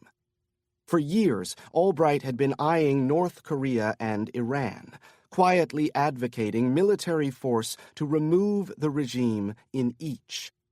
Word around the DoD was that Albright also had his sights set on Pakistan and half the Middle East. Clark cleared his throat and took a swallow of ice water. "Now, as you all know, we are not at this table to celebrate. That would be premature. However, we are here to discuss the next phase of Diophantus, which is just as, if not more, crucial to our success." Opposite Clark, the blowhard Bruce Javers looked to be tuning out. But it didn't matter. He had a seat at the table because of his money, not his mind. With Congress watching every last penny being spent, an operation like Diophantus would have been impossible to keep secret otherwise.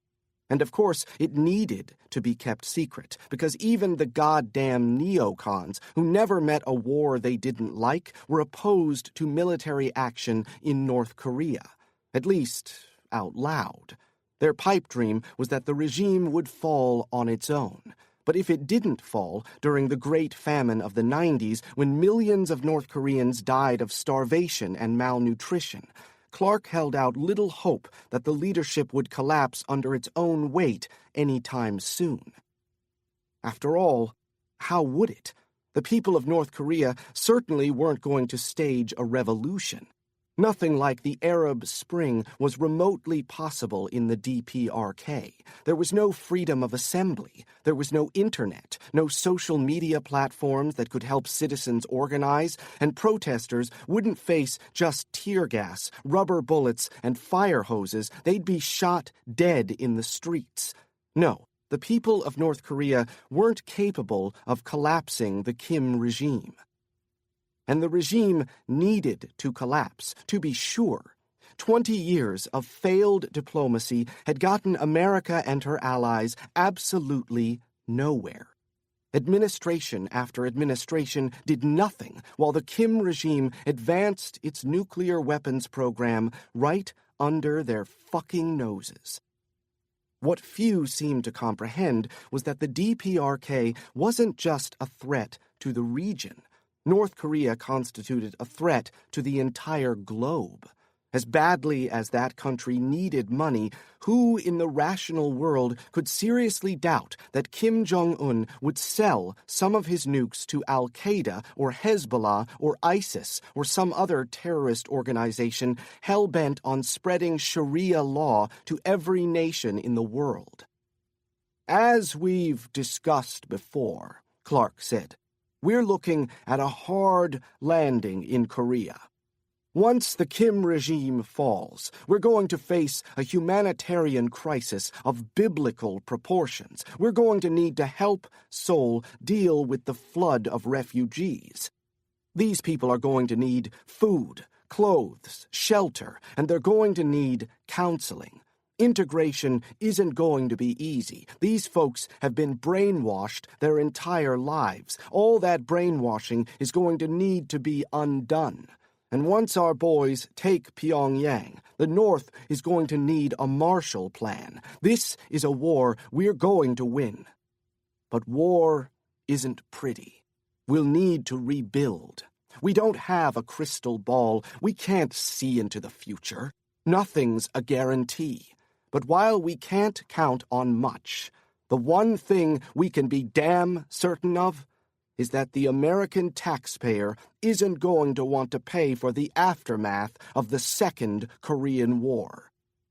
Edward Clark folded his hands on the table in front of him and looked at Javers, Hastings, and Paltrow one at a time. And that, once again, is where you gentlemen, and your checkbooks, will come into play.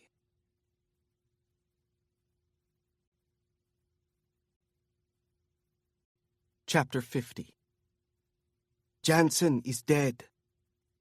Nam Se-hun took a deep breath and savored Ping's words. He received no pleasure from having his old friend killed, only relief, because Janson had made it clear that if he lived, Nam would die, and Nam Se-hun's country needed him. His life was only now getting started. In a few months, maybe even in a few weeks, Nam could finally emerge from the shadows and take his rightful place in history. "Thank you," he said into the phone. "Now we must deal with Kincaid." "Sinbei informs me that Kincaid has returned to the area. She has the building under surveillance, but she has brought the Seoul police officer. In Sinbei's condition, he cannot eliminate them both. He will need assistance. In fact, he should immediately be extracted. We believe he suffered broken bones in the accident, maybe even serious internal injuries. Besides, too many South Koreans have seen his face. Now that the cop is involved, I would like to get him out of Seoul as quickly as possible." Nam Se-hun sighed. "Very well. I will contact Clark and have him send 2 of his people to the location." "And Sinbei?" "He is to remain until they arrive, of course. Then he may return to Shanghai for medical attention." "The little man will have Clark send 2 agents to clean up." Sinbei stretched his neck as he listened to Ping over the phone. The pain from the injuries he received in Beijing was getting worse, and he told Ping so.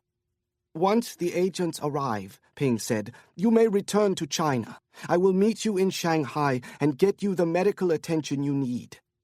There was a lengthy pause, followed by a barely audible sigh.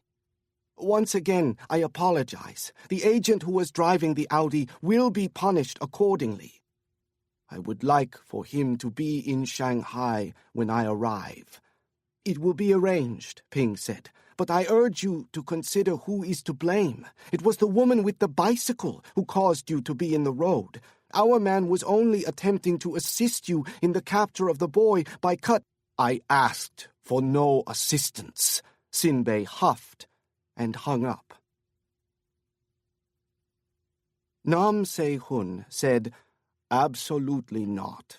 Do not even consider leaving Seoul." Ambassador Owen Young remained quiet on the other end of the line. Then he said, "With due respect, we discussed this a long time ago, and that was before you permitted one of your translators to overhear our plans." "You just finished telling me that everyone has been dealt with," the ambassador cried. "I beg you, at least allow me and my chief aide to take leave. Jonathan is the one who caught our eavesdropper in the first place. Without his help, we would not even have known Diophantus was in jeopardy. It is far too risky at this point. If the American ambassador is seen fleeing Seoul less than 24 hours before the conflict, it will implicate us all." "You speak of risk," Young hissed. "You are putting our very lives at risk by not allowing us to leave the capital." "Do not be absurd, Ambassador. With the aid of American forces, this war will not last a week. But it is war, and I have family, goddammit. I have children. And they will be safe, Ambassador, because the North will never get anywhere near Seoul. We do not know all their capabilities. You are wrong. You do not know all the North's capabilities. I do. You are speaking to the National Intelligence Service's head of North Korean affairs. Or have you forgotten? North Korea is an intelligence black hole. Nam Se-hun wanted to reach into the phone and grab Young by the throat. Do you really believe that, Ambassador? What if I were to tell you that I have been running a deputy director in Pyongyang for the past 5 years? Ambassador Young fell silent once more. Nam Se-hun felt something shift in his gut. This was a secret he had kept close to the vest since the very beginning. Other intelligence agents in North Korean affairs knew about Nam's people in the Guard's command and the Ministry of State Security, but no one knew he had someone in the leadership at the palace. Nam hung up the phone.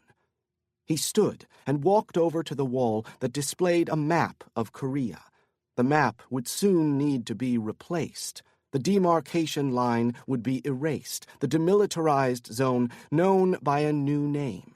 After a century of occupation and division, Korea was once again about to become whole. And Nam Se-hun would be the man responsible for returning the peninsula to its long-forgotten glory.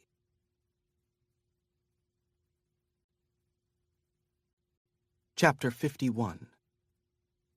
Kincaid badly wanted to see Janson, but it would have to wait. Just now, she was needed as a lure.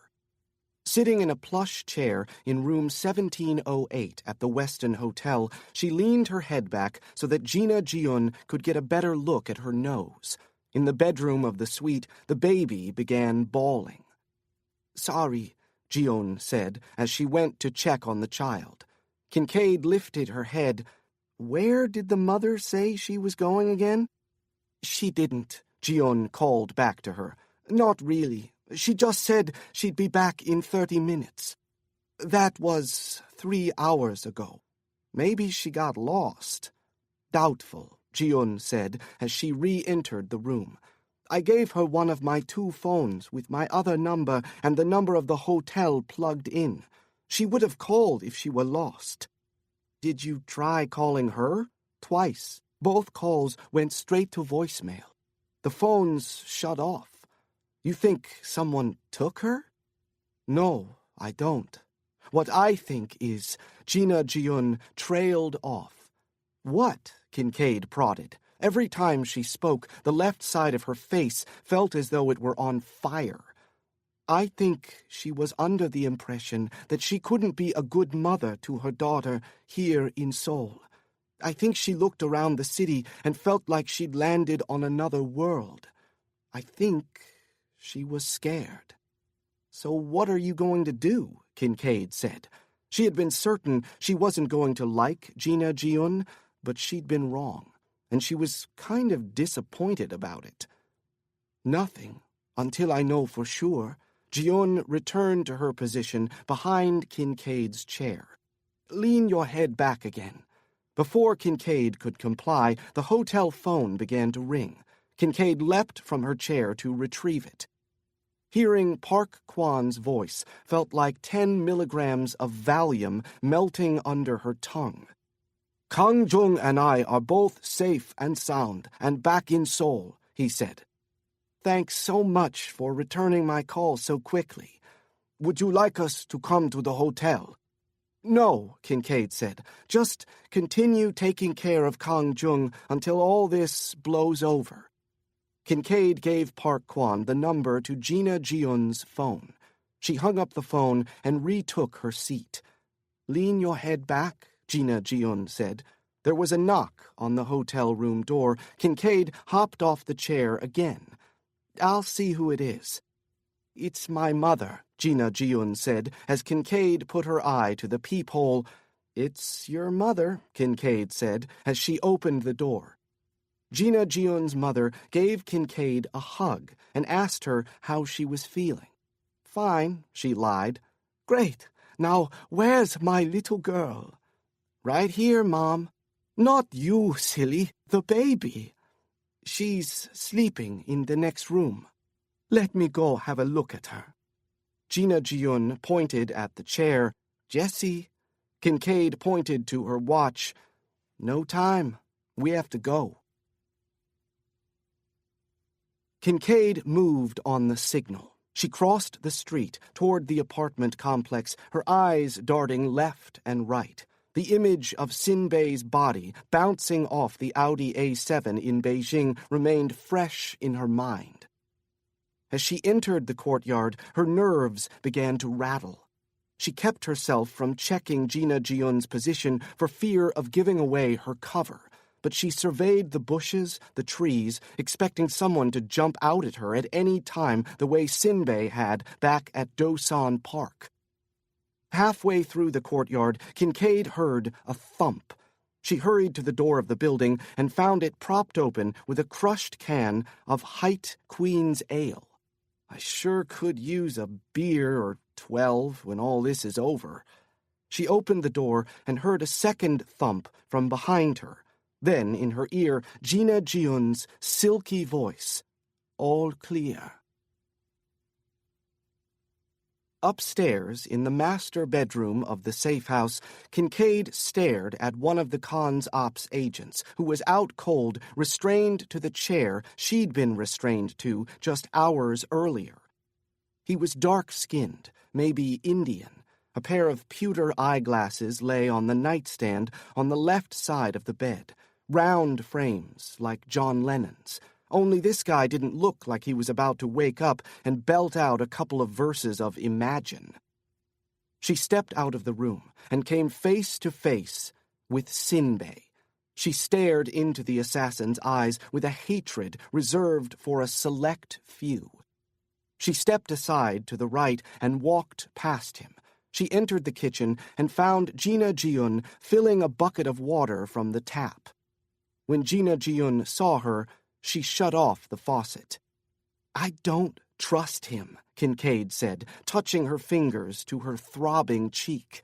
Gina Jiun tilted her head and looked at Kincaid with sympathetic eyes. Finally, she sighed. "Your presence has been requested in the second bedroom," she said, lifting the heavy bucket out of the sink. Kincaid bit down on her lower lip. She wasn't entirely sure she trusted Gina Jiun either. Silently, she moved to the back of the apartment, tapped on the door to the second bedroom, and entered without waiting for a response. The second Cons Ops agent, tied up to a similar chair as the first, was just beginning to stir. He lifted his head groggily before it fell forward against his chest.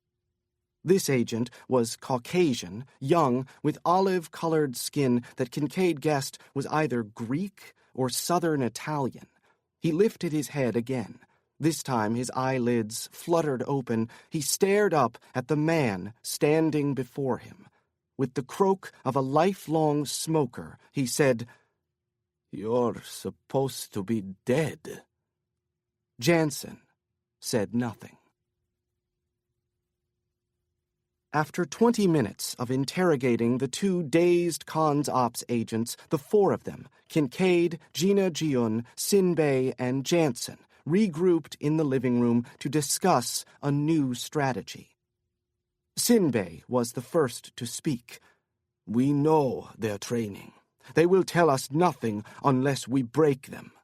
Gina Jiun said, "I prepared a bucket. It's in the kitchen." Kincaid swallowed hard and turned to Janson.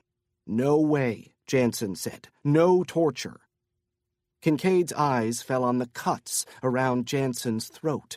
Following Sinbei's attack in the coat room, she'd suffered similar lacerations, but fortunately she'd been spared the sight of them until they had sufficient time to scab over. Gina Jiun said, "Paul, They're leaving us no choice. Janson shook his head. There's always a choice. Kincaid glanced at Gina Jiun. Was she really going to protest against the Janson rules? She was a Phoenix Foundation graduate. She should know better. Sinbei stepped away from the conversation. Kincaid remained unclear as to just how Janson had turned him. Janson had only told her, "He's a lot more like you and me than either of us could have imagined." Gina Jiun said, "What about protecting Seoul? What about the greater good? We know the what, but it does us no good without knowing when and how and precisely where." "No civilian casualties," Janson said. "No killing anyone who doesn't try to kill us. No torture. No exceptions." Janson folded his arms across his chest, a sure sign Kincaid knew that he wasn't about to budge on this issue. Although she understood him, probably understood him better than anyone else in the world, at least as well as anyone could understand Paul Janson, she had to admit their options were few, and time was fast running out. Maybe they don't even know the details of Diophantus. Janson shook his head again. One of them does. Probably Vic Pawar. I know Clark. He's not going to have trusted Nam Se-hun well enough to leave the entire operation in his hands, especially if he was allowing Nam to control some of his agents. Believe me, Clark isn't unrepresented here in South Korea. "What about Sinbei?" Kincaid said. "They haven't seen his face. They don't know you turned him." Janson gave her a sideways glance that said, "We can't trust them alone together." Kincaid understood. Sinbei may have turned, but he was fragile. With the right psychological pressure, an experienced agent like Vic Pawar could turn him back. No one spoke for several minutes. Finally, Janson unfolded his arms and turned to Gina Jiun. "Get me the bucket," he said. Janson didn't so much as glance in Vic Pawar's direction as he stepped into the room and set the bucket down on the floor. His body language, however, exuded reticence. Any objective observer could see that Janson was uncomfortable with what he was doing, disgusted even. There was a self-loathing in his eyes, an inwardly directed anger evident on his face. His sluggish movements as he tossed the double mattress aside betrayed the turmoil in his mind. As he separated the plywood from the rest of the bed frame, he mouthed a silent curse at himself, shook his head like a drenched dog as though he were attempting to free himself from whatever was weighing him down. After testing its strength, Janson arranged the plywood lengthwise at a moderate angle, then lifted the heavy bucket of water and set it down next to the plywood's lower edge. He took a step back to appraise his work, a tear plainly forming in the corner of his left eye, his mouth set in a severe frown. "I'm not going to lie, Vic," he said quietly, without looking at his prisoner. "I'm not going to pretend you have this coming in order to appease my own conscience. No one has this coming." Janson finally gazed up at Vic Pawar. He looked at him as he'd looked at so many others during his years in consular operations, expressionless, not like a human being beholds another, but like a machine. Janson said, "But I'm also not going to pretend that I have all the time in the world to convince you to talk, because I don't. You know that at least as well as I do." Janson stepped over to the bedroom door and rapped on it 3 times. "My conscience," he said to Vic, "will just have to accept that I'm doing this for the greater good." Gina Jiun entered the room and handed Janson a stack of clean forest green towels. Janson thanked her and said, "In 2 minutes, bring in Sinbei and the rope and cords. This is a 3-person job. If we do it right, Vic lives. If we do it wrong, he dies. Let's agree to try to do it right." When Gina left the bedroom, Janson turned to Vic with something close to compassion in his eyes. "Ever do this before?"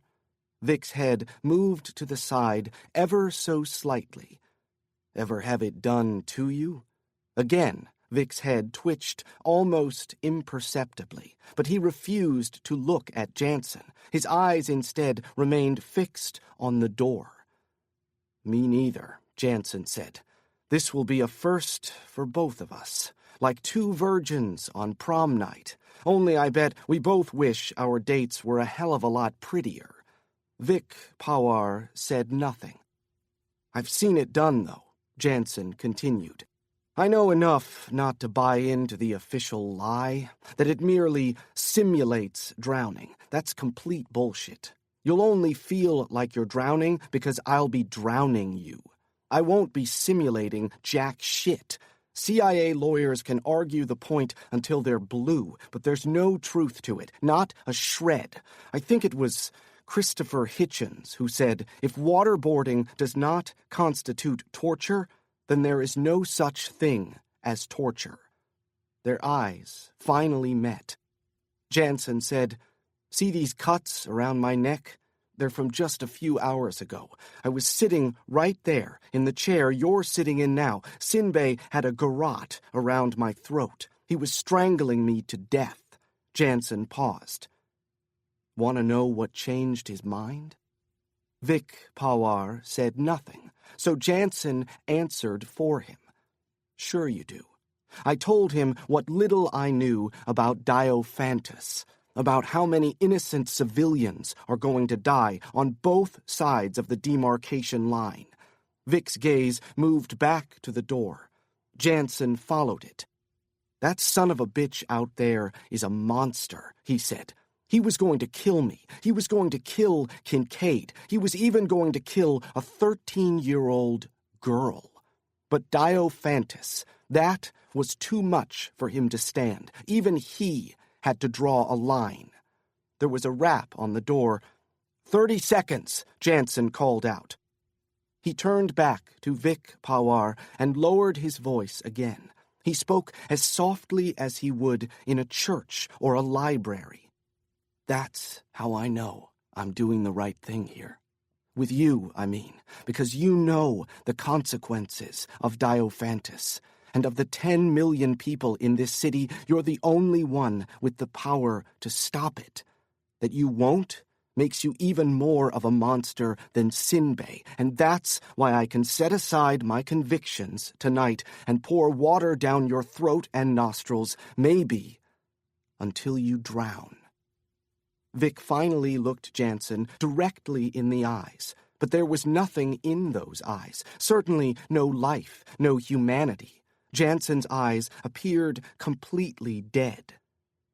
"I'm sorry for what's about to happen, Vic," he said in a mechanical voice. "I truly am, no matter how much of a monster you are." Another rap on the door. 10 seconds, Janson called out. He looked back at Vic. "I'm sorry that I am about to torture you.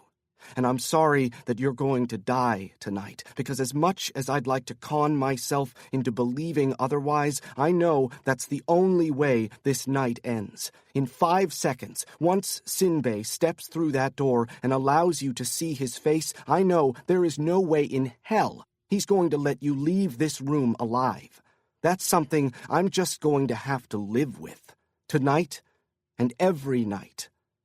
Until I die." Janson shrugged and hung his head. "So what, right? It's no secret that I already live with a whole hell of a lot worse."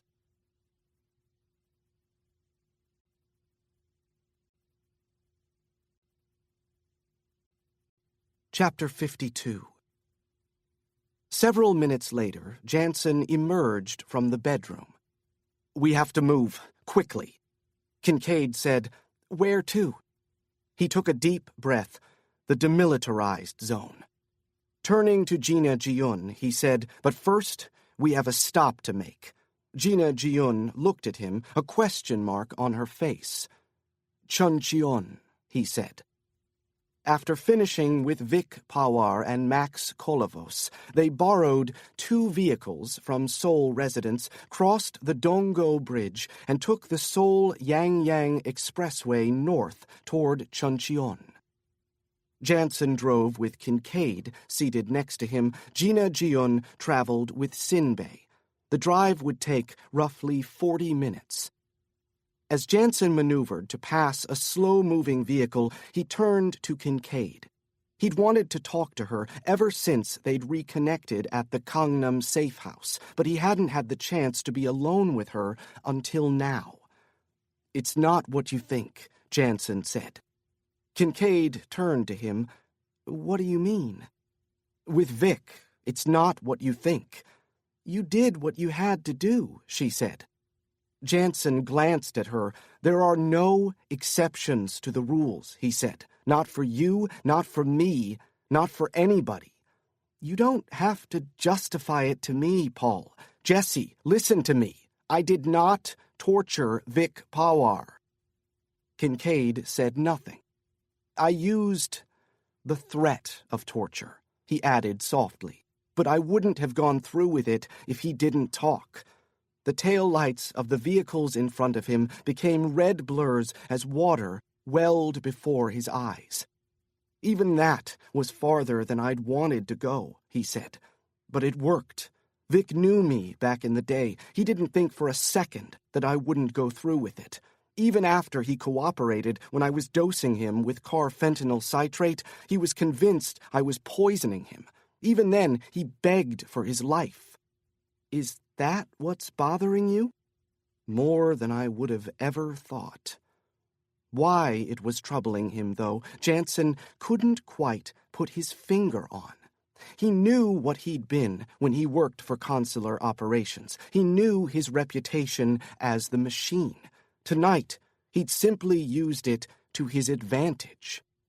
"What bothers me, I think, is that Vic had heard the rumors about me, about Phoenix. But he didn't believe them. Vic didn't believe I could have changed all that much." "But you have," Kincaid said. "Completely. Totally." Janson kept his eyes on the road. He envisioned the 2 North Korean soldiers he'd encountered in the demilitarized zone. The one who had fried on the electrified fence, the one he'd shot through the head.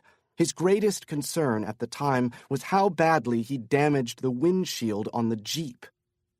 He heard Heath Manningham's voice in his head. "Walked away, did you? Tell me, how many have you done since you walked away?" "Sometimes I wonder just how much," he said. It was 3 a.m. when they finally reached Chuncheon. Janson pulled the car into the gravel lot in front of Cal Auster's place, with Gina Jiun directly behind him. Janson got out of the car. "Stay here," he told Kincaid. "This should only take a few minutes." As he started up the drive, Gina Jiun fell in beside him. "What's the plan?" she said. "Well, the equipment we bought from Cal was defective, so I'm going to ask him nicely to replace it." "How was it defective? Khan's ops took it all after they blew up your house. Or were you holding out on me when you told me that?" "No, they took every last thing you'd stashed in the barn. In hindsight, I'm very sorry I made you keep your equipment out there. As far as I'm concerned, Cal insured me against theft. And if he disagrees? If he refuses to replace anything?" Janson lifted a shoulder. "I'm confident he'll eventually come around." Janson pressed the doorbell several times. The chime was good and loud. "By the way," he said to Gina as they waited, "what were you and Cal discussing in private when I went topside? You two have a thing together?" "God, no. He asked me if I'd reconsider." "Reconsider him?" "Reconsider working for him." When the door opened, Cal Auster stood in its frame, with his arms out. He wore an open, terry bathrobe over flowery-patterned boxer shorts. Salt-and-pepper chest hairs poked out over a badly stained white tank top.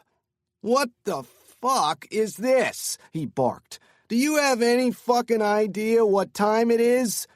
"Time to open the store," Janson said, pushing past him. "Hey!" Cal Auster shouted. He reached into the side pocket of his bathrobe and came out with a subcompact 9mm, what some referred to as a pocket pistol. With his back to Cal, Janson swung his left leg around in a wide arc, the heel of his combat boot connecting with Cal Auster's knuckles. The pocket pistol flew in the direction of the front door, and Gina Jiun swiped it from the air. She tossed it underhand to Janson. "Fuck!" Cal Auster cried, baring his yellowed teeth. "You broke my fucking fingers!" "You should have thought of that before you pulled a gun on me, Cal." "What do you want, anyway? What are you here for, Paul?" "The equipment I purchased from you, it was stolen from me." "How is that my problem?" "It's not your problem," Janson said calmly. "I'm your problem." Janson raised the gun. "You gonna help me, Cal?" Cal Auster cackled. He looked from Janson to Gina and back again. "What are you going to do? Kill me? You're not going to kill me, Paul. Maybe 10 years ago, but now? Now I've got your number. You're a fucking Boy Scout. Hell, you're a goddamn brownie." "I don't have much time," Janson said, "which means you have even less. Take me to your stash, or I promise you, I'll make you regret ever being born." Cal Auster grinned. "Make me regret being born, huh? And how exactly are you going to do that, Paul? Don't you remember your own rules?" He raised his left hand, which had its fingers still intact, and began counting off. "No killing civilians, no torture, no killing anyone who doesn't first take a shot at you." Auster took a step forward. "According to your own code, Janson, Uncle Cal is fucking bulletproof." "Tell me, Uncle Cal, have you sold Chinese-manufactured AK-47s to the North Koreans recently?" "What the hell business is that of yours?" "Come on, Cal. You know I have a soft spot for weapons dealers. Don't make me do this." "Fuck you, Paul," Auster said, lowering 2 of his 3 fingers. Janson drew a breath, narrowed his right eye, and aimed at the last finger standing. He squeezed the trigger. Cal Auster screamed, louder and longer than the soldier who'd fried on the electrified fence in the DMZ. Blood spurted uncontrollably from Auster's hand. Janson's eyes fell on the middle finger sitting on the floor. "Gina," Janson said, "you want to help him with all that blood?" As she ran into the kitchen for towels, Auster cried, "What the fuck did you go and do that for?" "Your weapons fired on me in the DMZ. Your AK-47s tried to kill me, Cal. Therefore, the Janson rules don't apply." Janson took a step toward him, placed a hand on Auster's stooped shoulder. "Now, when Gina comes back, she's going to help staunch the bleeding. Then, you and I are going straight to your stash, or else." Tears streamed down both sides of Auster's face. "Or else what? You gonna shoot another finger?" "No," Janson said evenly. "Next time I'm going to aim substantially lower, at something slightly skinnier and a whole lot shorter."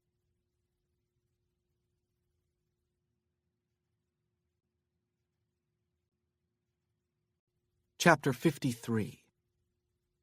On the drive north toward the DMZ, Gina Jiun's cell phone rang from the back seat.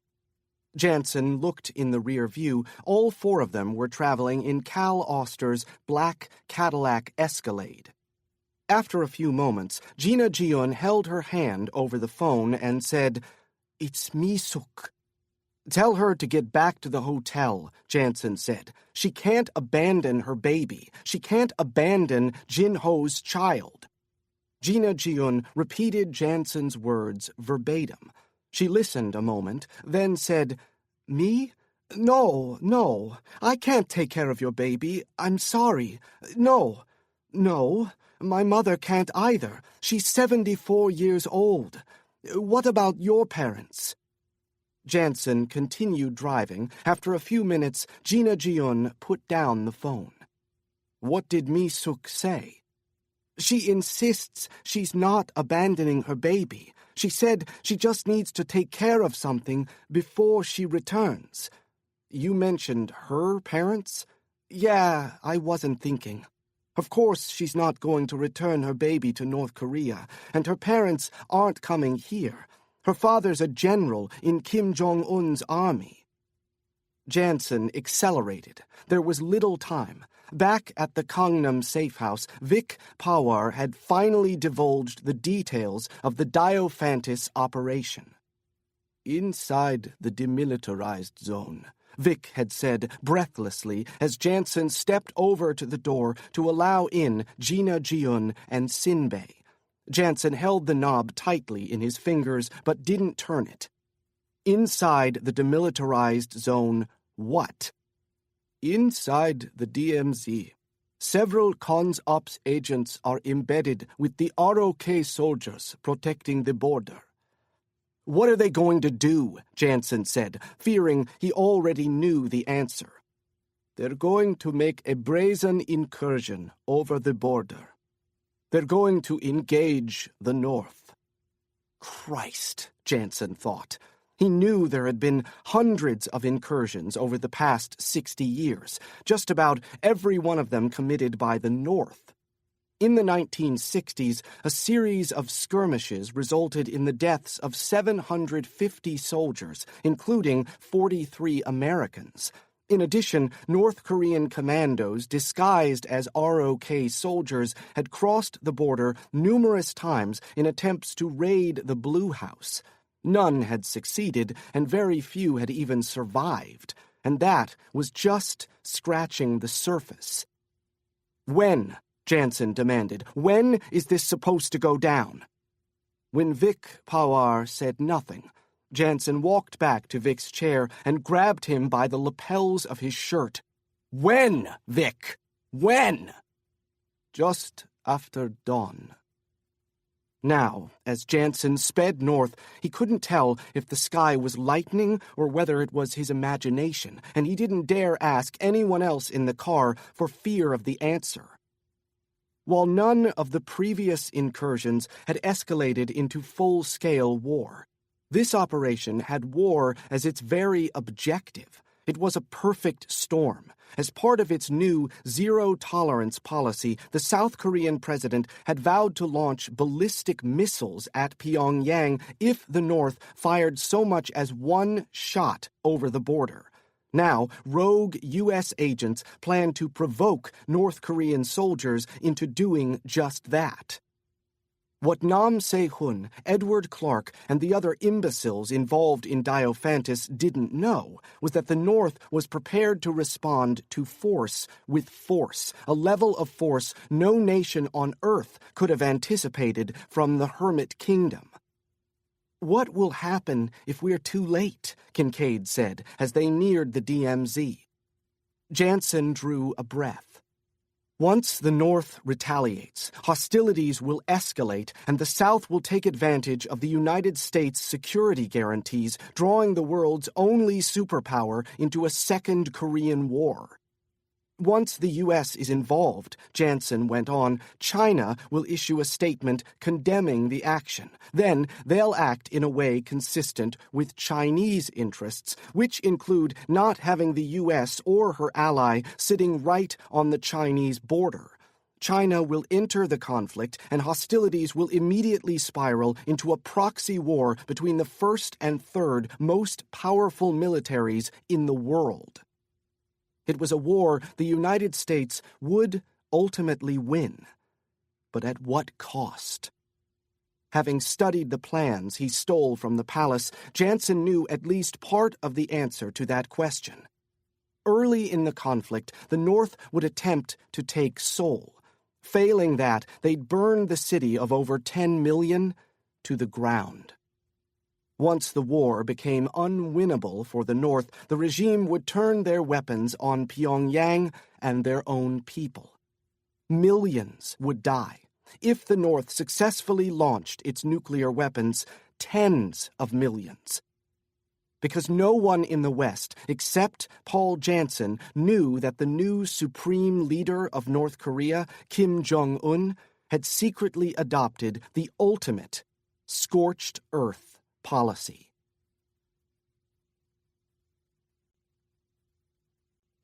Chapter 54. Janson slashed through the dense mist hanging over the demilitarized zone, one of Cal Auster's M15s slung over his shoulder. He listened for shots, but heard only Kincaid's footfalls as she thudded against the dampened earth just behind him. In the distance, Sinbei and Gina Jiun were swallowed by the fog. Janson wished for a moment that they hadn't separated, but it was the right call. Dawn was fast ascending on the horizon, and they needed to find the embedded agents before the first shots were fired. In less than 10 minutes, however, Janson realized it was an impossible mission. There were too many soldiers, spread out in too many directions. There was too much ground to cover in too little time. The darkness and fog were working against them. It was difficult enough to see a few feet in front of them, let alone spot an individual soldier who looked as though he was on the verge of firing. Even if they did spot him, could they stop him in time? Only with a perfect shot in far from perfect conditions. The team regrouped, all four of them breathing hard. "It's no good," Janson said. "We'll never find them in time." "What do we do?" Kincaid said. Janson thought about it with his hands on his hips. "We've got to warn the North. If we can't stop the incursion, the only way to prevent a full-scale war may be to keep it from escalating." "How the hell do we do that?" "Pyongyang. Look, the palace doesn't want a regime change. They may be prepared to invade on the slightest provocation, but if they knew about Diophantus being a product of a rogue U.S. intelligence agency, they'd know it was a fight they ultimately couldn't win. Sure, they might burn Seoul and eventually Pyongyang to the ground, but they'd die in the fire. They don't want that. They want reunification with Kim Jong-un as the supreme leader of all Korea. The North's invasion plans are predicated on theirs being a surprise attack. If they know the South is ready for them, they'll hold back. At least, I hope so. As I see it, it's the only chance we have. How are we going to warn the palace? "Gina," Janson said, "call Mi-suk back. Ask her what her father's full name is and where he might be located at sunrise." "What are you thinking?" Kincaid said, as Gina Jiun dialed Mi-suk. "I crossed into the North before," Janson said. "I can cross into the North again." Gina Jiun spoke a few words in Korean, then lowered the phone. "Her father's name is General Han Yong-chol. This morning, he should be somewhere near the joint security area." Janson nodded as he contemplated what that meant. No tunnels. The tunnel would eat too much time off the clock. That was a relief. If Janson never set foot in another tunnel the rest of his life, he'd be content. The joint security area was convenient given their current position, but it was highly dangerous territory. He'd likely be shot at from both sides of the border. He'd need some sort of a diversion. He looked from Gina Jiun to Sinbei to Kincaid. He made a decision. "Gina, you're with me." Kincaid shot him a look. "Sinbei, I need you and Kincaid to provide cover." "Why am I remaining behind?" Kincaid protested. because unless you speak fluent Korean, General Han is going to be carrying 2 dead Americans back to the palace instead of a warning. Through his field glasses, Janson watched the joint security area with growing unease. Crossing the demarcation line there looked to be an impossibility. Even with Kincaid and Sinbei providing suppressive fire, North Korean reinforcements would be on him and Gina in seconds. He lowered the field glasses and sighed. We can't fight our way through, and a simple diversion won't work. So what do we do? That leaves us only one option, Gina. And that is surrender.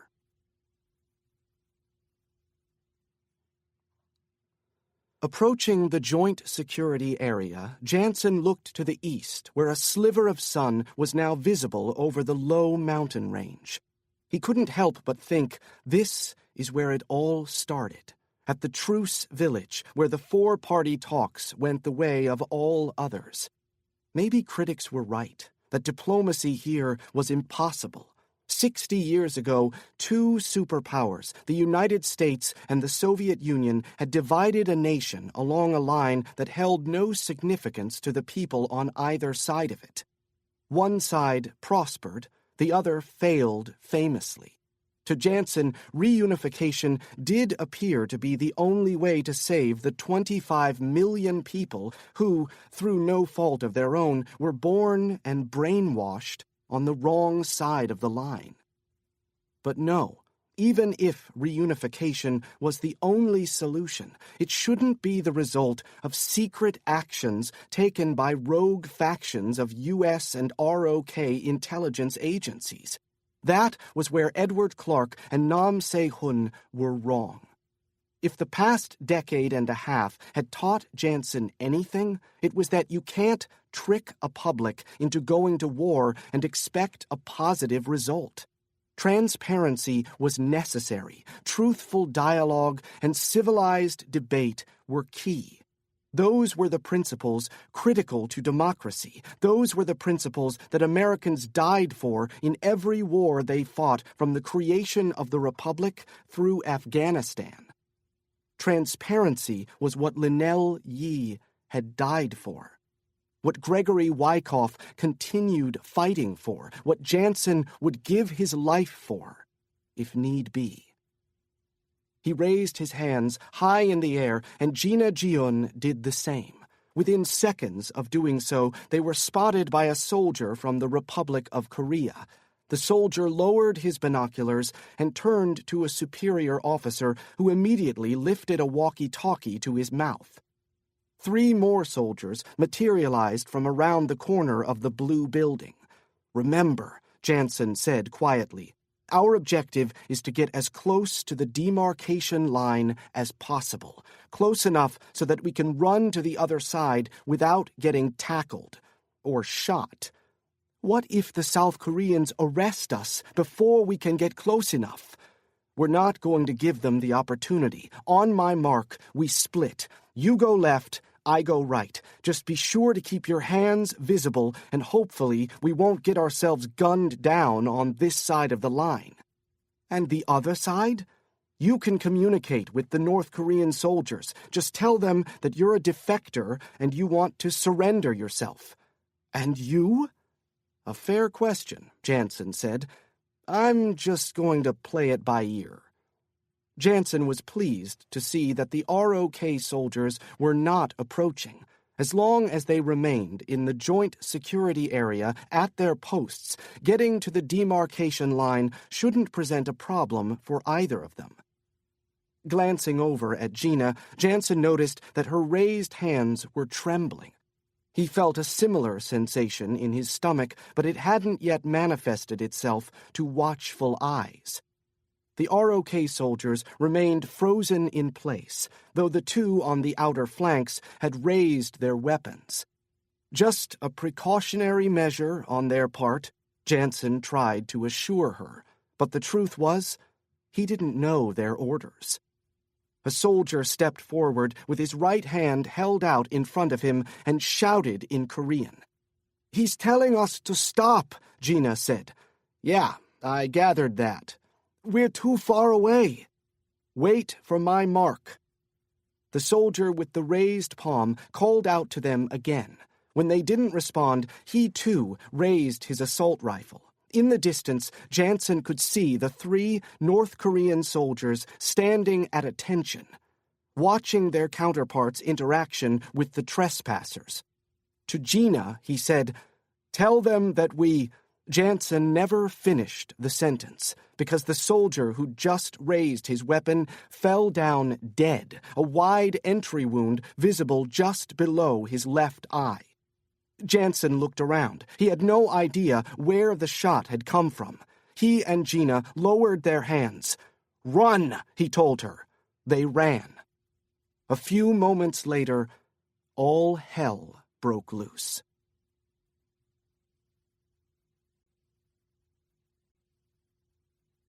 Chapter 55. This week, most of Nam Se-hun's colleagues at NIS had become accustomed to seeing him arrive at the office before daybreak. So as not to arouse suspicion, he made this morning no different. Once he walked into his office and closed the door behind him, he sat at his desk and logged on to his computer. As he did most days, he went directly to his email client and entered his 7-digit passcode. There were 9 new messages, most of which were addressed to the agency at large, as opposed to him personally. One, however, instantly caught his eye. This email, addressed directly to him, was from his deputy.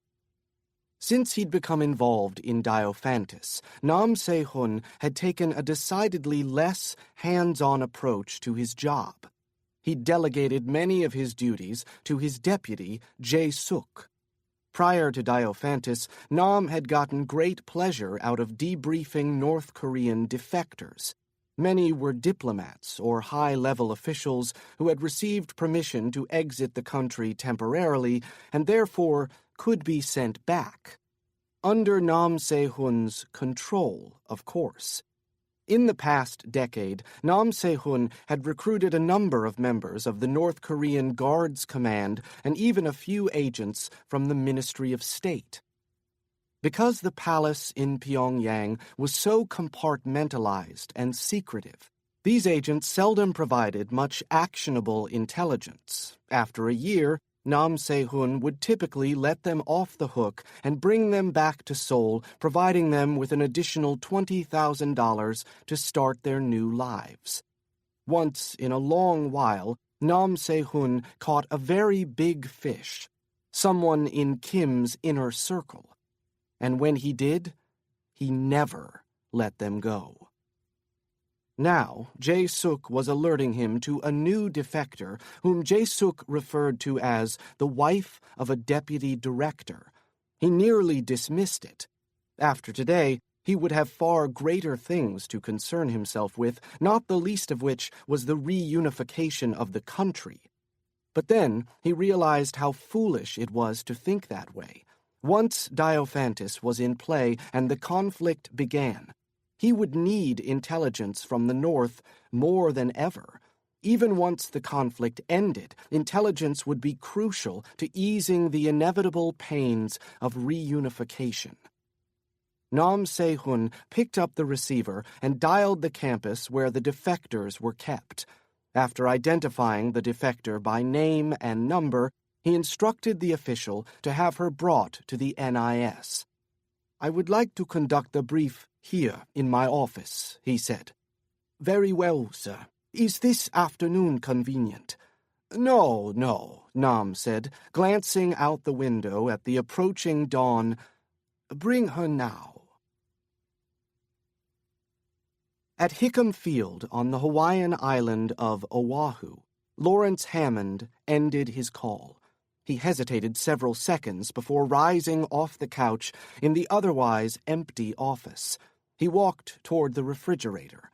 Halfway across the room, he stopped, his head rushing with thoughts that made him woozy. It was one thing to provide information. It was quite another thing to kill. Could he actually go through with this? Hammond's eyes welled with tears as he considered his options. There were no options, were there?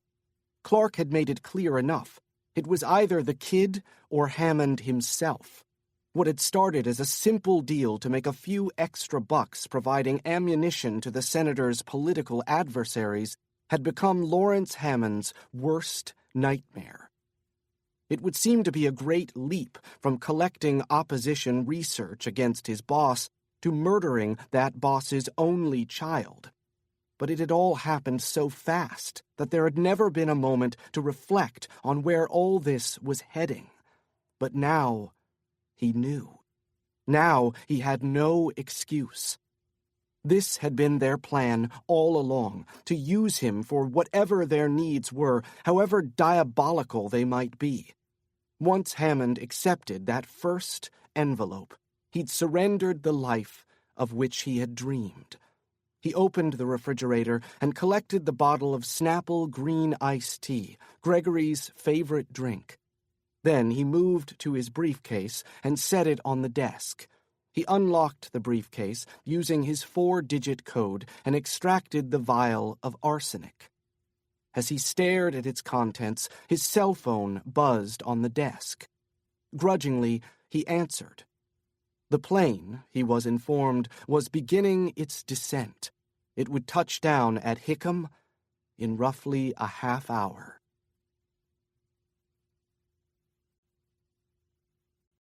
Chapter 56. Janson and Gina Jiun darted, unarmed, across the joint security area as the sound of automatic weapons fire cut through the bitterly cold air. In the mix of confusion and fog, they were mercifully ignored by the soldiers on both sides. As the bullets flew, Janson felt as he'd felt during firefights in Afghanistan, felt as though he was caught in the middle of a war no one would ever fully understand. As they approached a large hill, Janson slowed down, taking Gina's arm as he did. Peering at its peak, he saw a mass of North Korean soldiers charging forward, breaking through the thick, pre-dawn mist. "Hands up!" he shouted to Gina. "Start calling to them! Tell them we surrender!" Janson quickly withdrew a white hanky and swung it high above his head. As soon as the soldiers spotted them, they raised their weapons. For a moment, Janson thought this was the end. Then Gina Jiun shouted out in Korean.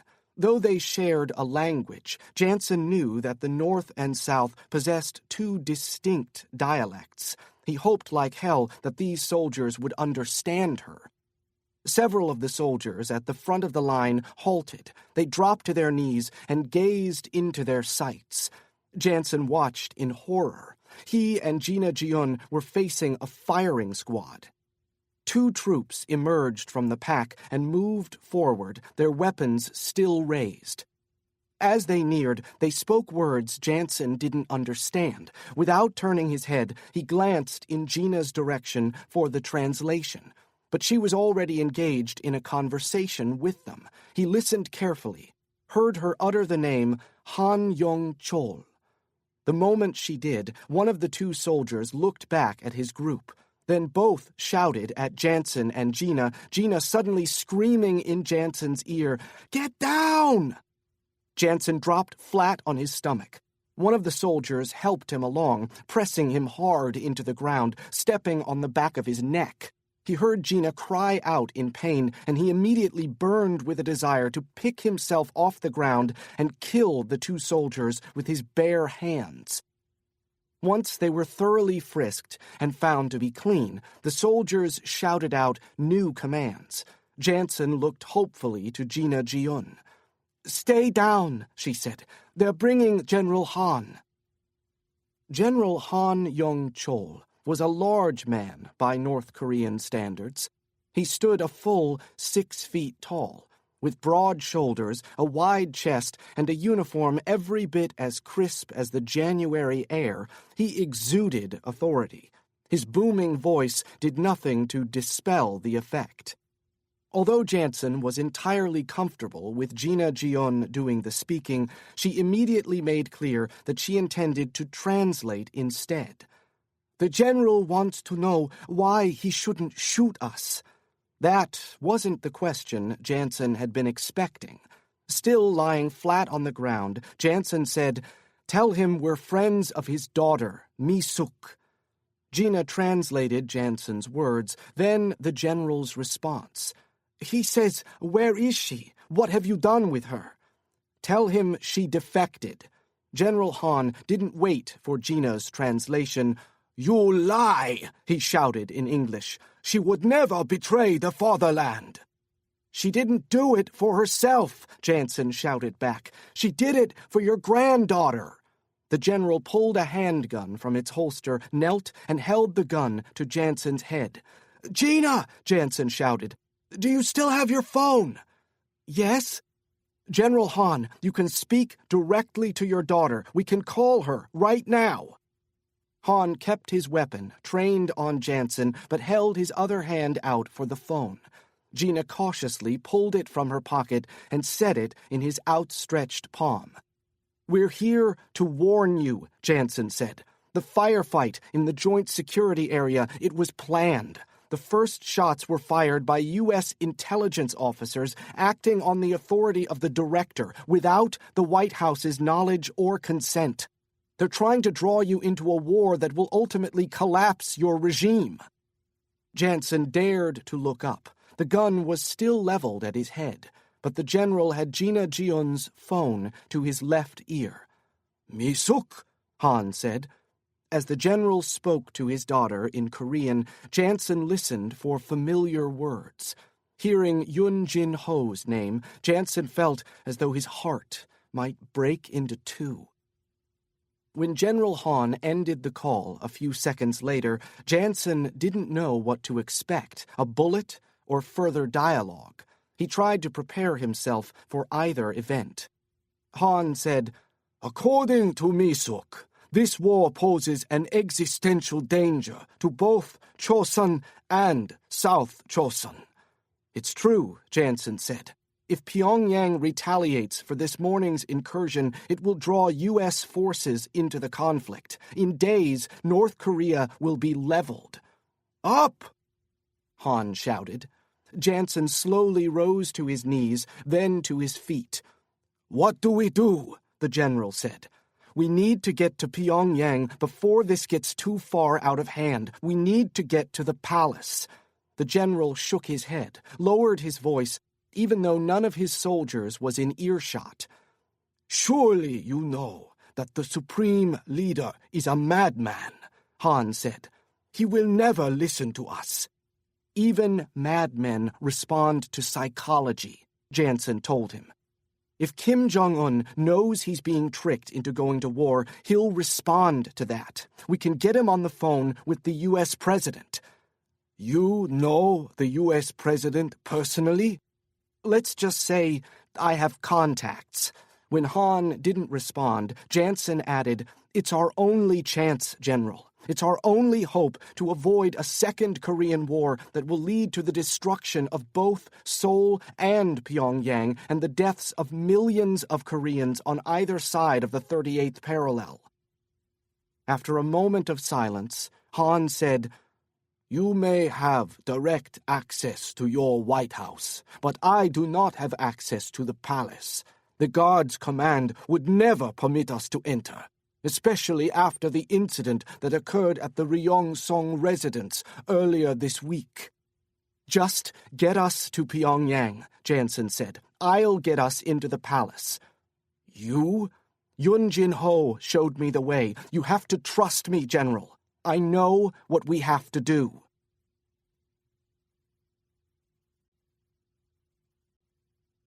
Chapter 57. 20 minutes later, Janson was back on the reunification highway on his way to Pyongyang. This time, however, he and Gina Jion rode in the rear of a troop transport with 24 North Korean soldiers under General Han's command. The troop transport breezed past the numerous KPA checkpoints without incident. "We have reached the city," the general announced in English over a walkie-talkie Gina Jiun held in her hand. She nodded to Janson, who pulled Han Yong-chol's smartphone from his pocket. As a general, Han was one of the privileged few in the Korean People's Army who could make calls outside North Korea with his cellular phone. Janson dialed Park Kwan, who immediately turned the line over to Kang Jung. "Eagle has landed," Janson said. Kang Jung had insisted on the use of the code. "Acknowledged," she replied. "T-minus 180. Janson glanced at his watch. To Gina, he said, "In 3 minutes, Kang Jung is going to shut down the grid." Because rolling blackouts were a regular occurrence in North Korea, the palace and other elite areas operated on a separate electrical grid, to which, thanks to North Korea Uncovered, a Google Earth project made public by the U.S. Korea Institute at Johns Hopkins, Kang Jung knew the precise coordinates. "Amazing kid," Gina said. Janson slipped General Han's phone back into his pocket. "Yes, she is." With the electrified fence unelectrified, General Han's troop transport crashed through the gate, sending unsuspecting soldiers and guards fleeing for their lives. 100 yards inside the compound, the vehicle screeched to a stop. The tailgate opened, and out spilled the 24 troops under Han's command. Leading the way with smoke grenades, Han's soldiers moved briskly and brazenly toward the palace. When they reached the palace doors, General Han demanded that the guards' command throw down their weapons and surrender, and they did. Janson had seen nothing like it since the First Gulf War, when the Iraqi army surrendered to American military forces immediately upon their arrival in the deserts of Kuwait during Operation Desert Storm. Once the guards' command surrendered, Han summoned Janson and Jiun to the front. He ordered several of his soldiers to stand guard outside the palace doors, then commanded his remaining troops to drop their weapons. "We're going inside the palace unarmed?" Jiun exclaimed. "Repeated attempts on the lives of Kim Jong-il and Kim Jong-un by their own bodyguards have resulted in a new palace policy," Han explained. "No weapons allowed in the same building as the supreme leader. No exceptions." Marching forward, he continued speaking over his shoulder. "Rest assured, we will not meet with any armed resistance inside the palace walls. In fact, if our experience on the grounds outside the residence is any indication, we should not meet with any resistance at all." Kincaid and Sinbei lowered their weapons and dropped back even farther once they received word from Park Kwan that Janson and Gina Jiun had made it to Pyongyang. Kincaid couldn't help but look on Sinbei with revulsion. His mere image stirred up the fear and anger she'd experienced sprinting through Dosan Park. The helplessness she felt diving into the rear of the taxi, ducking down into the subway station, disguising herself in the dressing room of that Seoul department store. She glanced at him over her shoulder and saw him as he was when he entered the T-Lounge nightclub. Though the sounds of automatic weapons fire replaced club beats, he appeared as he'd appeared on the upstairs dance floor, ruthless and relentless. This is the same monster, she thought, the same monster who'd nearly sliced through her windpipe with the garrote he extracted from his cufflink, the same monster who would have ended her life without a scintilla of remorse had Park Kwan not stepped into the coat room and spotted his gun at the exact moment that he did. "He's a lot more like you and me than either of us could have imagined," Janson had said. Speak for yourself, she thought. But then, that was exactly what Janson had been doing. Janson saw himself as a monster, Kincaid realized. Still, after all this time, severed from consular operations, he'd said as much in the car on the way to Chuncheon this morning. She suddenly felt for Janson, something she'd never dreamed she'd feel for him, had never dreamed there would ever be a need, never dreamed there would ever be so much as an excuse, even if she'd wanted to. Pity. For the first time in her life, Kincaid pitied the man she loved. The most beautiful, most intelligent, most caring man she'd ever met didn't believe he was a good man, didn't believe he was a man at all. He thought he was a monster, like Sinbei. He's a lot more like you and me than either of us could have imagined. Janson still thought of himself as a machine. In a magnificent room of vaulted ceilings and green marbled walls, Janson stood rigidly with General Han Yong-chol on his left and Gina Jiun on his right. Following their forced entry into the compound, the last thing Janson had thought would become a priority was proper decorum. But the enigmatic hermit kingdom continued to live up to its reputation. A white-haired official stepped into the room, followed by 2 members of the guard's command. He issued orders to the 3 visitors, orders that Janson, of course, couldn't understand. "You have to remove your watch," Gina Jiun whispered. The official shouted at her. She responded in Korean, apparently informing the official that Janson spoke only English. This is surreal, Janson thought.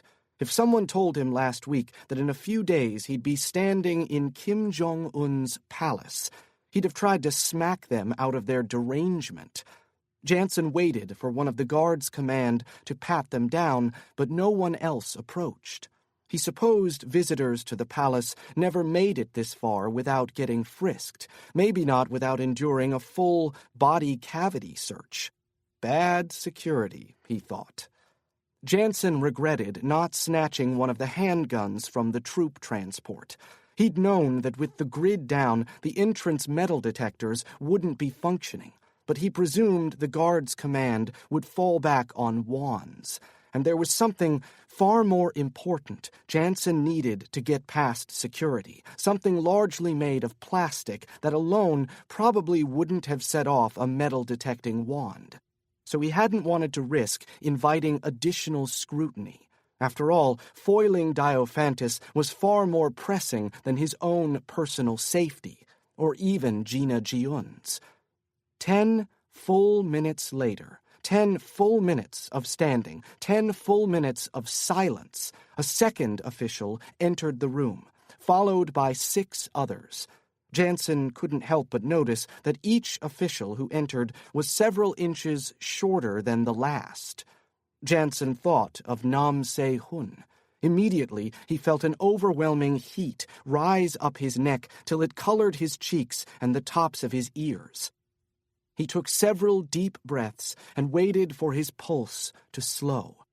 Once the 7 dwarfs were lined up against the wall, in size order, the original white-haired official walked to the middle of the grand room and spoke in a voice majestic enough for Yankee Stadium. "The chairman of the Presidium of the Supreme People's Assembly of the Democratic People's Republic of Korea will now enter."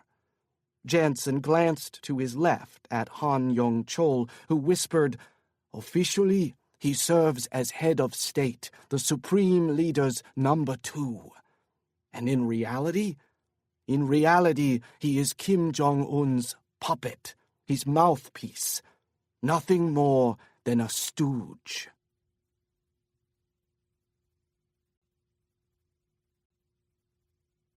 Chapter 58. Lawrence Hammond gazed out the office window and watched the Embraer 650 touch down at Hickam Field. He'd convinced the senator and Mrs. Wyckoff to allow him to board the jet first, for their safety, of course. Hickam had lost communications with the Embraer long ago, and they didn't know quite what to expect. The senator suggested that a pair of soldiers greet his son on the plane, but Hammond argued that a military presence would only frighten Gregory after all he'd been through. The senator and Mrs. Wyckoff finally agreed. Hammond would take the lead. Watching the jet taxi along the runway, Lawrence Hammond lightly shook the contents of the bottle of Snapple green iced tea. The knock at his door meant that it was time to step onto the tarmac. The knock at Nam Se-hun's door meant that his interviewee had arrived. He straightened his tie, removed his glasses, and cleaned the lenses, checked his email for updates, but there were none. Initial reports had come in. There had been an incident at the DMZ, but details were murky at best. Nam had ordered his deputy, Jae-suk, to keep him informed. If the situation worsened, Nam Se-hun would take a motorcade to the Blue House to consult with the president. "Enter," Nam said in Korean. The door opened. In its frame stood two guards, between them one of the most beautiful women Nam Se-hun had ever laid eyes on. Nam remained seated. Not out of impoliteness, but because he was ashamed of his height, especially around beautiful women. He motioned to the leather chair opposite his desk and asked the woman to have a seat. Then he dismissed the guards. One began to protest, but Nam shot him a look that made it clear this was not an issue subject to debate. When the door closed behind the guards, Nam said, "Let me be among the first to welcome you to the Republic of Korea." He bowed his head. "Please, allow me to introduce myself. My name is Nam Se-hun. I am the Director of North Korean Affairs here at the National Intelligence Service." A lovely smile materialized on the young woman's face. "I know who you are," she said. 9 members of the Guards Command preceded 3 high-ranking military commanders whom Janson didn't recognize. Only once everyone was standing at attention did an old man in a black suit appear in the frame of the double steel doors. He wore a steel-gray tie, small, gold-rimmed glasses, and his hair, what little was left of it, was dyed jet black. As the chairman stepped forward, the line of Guards Command members parted to allow him through. He was followed by one of his military commanders, who Janson could now see held the rank of general. As the pair moved forward, the general touched a finger to his right ear. The old man halted roughly 10 feet from Janson, Ji-un, and General Han. From this distance, Janson realized the chairman had to be approaching his 90s. If he wasn't there already. "I am General Jang Yong-sun," the uniformed man said in English. "You are standing in the presence of the chairman of the Presidium of the Supreme People's Assembly, Comrade Tok Dong-gun." On either side of him, Han and Gina bowed, so Janson did too. "State your business," General Jang ordered. Janson glanced at Han, but immediately realized all eyes were on him. "My name is Paul Janson," he said. "I am a former covert agent for the United States government. I presently work as a private security consultant. I was recently hired by United States Senator James Wyckoff of North Carolina to locate his teenage son, Gregory Wyckoff, who has been falsely accused by the South Korean government of murdering his girlfriend, Lynell Yi. Ms. Yi had been working as an interpreter for the U.S. envoy in connection with the 4-party talks currently being held in the joint security area of the Korean demilitarized zone. I'm here because my colleagues and I, in the course of our investigation, learned that Lynell Yi was murdered by an agent working on behalf of a rogue faction of a United States intelligence agency. Gregory Wyckoff was subsequently put in the frame in order to remove him from the equation. Ms. Yi was murdered because she overheard a conversation between the U.S. and South Korean envoys. The conversation was about a clandestine operation called Diophantus. The objective of Diophantus, we have since learned, is to provoke the North into starting a second Korean War that would ultimately collapse the current regime here in Pyongyang.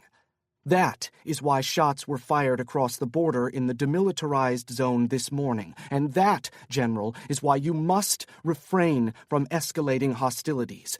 Rogue U.S. factions, in cooperation with rogue factions within South Korea's National Intelligence Service, want you to respond with an attack on the South, so that the United States military will be drawn into the conflict in accordance with U.S. ROK security agreements.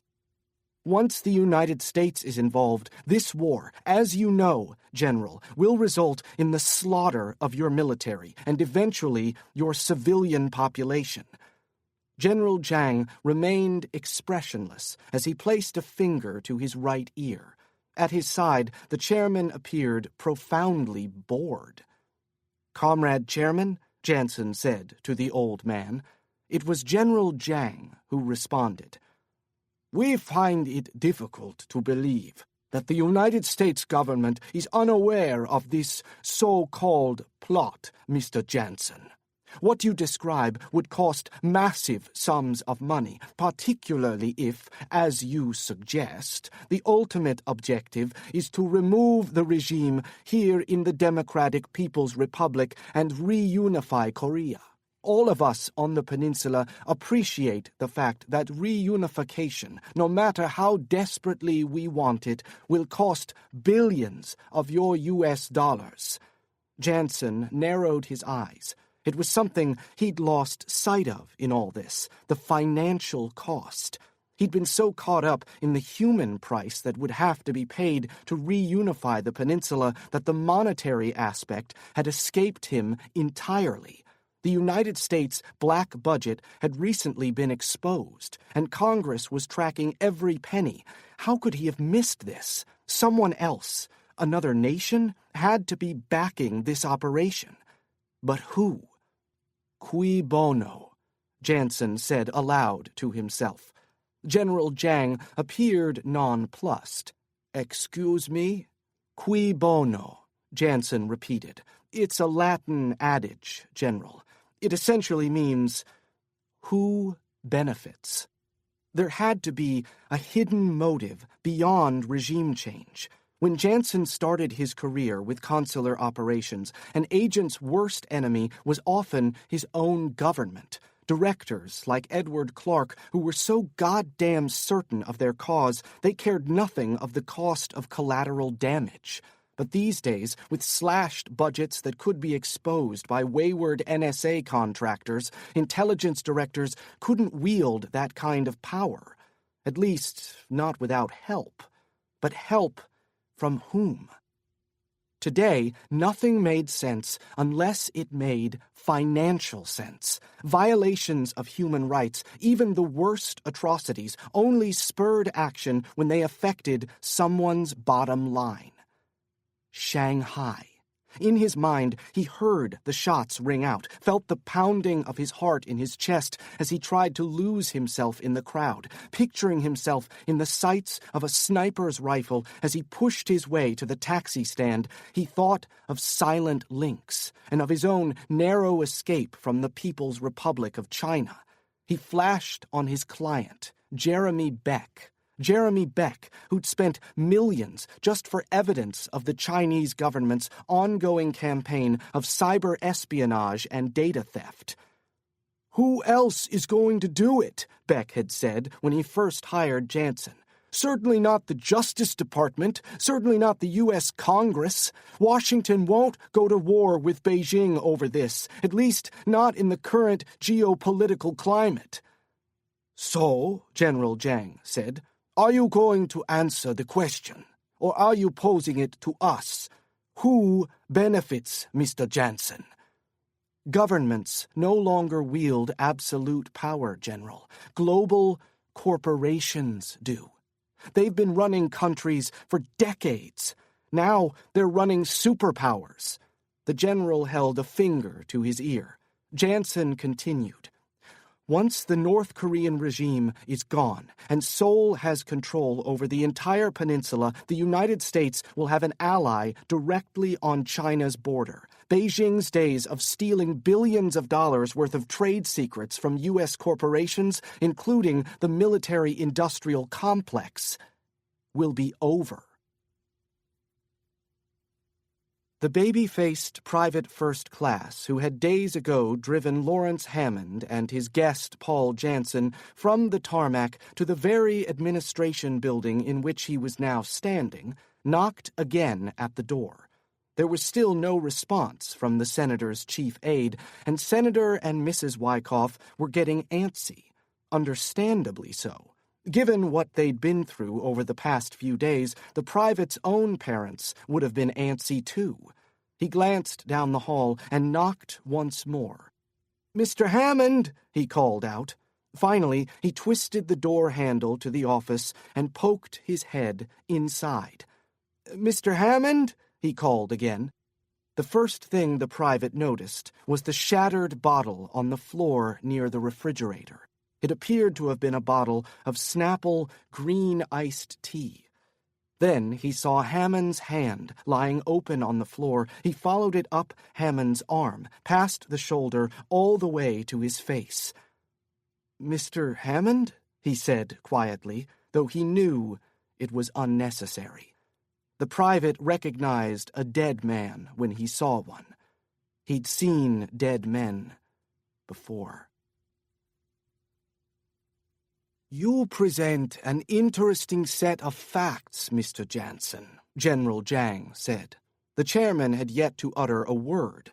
"But it is for the very reason you state that the Democratic People's Republic of Korea will never fall to the American bastards and their puppets to the south.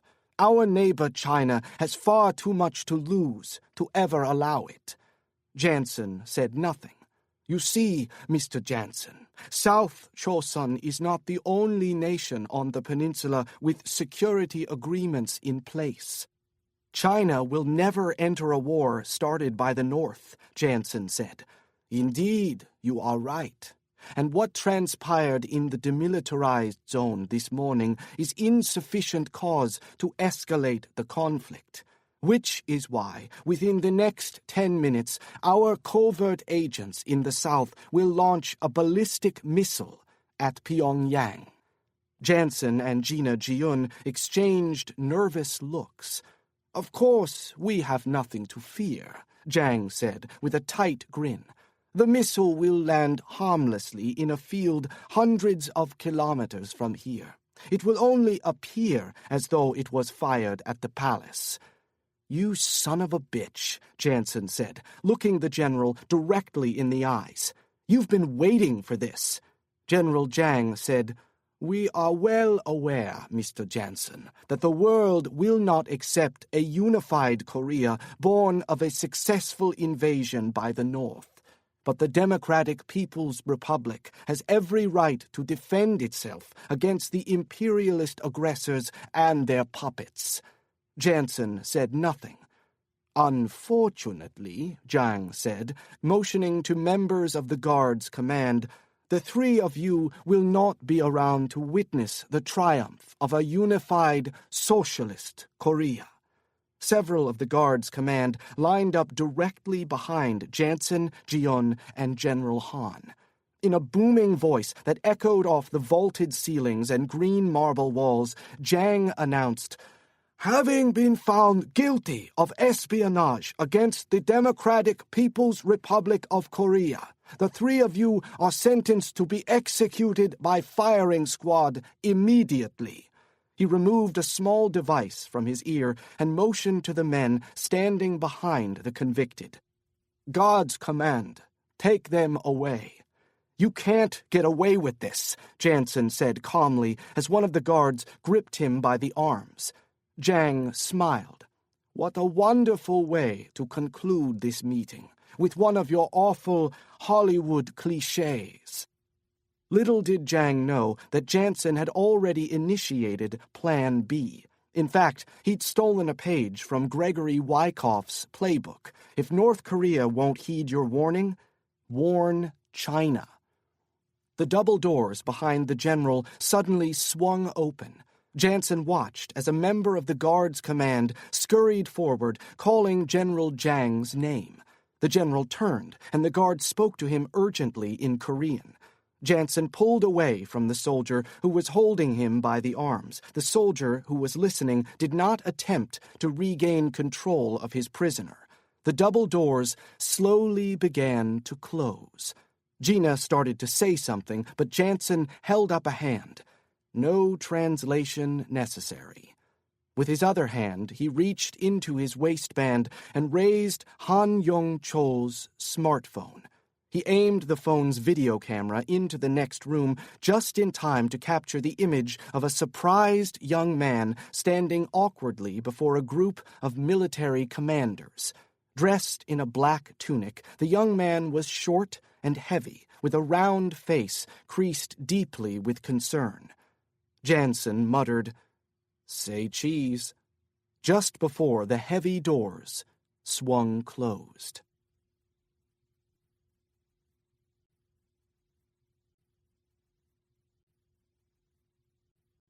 Chapter 59. In his office in Washington, D.C., Edward Clark watched the live stream of CNN's coverage on his desktop in silent disbelief. For the past 10 minutes, Clark had been focused on Wolf Blitzer's qualification. "We remind you that we at CNN have yet to verify the authenticity of this recording, which is apparently coming to us via a feed from the former Soviet Republic of Estonia." Thus far, there had only been audio, but then, all of a sudden, an image appeared on the screen. The image was of an opulent room with vaulted ceilings and green marble walls. The camera then zoomed in on another luxurious room located behind two slowly closing steel doors. Standing in that room were a group of military commanders and a young man in a black tunic. Christ, it can't be. On screen, Janson muttered, "Say cheese," and then the doors finally closed. Nam Se-hun stared up at the beautiful young woman holding the gun. Sweat had started pouring down his face, but he didn't dare reach for a hanky or attempt any other furtive movements. "Please," he said in Korean, "I beg you to reconsider." The woman, still smiling, shook her head. "There are people out there," Nam said, as he tried to catch his breath. He was beginning to feel faint. "You will be arrested before you leave this office. You will spend the rest of your own life in prison. Are you certain you want to live behind bars?" A white glaze suddenly framed his vision. "Are you sure you want to do this?" The smile finally melted from the young woman's face. Nam Se-hun thought he might have broken through. But then, in clear English, the young woman said, "Sure as shit," and squeezed the trigger. General Jang snatched Han's phone from Janson's hand and squashed it underfoot. "Kill them!" he shouted. One of the guard's command immediately grabbed Janson from behind and wrapped his arm around his throat. With his right hand, Janson gripped the guard's fingers and bent them backward until they broke. With his left elbow, Janson delivered a vicious blow to the guard's solar plexus. Another guard approached. Janson slammed his forehead into the guard's chest, then whipped his head back up, cracking the guard's jaw. With the heel of his palm, Janson drove another guard's nose upward, knocking him out cold. Then he threw an elbow into another guard's throat. From behind, he snatched by the ears one of the two men grappling with Gina Jiun and hurled him across the green marble floor. He then ran toward Han, delivering a sliding kick to the knee of the man who had the general in a headlock. Another guard turned toward him, and Janson thrust his boot up into his groin. When he got to his feet, Janson found that most of the men left standing were running as quickly as they could toward the exit. General Jiang and the officials had fled into the next room behind the closed steel doors. "Let's get the hell out of here!" he shouted to Han and Gina Jiun. They ran out the door they'd entered and retraced their steps toward the stairs. At the bottom of the stairs, they found Han's men holding their weapons on the runaway members of the guard's command. Janson led the group out of the palace and jumped into the rear of the waiting troop transport. He turned and extended his arm to Gina Jiun, pulling her up onto the tailgate. The other soldiers piled in after them. General Han hurried toward the front passenger side, opened the door, and climbed in. A moment later, the troop transport was off, speeding down the empty streets of Pyongyang. In Edward Clark's office, his private line began ringing. He sat motionless, in the dark, as a second line rang, then a third. His cell phone lit up and vibrated across the smooth surface of his desk until finally falling over the edge and landing on the carpet. How did a man who already lived in the shadows disappear? Paul Janson's true audience was Beijing, not Washington. Beijing because China was essential to the North's strategy. Without China, Pyongyang would fall within weeks, if not days. But China could no more enter a war openly started by the North than the United States could enter a war openly started by the South. Sure, Beijing was Janson's target audience, but Washington was where Janson's conversation with the leadership in Pyongyang would resonate loudest. Albright and Hildreth and Ella Kwan would bitch and complain at their next conference at the Meridian, but in the end, they'd have no choice but to cover their own asses. The same was true of Nam Se-hun and Ambassador Young in Seoul. Everyone now needed to focus their efforts on damage control.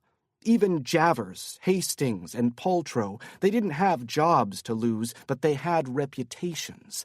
Even the filthy rich had asses that could be sent to federal prison, Wall Street bankers notwithstanding. There would be inquiries, to be sure. The press would initially latch on like a dog to a bone, but only until a squirrel scampered into their peripheral vision and drew their attention away. This entire fuck-up went down in Korea, not Kansas City. The American public would lose interest in no time. Hell, half the public couldn't find Korea on a map. There was a reason the First Korean conflict was known as the Forgotten War. So a few soldiers died in the Korean demilitarized zone. So what? If no one paid attention to Iraq and Afghanistan, who the hell was going to give a damn about this? Not Congress, not with elections around the corner. They'd fling some shit at each other across the aisle, and maybe 5 years from now, some obscure House committee looking to score political points would hold a hearing that no one would attend. Clark's phones continued ringing, but he hardly heard them anymore. Paul Janson. He was the son of a bitch Clark would have to worry about going forward. But then, Janson didn't believe in revenge. It wasn't in his blood. By live streaming his conversation at the palace in the North Korean capital, he'd effectively diffused Diophantus, shut it down for good. Made it so that Pyongyang couldn't retaliate, couldn't escalate, not after Beijing had heard their plans. Now, Seoul and Washington would simply deny everything, and some poor schmuck who got killed in the shootout in the DMZ would be blamed for discharging his weapon into North Korea. Janson got what he wanted. No one he cared about died, and he'd completed his mission the moment that chicken shit Hammond drank the poison meant for the Wyckoff kid. The phones continued ringing. Clark finally pulled the jack out of the wall and reveled in the resulting silence. Leaning back in his chair, his thoughts slowly drifted from Korea to the Russian Federation. Vladimir Putin was hell-bent on rebuilding the Soviet Union. Pyongyang didn't pose half the threat Moscow did. Clark rose and stepped out from behind his desk. It was time to move on. The hell with a second Korean War. There was a second Cold War coming, and U.S. intelligence needed to prepare. Kincaid first spotted them through her field glasses. They were now on foot, scrambling toward her through the joint security area. She lowered the glasses, lifted her weapon, and charged forward, providing suppressive fire against North Korean soldiers as Janson and Gina Jiun pushed south. Kincaid ran along the tree line, motioning Janson and Jiun into the forest. Once they were clear of gunfire, she dropped her weapon and wrapped her arms around Janson and held him close. There were so many times over the past few days when she thought she'd never be held by him again. Gripping her just as tightly, Janson glanced around. He first nodded to Gina, then looked Kincaid in the eyes with an exhausted expression. "Sinbei," he said. Kincaid frowned. Last I saw him, he was walking up the dirt path, heading north, mumbling something about a girl named Su-Ra. Epilogue. Wailea Beach, Hawaiian island of Maui. Janson set the paperback down on his lap and gazed at the horizon through his wayfarer sunglasses. Jessie stood in the shallows with one hand held over her brow to soften the glare of the sun off the water. She'd spotted a pair of humpback whales the day they'd touched down on Maui. She'd been searching the azure Pacific for more ever since. Leaning over the side of his lounge chair, Janson dug into his duffel and fished out his phone. He'd been meaning to make this call since arriving in Hawaii, but it kept slipping his mind. He scrolled through his list of contacts and hit send. "Tell me why I shouldn't hang up." "No reason that I can think of anymore," Janson said. "I'm just calling to tell you that your services are no longer needed. I have someone else." Janson hung up before Morton could reply. "You didn't need to do that, you know," Jessie said as she dropped into the lounge chair next to him. "You could have just stopped calling him." Janson laid a hand on her tanned wrist and dragged his fingers lightly up her forearm to the crook of her elbow. "Sometimes it's okay to do things just because they feel good." "You'll get no argument from me," she said. "Besides, after what Lord Wicked, pulled off with a borrowed laptop and General Han's cell phone, I don't think we'll need anyone else with her particular set of skills, ever." He smiled at the thought of the girl going straight at 13, with a legitimate role in Cat's Paw. Now there was something out there for her. Not just a job, but friends she could always count on. Friends who loved her. Friends who would give their lives for her. A few minutes later, Jessie picked up her new cell phone and dialed for her messages. When she hung up, she said, "Park Kwan called. He's getting major props from the department for his role in solving Lynell Yee's murder." "Good for him. Any further word about Mi-suk?" "She's still in jail. The judge didn't grant bail. But Park Kwan said the lawyer you hired for her is the best in South Korea. Kwan thinks that given Nam Se-hun's involvement, the prosecutor will want to deal. If she goes to trial," Janson said, "I'll be first in line to testify." "How's Mi-suk's infant daughter?" "Gina says she's doing great. Her mother's helping to take care of the baby, and Gina's going through the necessary channels to facilitate an adoption. It should be no problem.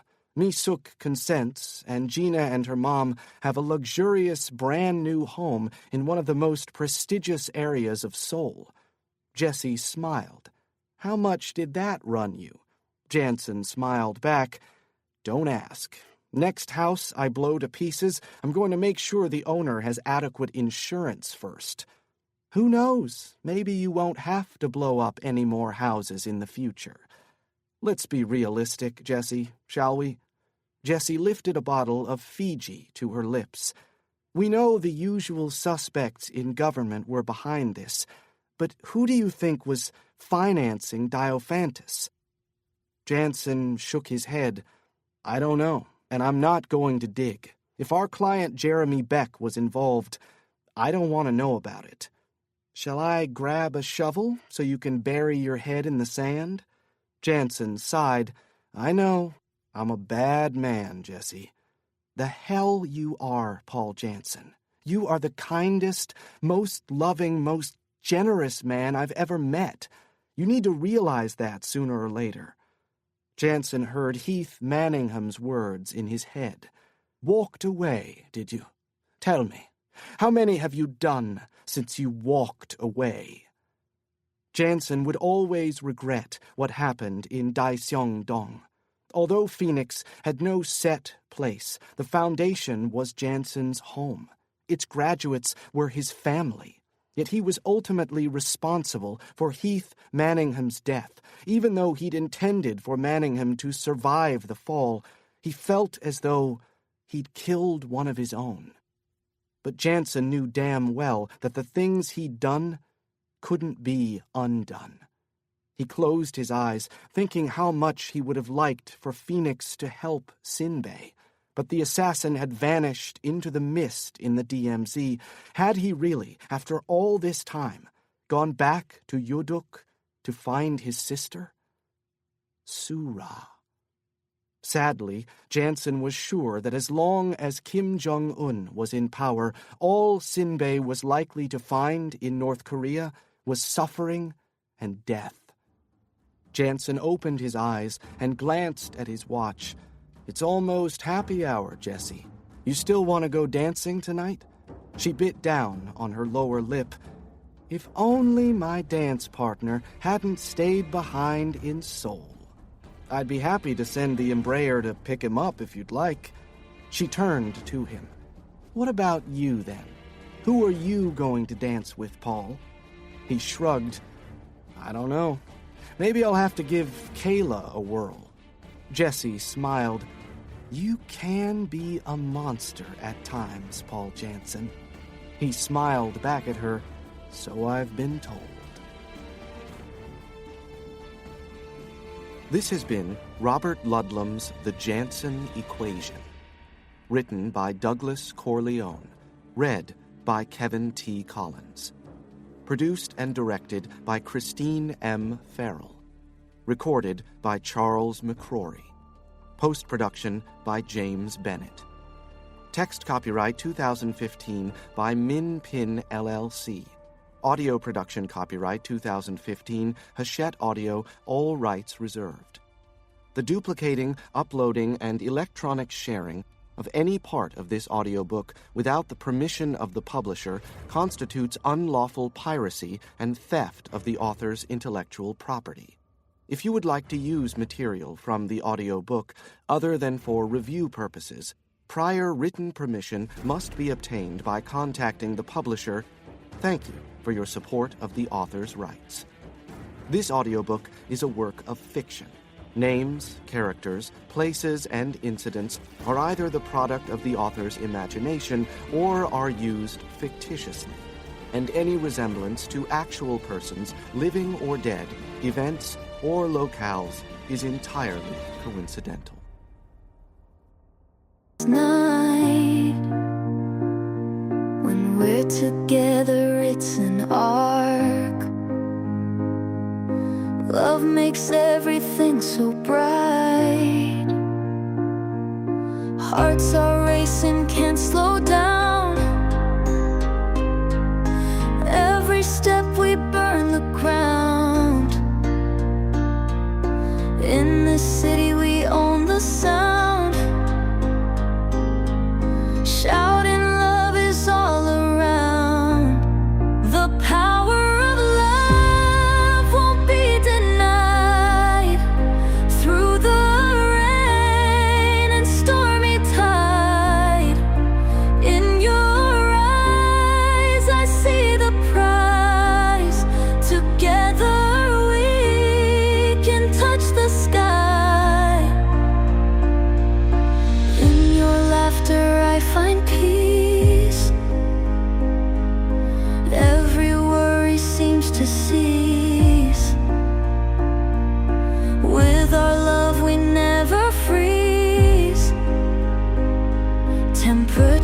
step we feel the breeze.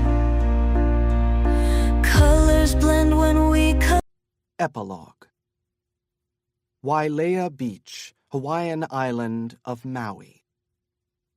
Janson set the paperback down on his lap and gazed at the horizon through his wayfarer sunglasses.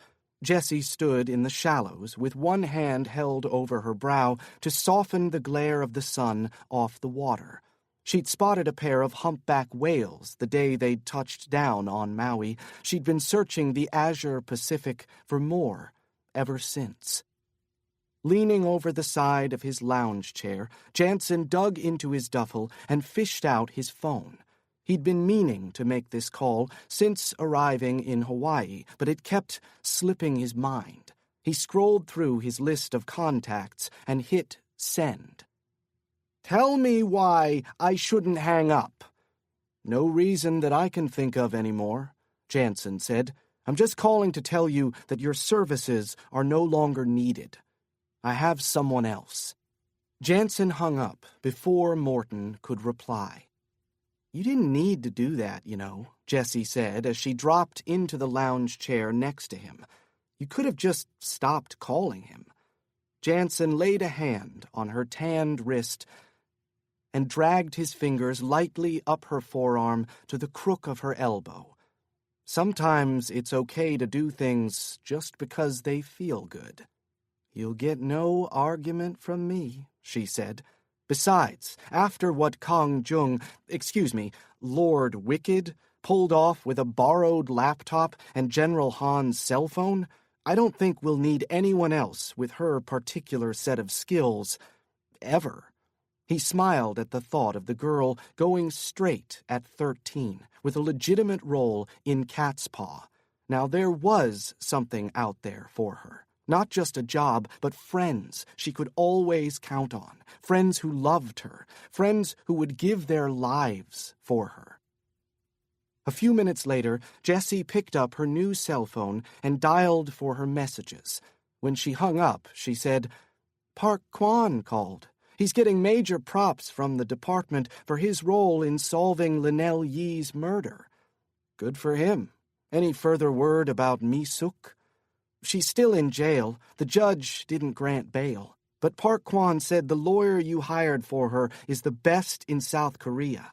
Kwan thinks that given Nam Se-hun's involvement, the prosecutor will want to deal. If she goes to trial," Janson said, "I'll be first in line to testify."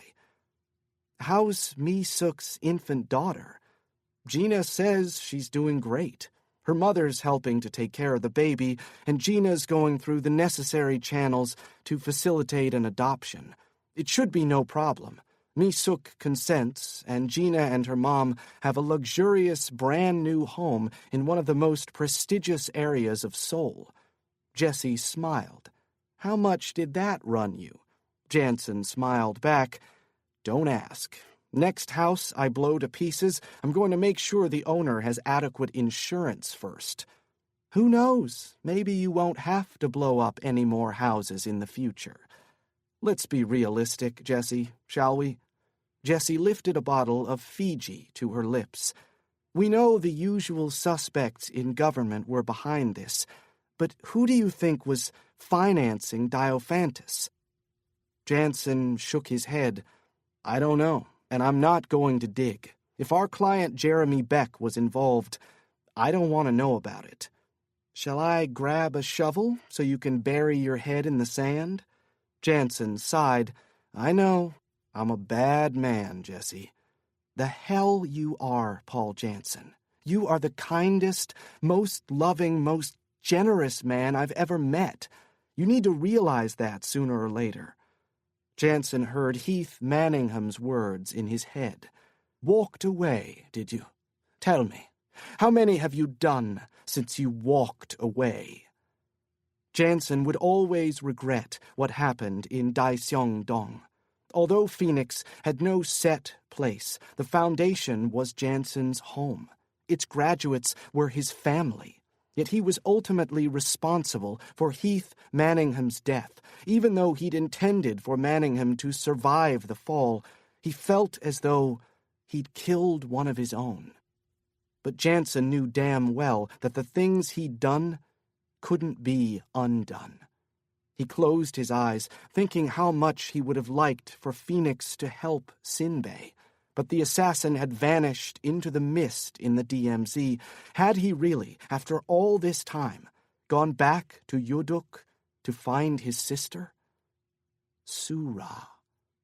Sadly, Janson was sure that as long as Kim Jong-un was in power, all Sinbei was likely to find in North Korea was suffering and death.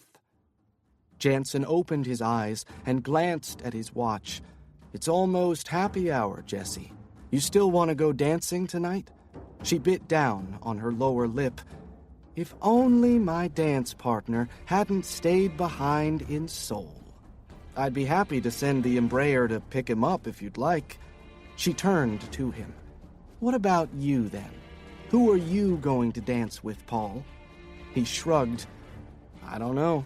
Maybe I'll have to give Kayla a whirl. Jessie smiled. You can be a monster at times, Paul Janson. He smiled back at her. So I've been told. This has been Robert Ludlum's The Janson Equation. Written by Douglas Corleone. Read by Kevin T. Collins. Produced and directed by Christine M. Farrell. Recorded by Charles McCrory. Post-production by James Bennett. Text copyright 2015 by Min Pin LLC. Audio production copyright 2015, Hachette Audio, all rights reserved. The duplicating, uploading, and electronic sharing of any part of this audiobook without the permission of the publisher constitutes